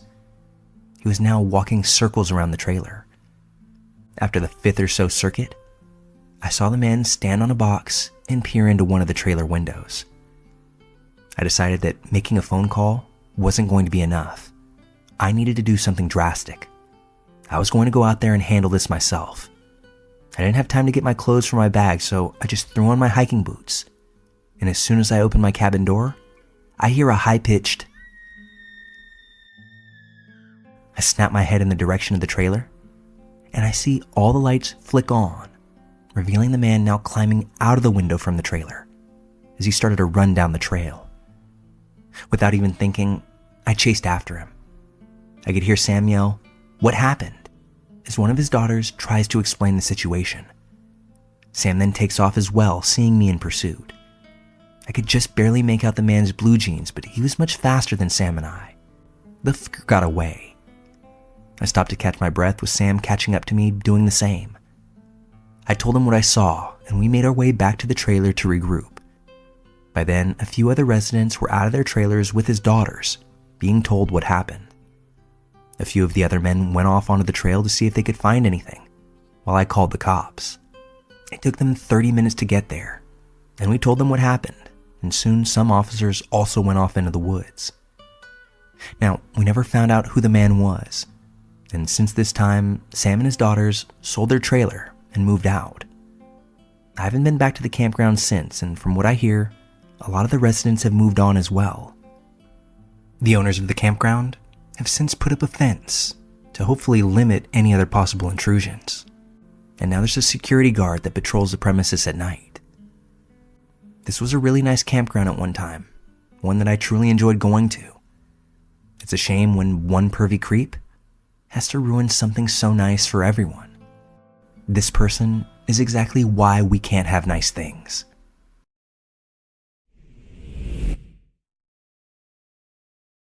This story took place about 7 years back, when I was 27, and my then relationship was falling apart. My ex and I weren't living together anymore. We'd been separated for a few months, but hadn't officially broken it off yet. That's when his twin brother told me what was going on. I was basically being kept as a backup while he was out having fun with other girls. And that was the moment that I decided I was absolutely done. It was my birthday, and I was already emotional about everything going on. I decided to go to his new place and end it face to face. I took an Uber across the city, far from where I lived, and I knew that his neighborhood wasn't exactly safe for a woman alone at night. But some things just can't be handled via text or even a phone call. We talked, ended things on as good of terms as the situation would allow for, and then it was time for me to head back home. It was November, a rainy night, and now about 2 a.m. I ordered another Uber. When it arrived, I got in and settled into the back seat, staring out the window and just contemplating my life. Well, 5 minutes into the ride, I noticed the driver was watching me in the rearview mirror every time he could take his eyes off the road. At first, I brushed it off.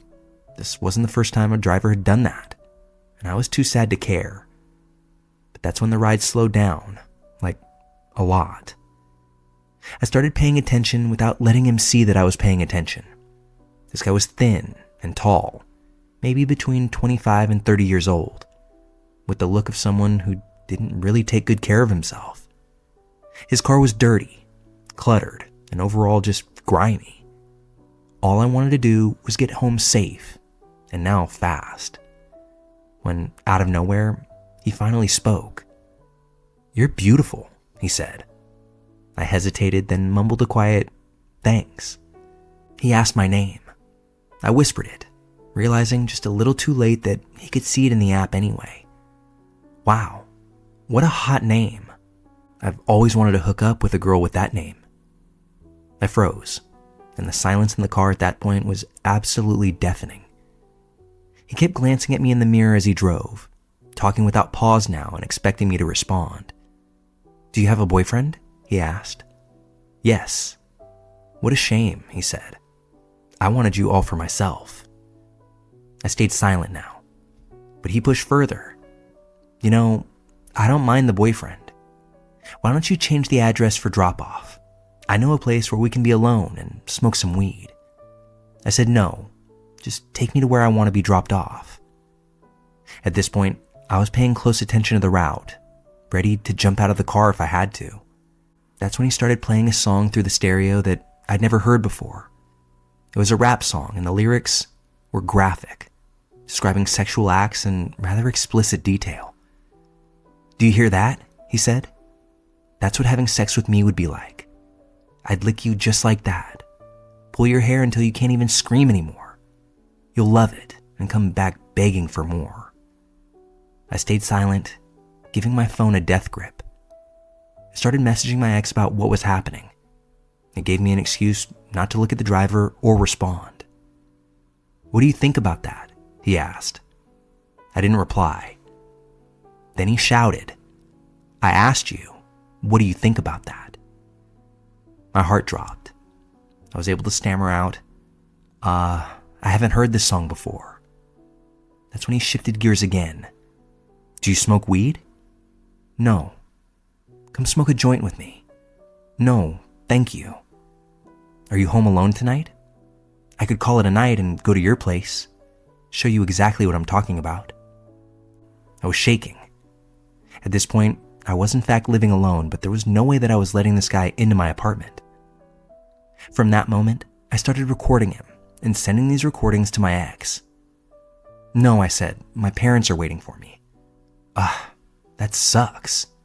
But we can stay in the car? I'll join you in the back seat. We just need to find a dark spot." "No, I need to go home. I'm tired." "Come on," he said. "You'll love everything that I'll do to you. Just trust me. Where did I put that weed?" He started rummaging for it. My ex heard that part of the recording and called me. If I'm being honest, I almost cried with relief when I saw my phone ringing. I answered, making sure the driver could hear me speaking to someone. He kept mumbling, but he was clearly upset by my phone call. My ex was furious but calm, telling me to say out loud where I was and when I'd be home, to act like he was asking and I was answering, and to mention that my mom was there waiting for me. I followed each one of the instructions. When I hung up, the driver asked if that was my boyfriend. I said it was. That's when he went silent for about 5 minutes. From that point on, we had maybe another 5 minutes until we reached my address. As we got closer, he tried again, urging me to go somewhere else with him, to stay in the car, to smoke with him, to tell him about my life, and to break up with my boyfriend. Out of nowhere, he said that he thought he was falling in love. His speech was getting faster, and it was clear that he was filled with more desperation. He would stop at green lights just to turn around and look at me. Finally, after what felt like forever, we reached my building. I think I jumped out of the car while it was still moving, all while he called after me, No, don't go. Where's your apartment? Let me come with you." I ran and flung open the door to the apartment building, keys already in hand for when I hit my door. But I paused. I didn't want him to know which apartment I was going to. I stood there in the dark of the stairwell, peeking out the window to see the street. He was still there. He was now staring at the building, likely waiting to see which lights turned on so he'd know where I lived.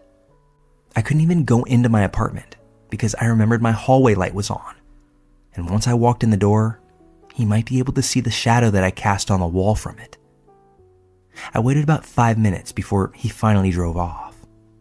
I darted inside, locked everything up, but didn't switch any lights on or off. I peeked out my window again to make sure that he was gone, but he was back, now parked on the other side of the road. My stomach dropped. That's when I got a message from an unknown number telling me to come back down because he was waiting for me. I froze and even cried a little bit. It hit me then that my life could change completely because of a 30-minute ride with an unstable stranger. I couldn't even figure out how he had gotten my number. Maybe it was from the app, using some means that I wasn't aware of. I didn't reply though. He sent a few more messages, and one in particular still lingers with me. He asked me if I wasn't going to come down, to at least call him and have a cigarette with him on the phone. That way he could hear me breathing and smoking. I texted back at this point, telling him to leave me alone. And that's when the calls started. I think I got about 15 of them before I blocked the number. I watched from behind my curtains, and when he realized that he wasn't going to get through, he started smashing his phone against the steering wheel. And after about 30, maybe 45 minutes, he finally left. I stayed at my window for another hour or two just to be sure that he didn't come back. The next day, he messaged and called from another number. I blocked that one. Fast forward a year later, and out of the blue, he tried again from a different number. I only knew that it was him because he talked about finishing up his Uber route and asked if I might want to smoke a joint with him. I blocked that number too and haven't heard from him since. I reported everything to the Uber app and hoped that they took action. I still don't understand why nobody before me had reported him. It didn't feel like this was his first time pulling something like this. He had a script, and as bad as it was, he stuck to it. I wouldn't say that he was exactly smooth with it, but he was persistent at the very least. Easily one of the worst experiences of my life.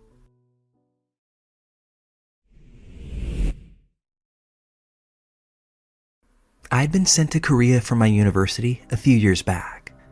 They told me for my major, I had to go somewhere in Asia, and my friends had really talked up Korea for me.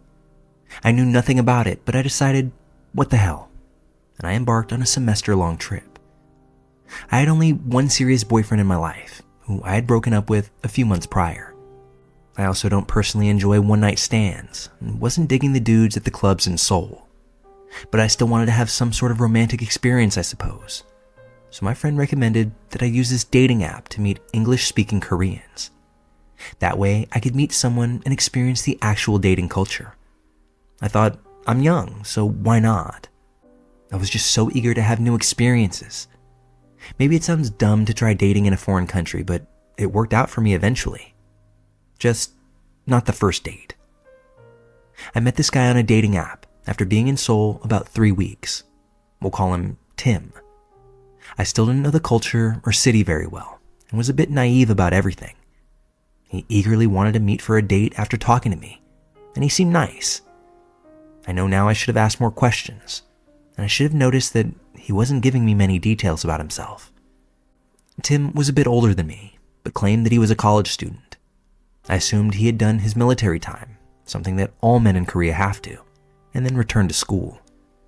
We talked for a bit and decided to meet for a tea date near the school that I went to.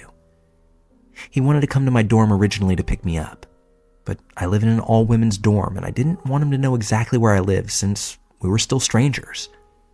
So instead, I insisted we meet at the main town center near the subway. He really didn't like this idea, which, looking back, is a red flag. But eventually, I insisted that's the only way that I was going to meet him. The night of the date, I waited an hour for this guy. Tim weirdly claimed he just wanted to make me wait. Odd. I thought he was kidding and messaged him a laughing emoji, assuming that he was just lost. When he finally arrived, he was much smaller than I thought he would be, but a man's height has never been something I care about much. He was also quite thin. Maybe I let my guard down because I didn't see him as a physically threatening person to me, which was a mistake in the end. Right off the bat, this guy was way too touchy and breathed creepily and heavily. I was so off-put with his demeanor.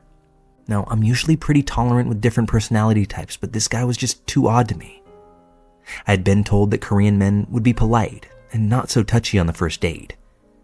He was also dressed oddly, like in business attire, but for a casual date.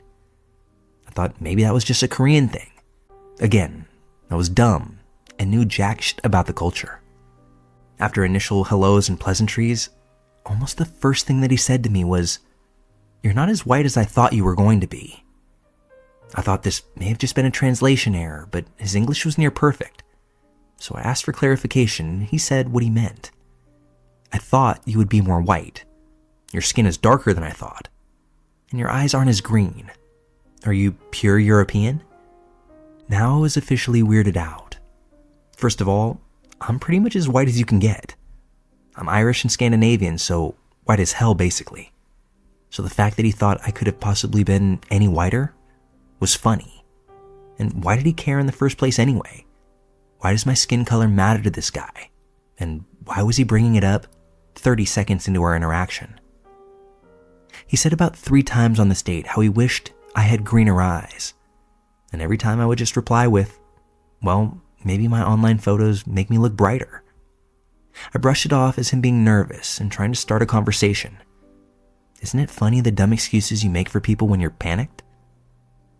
When we arrived at the tea place, I tried to order a basic raspberry tea, and he stopped me and told me I had to have this special tea.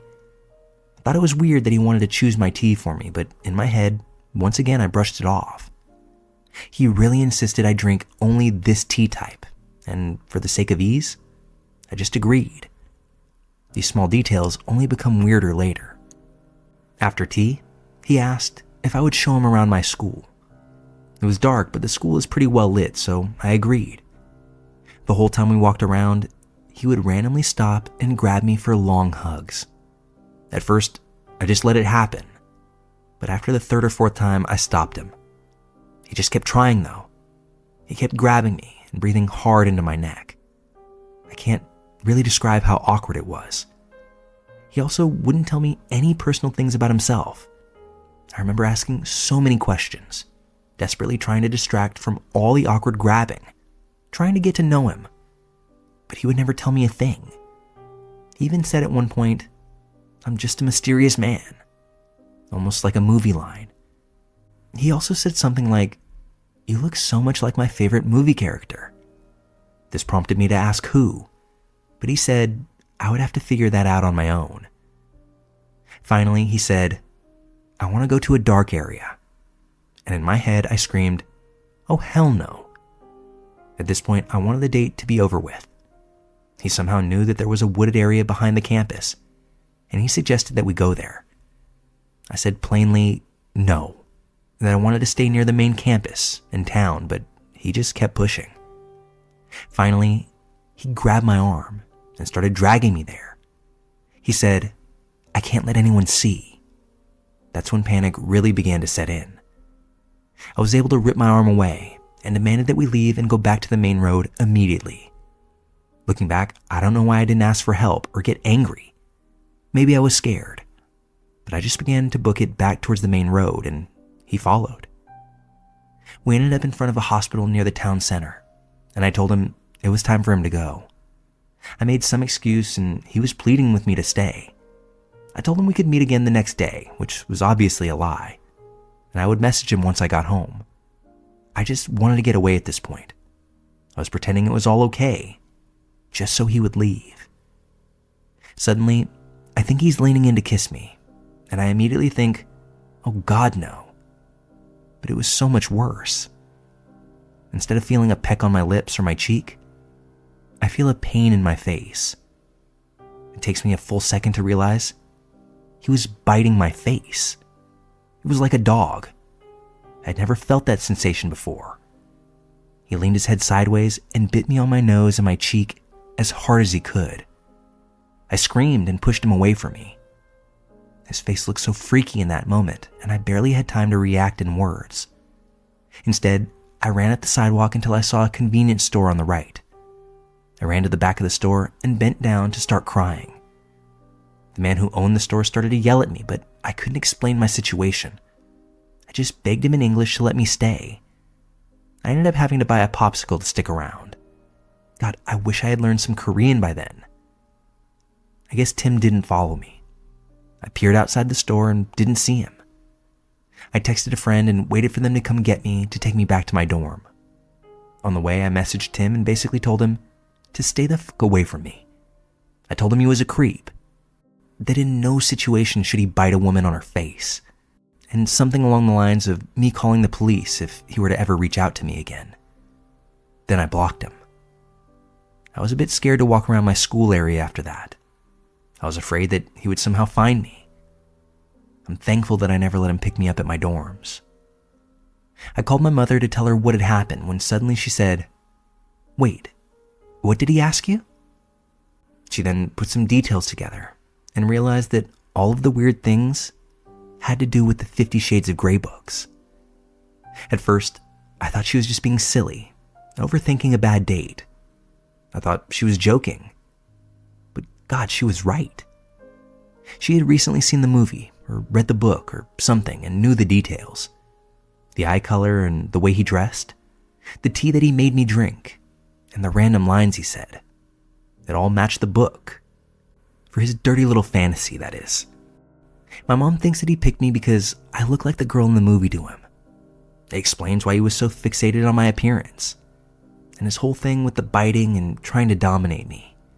Even if it wasn't his intention, I later learned that there are a few creeps who seek out foreign girls to dominate and have sex with, as a sort of prize.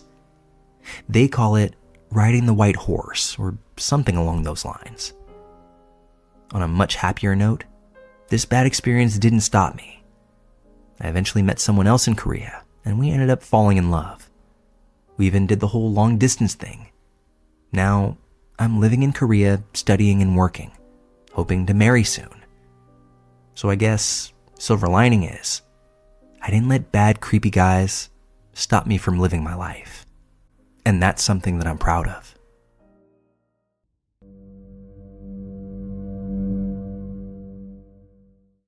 This happened in my hometown when I was 7 years old. I'm male and 42 now. I lived on an island off the coast of Washington State in a military town that's among one of the safest places to live in all of the US. But weirdos? Those cats are everywhere. Timing on this is vague for me, but since I was outside playing with my friends, it likely was a summer evening just before dinner time. We were screwing around, riding our bikes in the street, running around, doing all the usual kid stuff, when a car pulled up and stopped in the middle of our street. I don't remember exactly what the man driving it said, but he must have beckoned me over there because I know that I walked close enough to hear what he was saying. He asked me if I had seen any other kids wandering around because his were missing. I noticed then that there was also a woman in the car with him, so I just assumed she was the mom and he was the dad.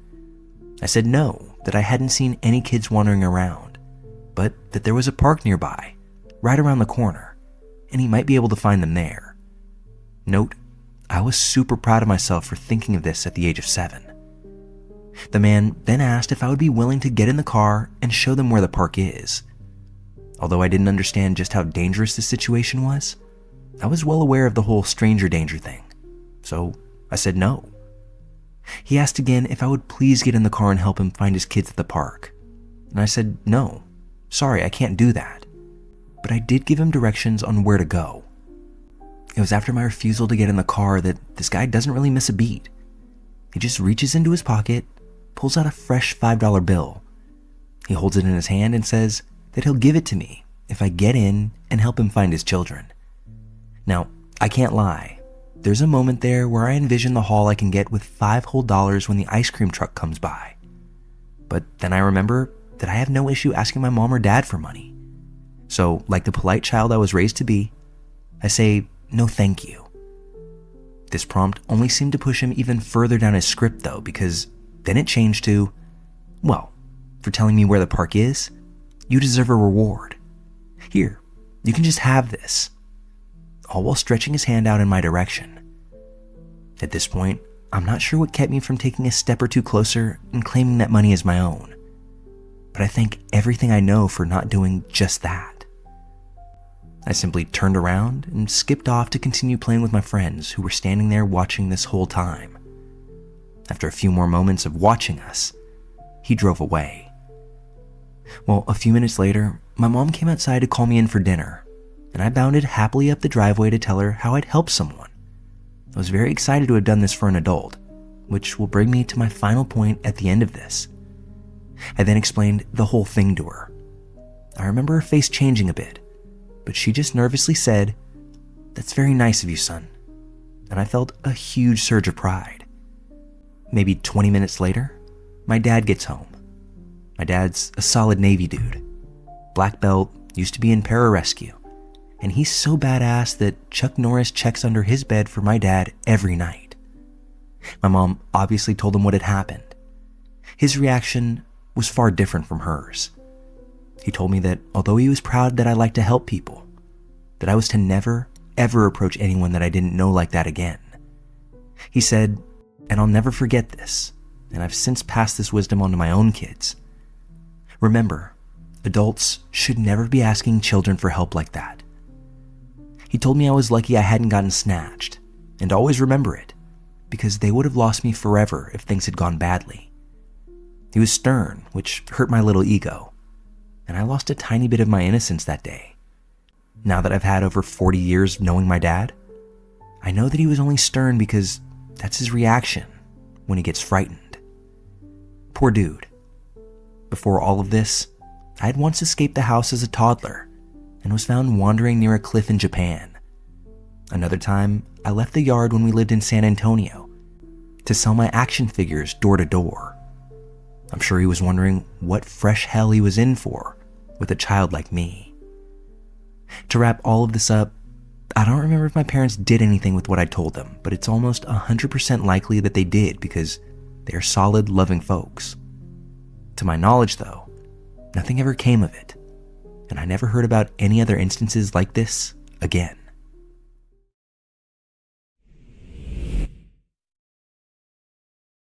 Longtime lurker, first-time poster. I wanted to share a story that happened about 20 years ago, back when I was 15. My parents were divorced, and by this time, they had a pretty good working relationship. Their parenting styles were night and day, though. My dad was a strict military man, while my mom was an easygoing, good-time Charlie. At this point, they were splitting custody of me pretty much 50-50, 7 days on and 7 days off. My mom worked double shifts 6 days a week, and she was only ever home on Sunday nights.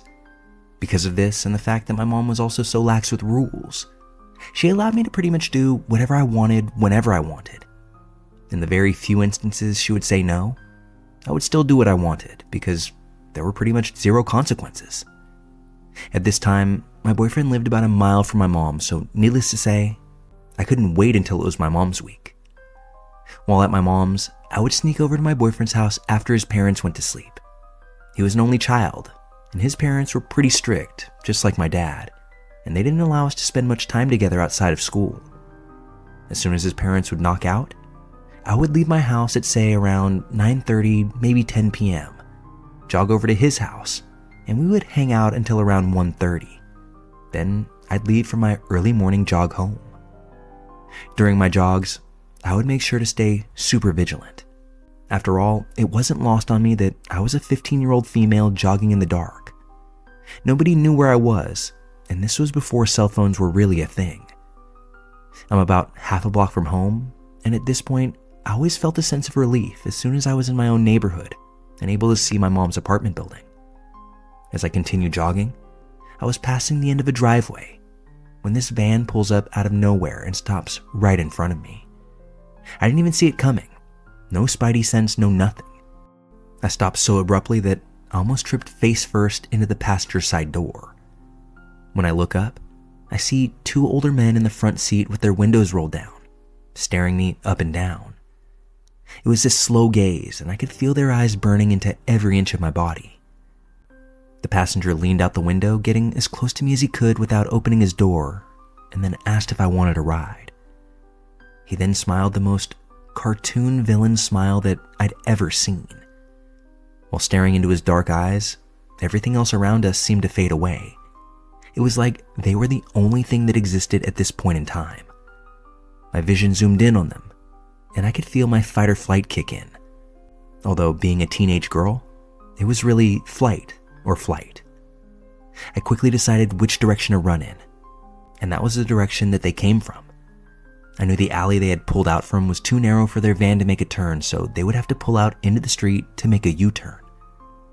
I had never run so fast in my life. I knew that I didn't have enough time to make it all the way to my mom's building before they came back. So I ran to the closest building and hid behind the large trash can alongside of it.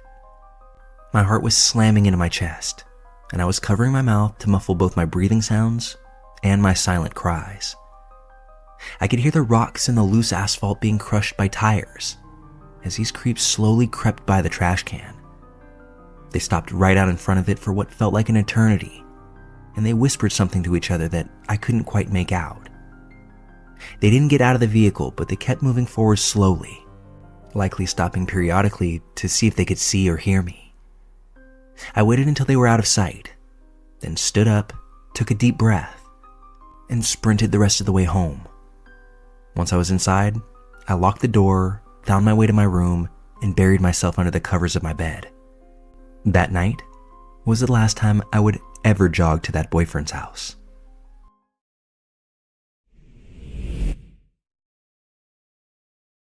Many years ago, when we were young, stupid, and full of idealistic optimism, we were newly married and working shitty mall jobs.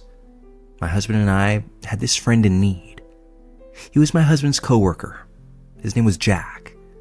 Jack was about 8 years older than us and was in the middle of a messy breakup with not one boyfriend, but two. Sort of a package deal, if you will. They all lived together. Jack was being kicked out, and he needed somewhere to move in a hurry. Our lease was up soon, and he offered to pay half the rent if we upgraded to a 2-bedroom and let him move in with us. It seemed like a sensible enough plan. We liked Jack and felt sorry for him. In addition to his relationships ending badly, he had been through a lot in life. There was the kind of standard stuff, like growing up in a homophobic environment, having to join the army to get an education, and of course dealing with the don't ask, don't tell policies involved. Then you want to add in he was working a shitty mall job and pushing 30. But there were also other tragedies in his past, and we felt protective of him. He had been addicted to drugs and had gone through recovery 10 years before after dropping out of art school. He had been in an abusive relationship with a guy who had shot at him. He had depression and took an array of prescriptions and had very shaky self-esteem. But there was one tragedy that seemed to tower over it all. When he was in high school, before he came out, he had a girlfriend named Steffi, who he had truly loved. This was his best friend.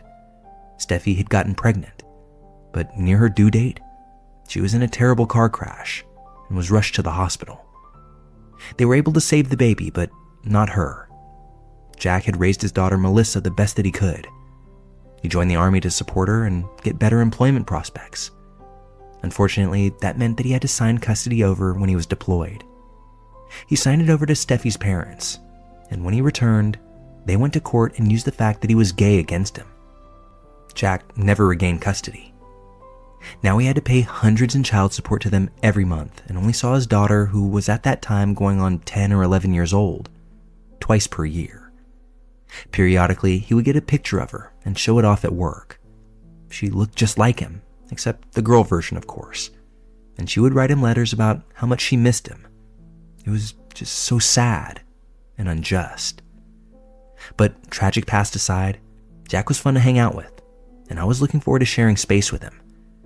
We liked to do the usual stupid 20-something mall worker stuff, mostly revolving around drinking and going out, buying stuff that we didn't need, and watching far too much TV. Jack was a great conversationalist, a great listener, and even liked to cook. We were going to have a blast, I just knew it. We moved into the new place and everything was going well. It was awesome having to pay so much less in rent and having basically a constant social hour at home.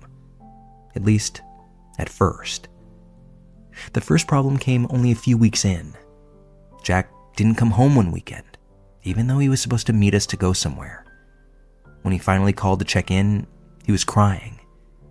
He had been so despondent about his breakup and everything that he said he had relapsed for the first time in 10 years and used cocaine. He assured us it would never happen again. He already felt terrible about it. I don't know any technical details about drug addiction, but this unsettled me. Yet I figured that if it really was a one-time lapse, he could pull himself together again. And for a few months, everything was back to normal and seemed great. We went on camping trips, out to clubs, worked on art projects together, went shopping for clothes and accessories. It was basically the stereotypical gay man, straight woman BFF dream come true, and everyone was happy and content. But alas, Jack started disappearing on a regular basis, eventually missing out on not just social appointments, but work shifts too. I suspected obviously that drugs were the problem, but had no clue what to do about it. I started pressing a little bit to get him to tell me what was up, and he just said that he was depressed. Steffi's parents had successfully gotten an order to increase his child support payments, and he was feeling pinched and even more despondent about his daughter. I was understanding of this, of course. He had pictures of Melissa all over his room. It was clear that this was a huge deal to him. One weekend, he was acting especially depressed and went missing completely. He missed work, wasn't answering his phone. I called hospitals and so forth looking for him after trying the usual friends and hangouts. Eventually, we physically went out to look for him. It had been 3 days without a trace. We were afraid that he had tried to hurt himself. This is something that he'd talked about before. When finally, he stumbled back into our house, and here's what had happened. He had been at Starbucks, and some guy had started slinging gay slurs around, and they got into a fight. As a consequence, Jack had spent the weekend in jail. Not long after this incident, Jack went off to visit his daughter for one of the 2 times that he got to see her that year. They were meeting in San Francisco, which seemed odd, as she lived in the Midwest. But whatever, it was vacation season. While he was away, I got an email from a man that I didn't know, asking me if Jack was going to bring Tina with him down to SF. I had no clue who this man was, or who Tina was for that matter. Some of you out there may know, I'm sure. I sure as hell know now. And how the hell did this guy get my email address? Of course, I started investigating, trying to figure out what was actually going on. And it didn't take me long to find out that Tina is a slang term for crystal meth. I was of course suspicious given Jack's past, and then something started nagging at me. Questions I had about the situation with his daughter, subtle things that just didn't add up. Since Jack was out of the apartment for a good couple of weeks, I did something that I know no one endorses doing. I snooped through his things. I knew something wasn't adding up, and I had to know if he was telling the truth about this distant daughter. I looked through his desk, and I found his old high school yearbooks. I found out Steffi's last name, and I started combing through public records. Newspaper obituaries, social security death records, the white pages. Steffi, Jack's dead girlfriend, alive and well in rural Indiana. Absolutely the same person, verified with both birth dates and photos. So what about the daughter? Maybe she was still real. After all, there were all those photos and she looked so much like Jack. But it didn't take much longer before I discovered the truth about that too. Melissa wasn't his daughter. She was his niece, his brother's kid. But I had seen him writing checks for child support. So what was really going on? The rest of this came down like dominoes. Jack had never been in the army. He never went to art school. He did not go to San Francisco to visit his daughter, but a look through his instant message log confirmed run some drugs and party. Pretty much nothing he told us had ever been true. It was all one big tragic lie told very convincingly by a sympathetic character named Jack. And he was coming back the next day to live under our roof and do God knows what kind of drugs and tell further lies. What should we do? We were trying to figure out how and when to confront him and possibly kick him out when he got back. We tried to just act normal, and since Jack had such a disarming personality, it was pretty easy to just dissociate what we knew and enjoy joking around with him like usual. We were still trying to figure out how to deal with the situation when Jack had a new crisis come up. He had gone to the clinic and tested positive for HIV. Nightmare come true. Of course, we were there for him as he dealt with this. We held his hand, listened to him talk, gave all the support that we could. Though I admit it was in the back of my mind all that time. I wonder if this is really true, or if this is just another lie to get sympathy. Of course, you could never ask for proof of something like that. And just as much, you could never kick a friend out when he was dealing with such a life-changing blow. So we decided to just sit on what we knew, let him adjust and cope, and then maybe find some trumped-up excuse to move out on our own later that year. Just quietly slip away. I did tell him I had gotten that weird email though, and asked him directly if he was using meth. Without hesitation, he said no. Jack kept talking about his daughter and started agonizing about how he was going to tell her that her dad had HIV, and how if he died, he could at least be with Steffi. Oh, biting my tongue was so hard at that point, but it would have been just too cruel not to. But that's when things started to get even weirder. Jack started coming on to me. Yeah, supposedly he was the gayest gay who ever gayed, and of course I was married. Not only that, but to his supposed best friend. I didn't take it as seriously as an affront, accordingly figuring that he was just being jokey or ironic at first. But it only started to ramp up, and it was even more confusing than anything so far. Other weird things started happening too. He started wearing really odd outfits, like a hippie skirt. He didn't usually cross-dress for the record, and a faux fur coat with a fedora. He would go out in public like this. Now, he didn't seem psychotic, and he said this was his form of gender expression. Okay. Our kitchenware and dish towels started disappearing. Completely disappearing. He spent a lot of time in his room and then going out to the woods to think. When he would come back from the woods, sometimes he would be normal, but other times he would be all emotional and would have some story to tell about a weird thing that had happened to him. The weirdest was when he came back from the woods with blood on his clothes and shoes, his hair matted, smelling like blood and stale cigarettes. He said that he had gone to visit friends, a couple he had met through an HIV-positive support group, and who had been dealing with depression. When he got to their house, their lights were off and something was wrong. He broke the side door down and found them both gorily dead, seemingly a murder-suicide. He called the police and then took off to the forest to have a nervous breakdown. He told the story in chilling detail, talking about stepping in splattered brains and washing it off in a creek, all while smoking a full pack of cigs. But the strangest part of that episode was how he tried to tell us that they had deeded the house to him, so we could all move in as soon as the biohazard crews had cleaned it up. In the middle of all of this, he lost his job, and we had to shoulder more and more of the expenses. There was no question that he was on drugs now, obviously. His behavior had really deteriorated that much. Normally, you would just go to court and evict a roommate with all this going on, but again, he had been a friend of ours, and supposedly just been diagnosed with an expensive, life-threatening disease. Admittedly, it would have looked really bad on us if we had kicked him out and he was telling the truth about having HIV. Then we would be the heartless ones. Plus, the legality of starting eviction processes was super complicated because he was on the lease. We were stuck and a little frantic, and every time we would start to get a plan together, he'd throw some more weirdness our way. He went to the pound and got a dog. Since he was off thinking, read that as doing drugs all the time, I took care of that dog most of the time.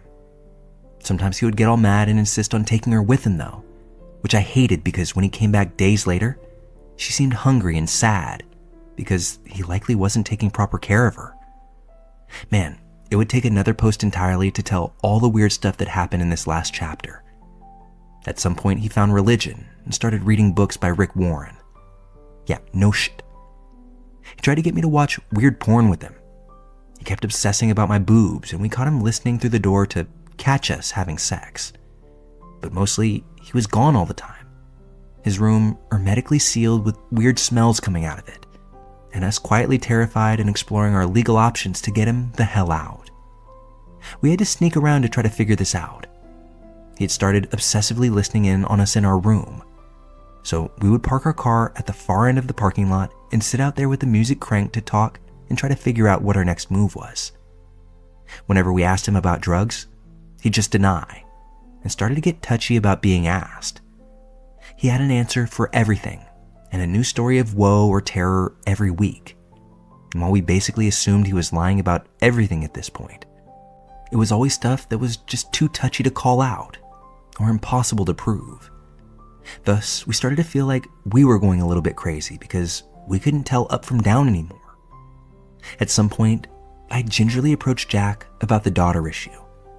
He didn't try to refute my allegation that he had lied about his girlfriend dying and his niece being his daughter. He didn't apologize or explain or anything else. He just fell asleep, right then in the middle of the day in the living room. The dish towels started reappearing at this point. On the floor of the living room was something sticky. Well, I guess it could have been super glue. Finally, the weird smell coming from his room was bad enough that we had to find out what it was. He might not just be smoking. He might be actually cooking meth in there, right? And all of that terrible that would have been the last straw that would have justified kicking him out, even though he was struggling with disease and oppression and mental illness. So while Jack was out reading Rick Warren with some friends one weekend, my husband and I put on surgical masks, leather boots and gloves, and went into his room. The gear was because once we cracked the door open, we could see that it was piled 3 feet deep with debris, rotting food, sex toys, and other extremely disgusting things. Using ski poles to clear a path, we investigated. It looked like a psychotic, sexually deviant hamster had been in there. Clothes were piled on the floor, then peed upon. Boxes and papers had been torn into shreds. This is apparently a meth head thing. There was what we recognized as his usual going out bag thrown in the middle of the bare, stained mattress, its contents spilling out onto the bed. Lube, a Rick Warren book, and the hugest dildo anyone has ever seen. My spouse skied on over to check out the bathroom, and I went to Jack's computer desk. In the bathroom, our missing kitchenware seemed to have been appropriated to make a mini meth lab with some random household products. There was a little scale too, as well as some white powder, if there was any remaining doubt. The dish towels were in there too, covered in about 5 different bodily fluids. The toilet area? Well, it lives on in legend. He didn't appear to stand or sit or aim. It looked like he was just propelling stuff at the wall. But at the desk, I found something even more horrifying. An open instant message window explaining in no uncertain terms where Jack had gone that night.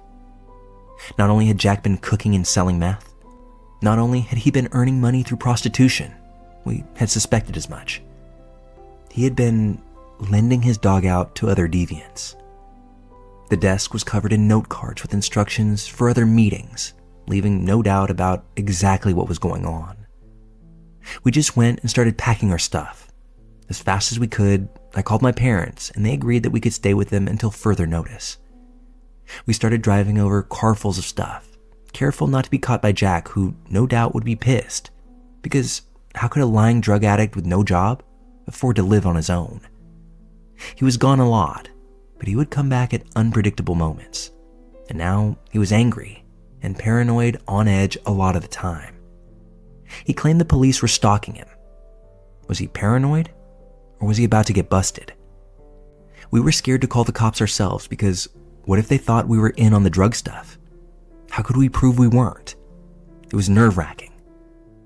Finally, we confronted Jack and told him that he had to get all of his drug stuff out of the apartment. We weren't going to go down for his crimes. He was furious and stormed out, drove away with tires squealing. We took that as our cue to gather up as much as we could and GTFO for good. Fortunately, he left the dog, so we were going to take her too. It was 3 a.m., and we were just about to leave for the last time when we heard his tires squeal into the parking lot again. He slammed into the curb, slammed his door, and started stomping up the stairs. We laid down flat on the floor in our room, hoping that he wouldn't realize we were there. He came into the apartment angry, declaring he was going to fuck us up. He was going to kill someone. He was destroying everything in the apartment loudly. I was really afraid we were going to die, and my brief life literally flashed before my eyes as his footsteps approached the door. I was curled around the dog, and suddenly, he was standing there. "Give me the dog. She's mine. Hand her over." I held onto the dog motionless. Then he yanked her up, and I couldn't hold on any longer. He stormed back out and squealed away. At that point, we finished packing and drove out to my parents'. We stayed there for about a month, then settled the tab at the old place and moved into a new apartment, far away from the old neighborhood. We got a bunch of creepy calls and scary emails from Jack for a while. Worse, we saw him around in unlikely places. He even showed up at my parents' once, but didn't get out of his car or come to the door. I think I saw him once at the new apartment, but couldn't be sure because it was dark out. We were definitely on edge for a long time. Once he had been gone long enough, the landlords swamped out the apartment and threw out all of his stuff before sending him a bill. He IM'd me 2 years later and claimed he had gotten clean and sober. He wanted to know our new address so he could send us some stuff, but I evaded. I still don't really know if he had HIV, or what happened when he came home covered in blood, or what the story was about the niece, or what happened to that poor dog. There's a lot of unknowns left to unpack about this story, and I don't think we'll ever get the answers. I do wish Jack the best, but I have absolutely no problem keeping that insane, pathological liar far away from my life.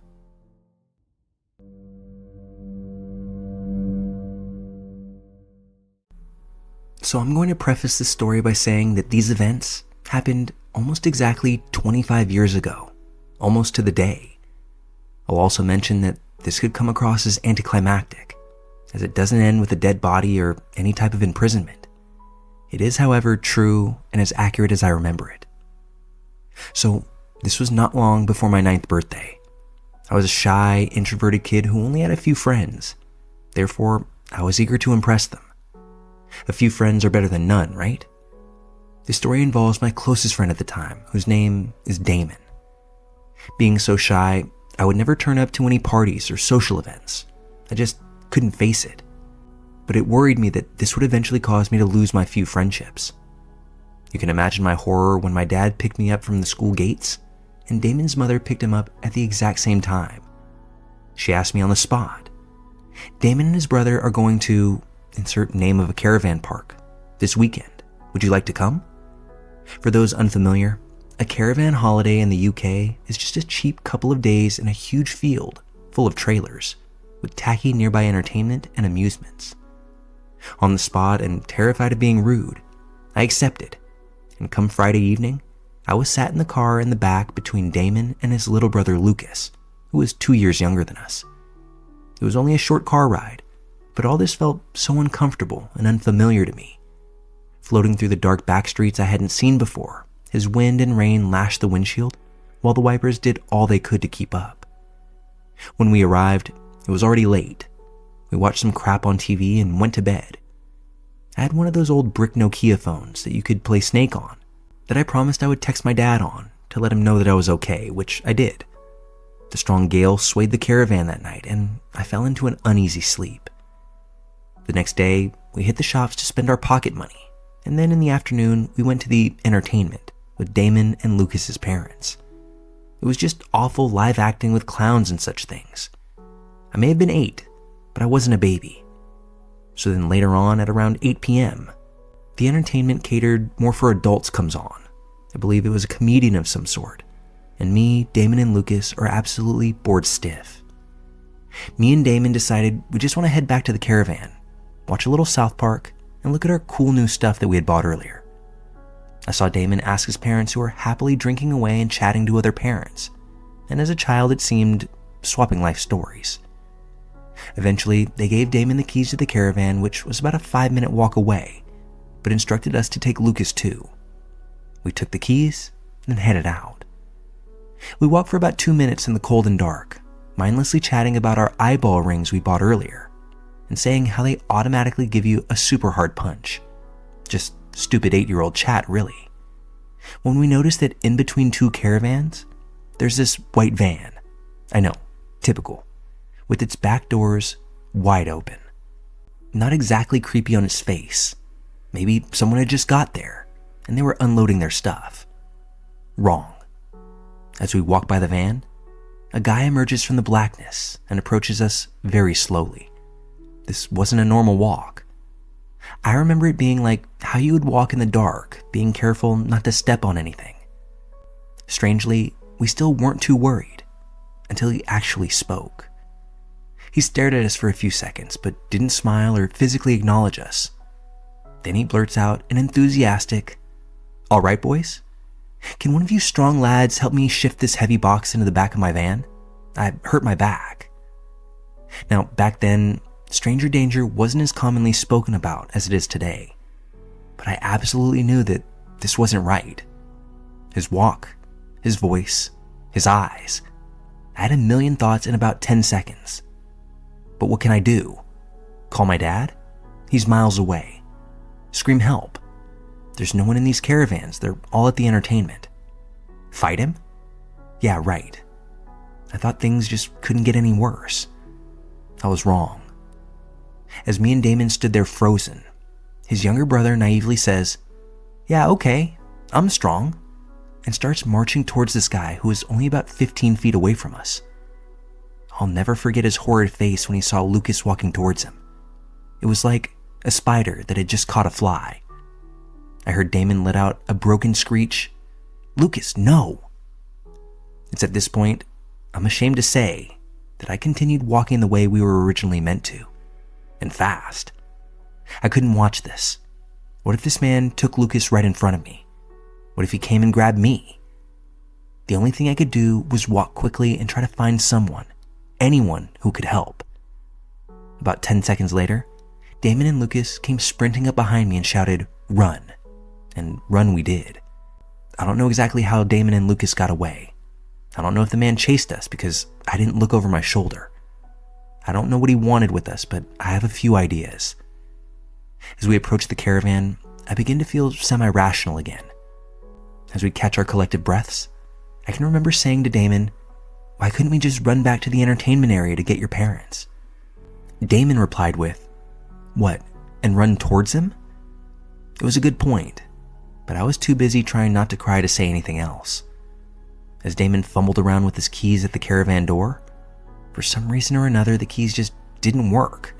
We tried all of them, turning them in all directions, pushing and pulling, hoping and praying.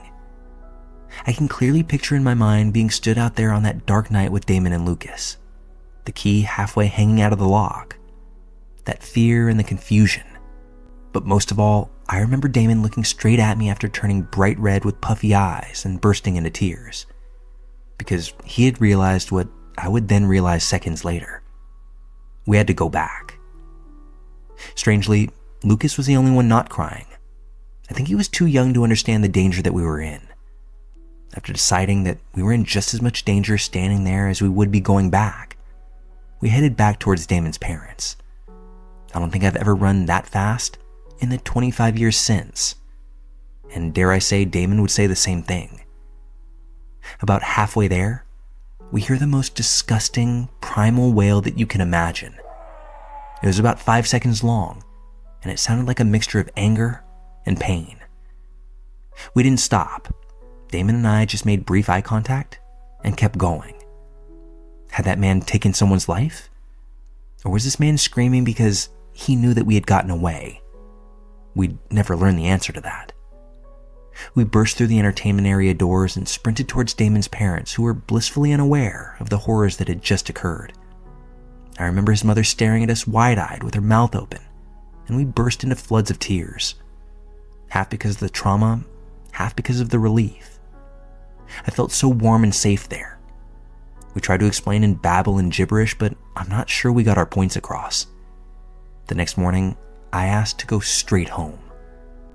As a kid, even when you're scared, you still may truly not understand what the implications of that were. I don't know who that man was, what he wanted, or why he screamed. But like I said, I have theories, and none of them have a happy ending.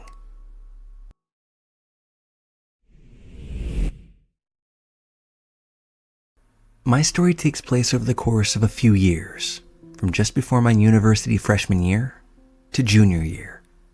I'm now a 24-year-old female, but at the start of this story, I was only 17.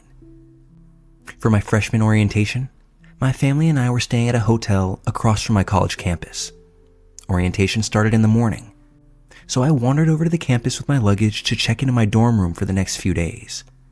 I was roomed alone for orientation since I have OCD and sleeping problems and didn't want to bother any potential roommates.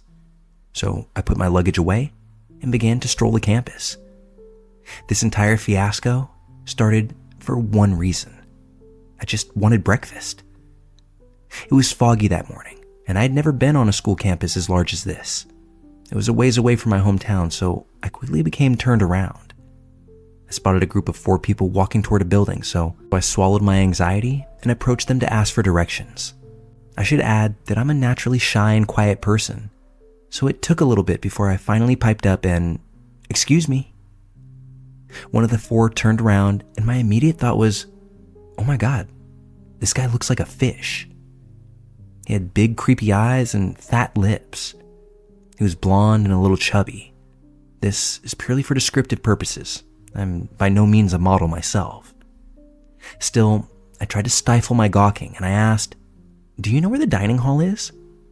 "Oh yeah, it's right here." He motioned to the building directly behind us. "Oh wow, I'm dumb," I laughed. There was a small pause before he asked, "Are you here alone?" As someone who has run into predatory people before, this question never, ever sits well with me. "My family will be here later. We all have sleeping problems, so they're catching up on some rest. They'll be here at 6. This wasn't exactly a lie, but I hoped that it would deter him from latching on to me. "Oh, well, do you want to sit with us?" I guessed that he meant the group of 4 that he was in, but the other 3 had already disappeared into the dining hall. "Sure," I conceded. He immediately grabbed a 2-person table, which made me internally groan.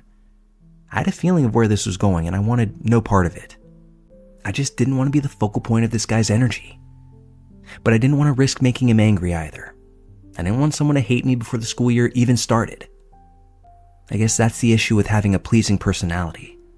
So I sat down with him, and a plate full of eggs. I tried to make conversation, but he kept replying dryly with things like, "Oh, uh-huh, mm-hmm." I thought that I had upset Fish Face, so I looked up from my plate, just to see him staring directly at my breasts. I'm a 36 double D, so I'm unfortunately used to this. I sighed, bagged out my sweater around my chest. Even after this, and me slouching, he just kept staring. After this, I knew that I didn't want anything to do with him, but I wasn't so lucky. Everywhere I went, he followed, even if our orientation events were separate. I repeatedly tried to slip away from him, becoming increasingly creeped out by his attempts at flirting, but everywhere I went, there was Fish Face. I gave it one last try, slipping away to the library, and that's when the messages started. Somehow, Fish Face had found my Snapchat. I guess that he searched my name, and he kept messaging things like, "Where are you? Where'd you go? I'm at X location." Knowing that he could see that I'd read them, I felt obligated to respond. "Okay, I'll be there soon." This didn't stop with orientation. The beginning of my freshman year was marred with Fish Face encounters. Classes, trips to the store, student activities, it didn't really matter. He was there, like a shadow. The constant messaging drove me to just delete my Snapchat. Thank the Lord he never got my phone number. At this point, Fish Face was incessantly hitting on me and reminding me of how much he liked me, despite the numerous times of me stating that I'm not interested. When I made myself clear, it only seemed to make him push harder, as if he thought I was playing games with him. It became more and more common for him to put his arm around me or try to hold my hand. This is where I drew the line. I told him clear as day, "I'm not interested in you. I don't even like men. Just leave me alone. Don't touch me." He pouted, but eventually relented, on the touching me at least. The shadowing only got worse though, to the point that I couldn't leave my dorm without my roommate. I became more exhausted, paranoid, and felt like he was a time bomb just waiting to blow. After weeks of this, weeks of sheer anxiety, I spoke to a priest at my university. The father was deeply concerned and went so far as to walk me back to my dorm. He made me promise that I would speak to security first thing the next day, which I agreed to. Security's first question was, if I was really being stalked, or if my anxiety made me believe that I was being stalked. When I cited the witnesses to his shadowing me, that was dropped. Then the question was I clear enough with him? I don't know how much clearer I could have been. After much back and forth, I managed to get a no contact order against Fishface. I knew that a no contact order only meant that he couldn't contact me, and vice versa, rather than physically keeping him away from me. I was okay with this at this point. I didn't want to hurt this guy or to potentially impact his future. For the remainder of that year, there were no more attempts to contact me or be near me, and I thought that was the end of it. But then came sophomore year. I could never be sure if it was a coincidence or if he was actually tailing me. But then he started appearing outside of every classroom door, every coffee place, absolutely everywhere. I was in a rough place this year, totally unrelated to this, but it certainly didn't help things. But due to the extra sheer emotional exhaustion that I was battling, I couldn't give a damn. Okay, follow me. I promise I'm not that interesting. But this is when I learned of the other victims. Their stories were pretty much identical to mine. 6 of them, me being the 7th. They ran into Fishface, a totally innocent encounter, but then he started in on them, bombarding them with messages, following them, groping them, trying everything he could to get them alone. I was horrified to find that every one of these girls had reported him to university security. Every one of them was prescribed a no contact order. But 7 victims later, and this bastard was still on campus as if nothing happened. I learned that this was not uncommon for our university, on top of victim blaming. The more I learned, the more deeply my fear ran. It was open season, and creeps like these had full protection.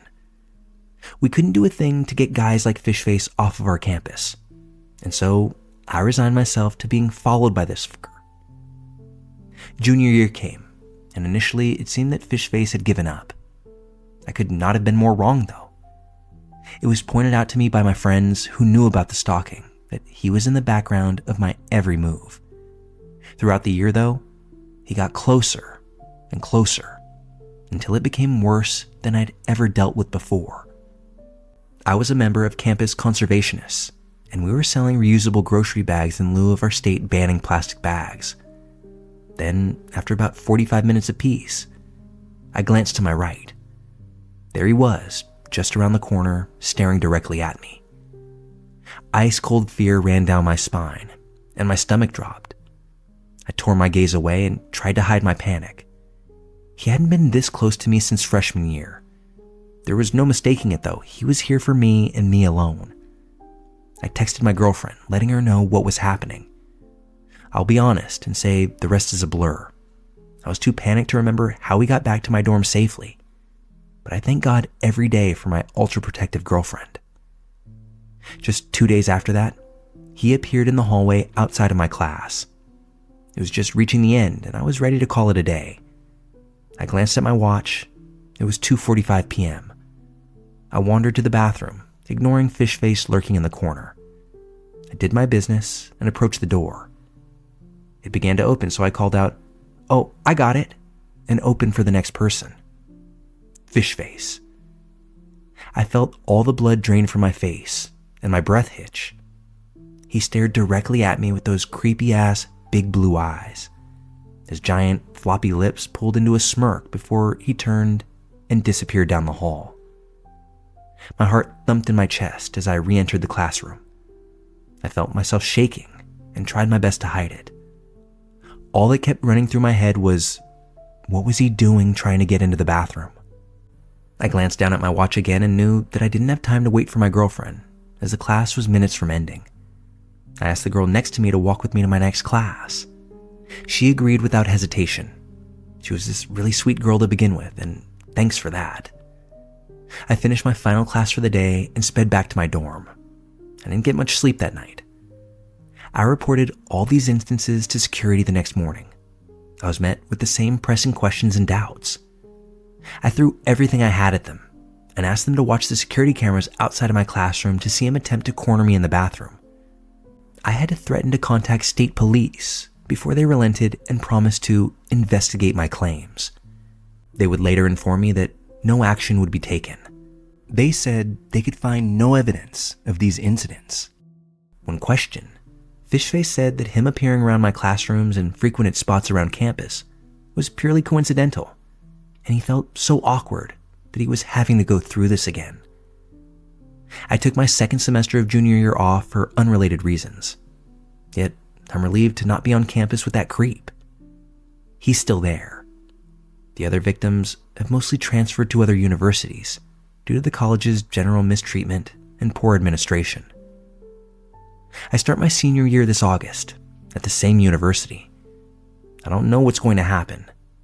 I don't know if he's ever going to amplify his game. I listen to enough true crime to know what could happen, and it scares me like few things ever have. I just want my education. Is it too much to ask to get this without being in fear every time I turn a corner?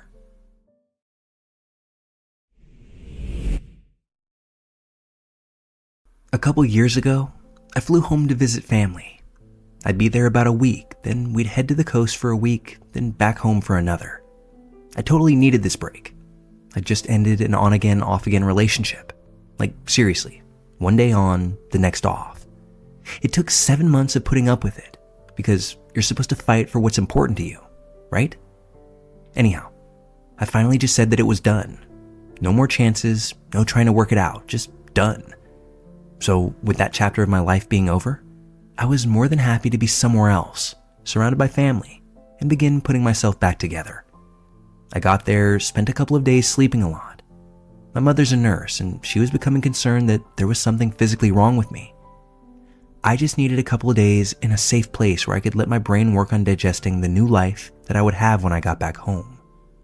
So before we left for the coast, I met up with a friend from grade school that I'd kept in contact with over the years.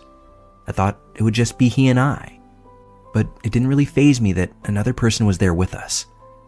We hung out for a while, and then I needed to head home because I had to take a backwoods rural route to get there, or taking a different route that would add another 20 minutes onto my trek. Being backwoods, I needed to be able to keep an eye out for deer, so I said goodbye and told my friend, as well as the person he brought along, that if he was ever in my neck of the woods, to look me up. We'd grab a drink and hang out. I told him grab my number for my friend, and out the door I went. About halfway home, I got this weird queasy feeling in the pit of my stomach, so I slowed way down, and sure enough, there was a deer in the middle of the road. Because I had slowed down, I could see another car out there on the road. I couldn't shake that queasy feeling though, so I figured it would be better to cut off and go down the main road because there were more places to stop. I seriously didn't want to stop in some rural farmer's driveway. I've watched too many movies to make that mistake. So I make my way over to the main road and pull into a gas station, sit there for a couple of minutes, trying not to get sick to my stomach. I ran into the shop, grabbed some water and some ginger ale, and came back out to my car, still unable to shake that nauseousness. So I started to head home from the gas station and knew I didn't want to go straight there. So I drove around, taking this road or that road until that weird feeling started to creep away. Then I went home, read for a bit, and fell fast asleep. Next day, everything was fine, and we made our way off to the coast. Fast forward 2 weeks. Trip's over. I'm still feeling a bit fragile over the breakup, but that's all. I figured I would begin the process of cleansing the environment of negative energies, and then work through the baggage that came from the breakup. I knew there was a lot, and it would take time. So the next day, I'm going about my business and everything's cool as can be when picking through the junk left behind after a breakup. I'm really just doing mindless things to zone out and not have to think too much on the activity, since my brain was working full-time already. A little bit later in the day, my phone rings. I don't get a lot of calls in this day and age, so I assumed that there might be a family emergency and that I needed to answer it ASAP. The area code of the caller, who's not in my contacts, is the same as my cousin, so I answered without a second thought. On the other end of the line was that guy, the acquaintance I met at my friend's house. It's a little weird to have him be calling me, but I'm not thinking that anything is terribly out of the ordinary. I told him to get my number after all. I asked him what was up, and he said that he was at the airport. I find that a little bit odd, but I said, "Oh, that's cool. Where are you going?" He said that he'd already landed. Again, I'm distracted and really just want to get him off the phone so I could go back to my mental sidestep and zone out while my brain chugged away. So I said that I hoped he had a good time wherever he was. He said that he needed me to pick him up. Okay, hold up. What? Did you just say you needed me to pick you up? Yeah, he replied. I came to visit you. Pause there for a second. I know for a fact that I didn't show any more interest in him than a general courtesy. Even the tossed over the shoulder, look me up comment was one of those polite things to say because you never actually plan on seeing them again. Unpause. Why did you come to visit me? I asked. He said he felt a deep connection and wanted to be with me. I'm starting to get angry as well as freaked out at this stage. I told him I didn't feel a connection at all and couldn't believe that he would fly across country to see someone that he'd spent maybe 2 hours with. He said that I invited him when I said to look me up. I said, no, that's just a polite thing to say to some random person that has made a very small impression on me. He said that he needed to find a way back home then since I misled him. Dude, misled you? What the Look me up if you're ever in my neck of the woods had led him to think that was a basis for any sort of encounter that was meaningful? He said that he needed a place to stay until he could get the money for a plane ticket back. I said that there were more than enough hotels that he could stay at while he got himself sorted out. He said he didn't have any money after buying the random one-way plane ticket. So at this stage, I'm flabbergasted. I'm angry and freaked that someone would do that on a one-way ticket. I finally caved and said he could stay the night while he sorted his shit out, but I expected him to be gone no later than the morning of the day after tomorrow. So I go get him, bring him back to my place, throw pillows and a blanket on the couch, and turn to head to my bedroom, and he asked if he could sleep with me. I'm like, no. Actually, no fucking way that that's going to happen. So I point out that I have firearms and don't attempt to come into my room. Next day, I have to work, so I woke him up and told him to get up and find a way home immediately. I also told him that I had to go into the office, but would check in on his progress because the next morning, I was dropping him off at departures regardless of whether he had a way back or not.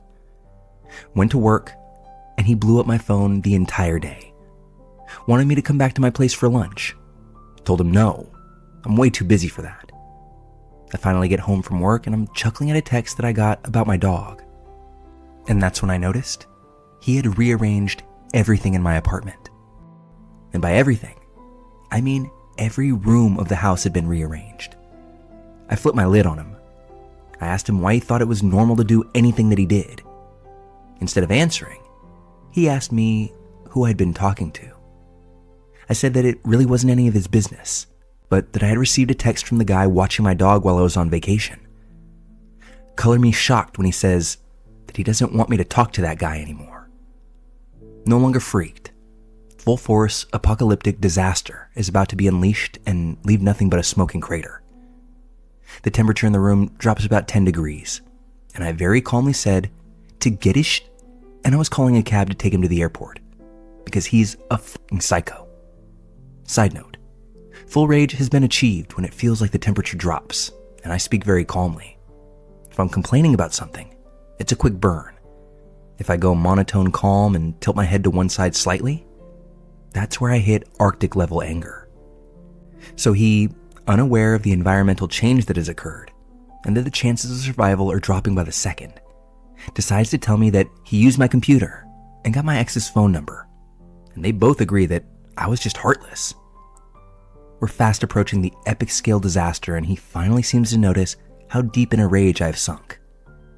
I told him that it was unlikely that he had gotten into my computer, because my passcode is a full quote of part of The Art of War by Sun Tzu, and that it was likely he was wholly unfamiliar with that work. I told him that he had no more than 3 minutes to get his stuff and get out, or I wouldn't be responsible for what would happen. So, still yelling insults at me, he gathers his stuff and walks out the door. I used to get calls and texts from this guy.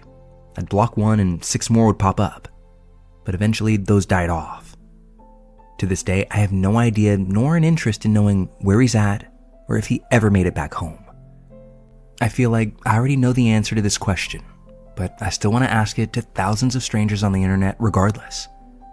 What would possess a sane person to fly across the country and land on the doorstep of someone that you've known for a total of 70 minutes? To be 40,000 feet in the air and think to oneself, this is a great idea. Shows more than just a couple of screws loose. To those of you out there who might say that I've got something wrong with me for even letting this person into my space. Okay, sure. I never said that I was the most stable individual out there. But I never felt like I was in any danger due to the fact that I had 2 friends nearby if I were to need them. Their names were Heckler and Cope.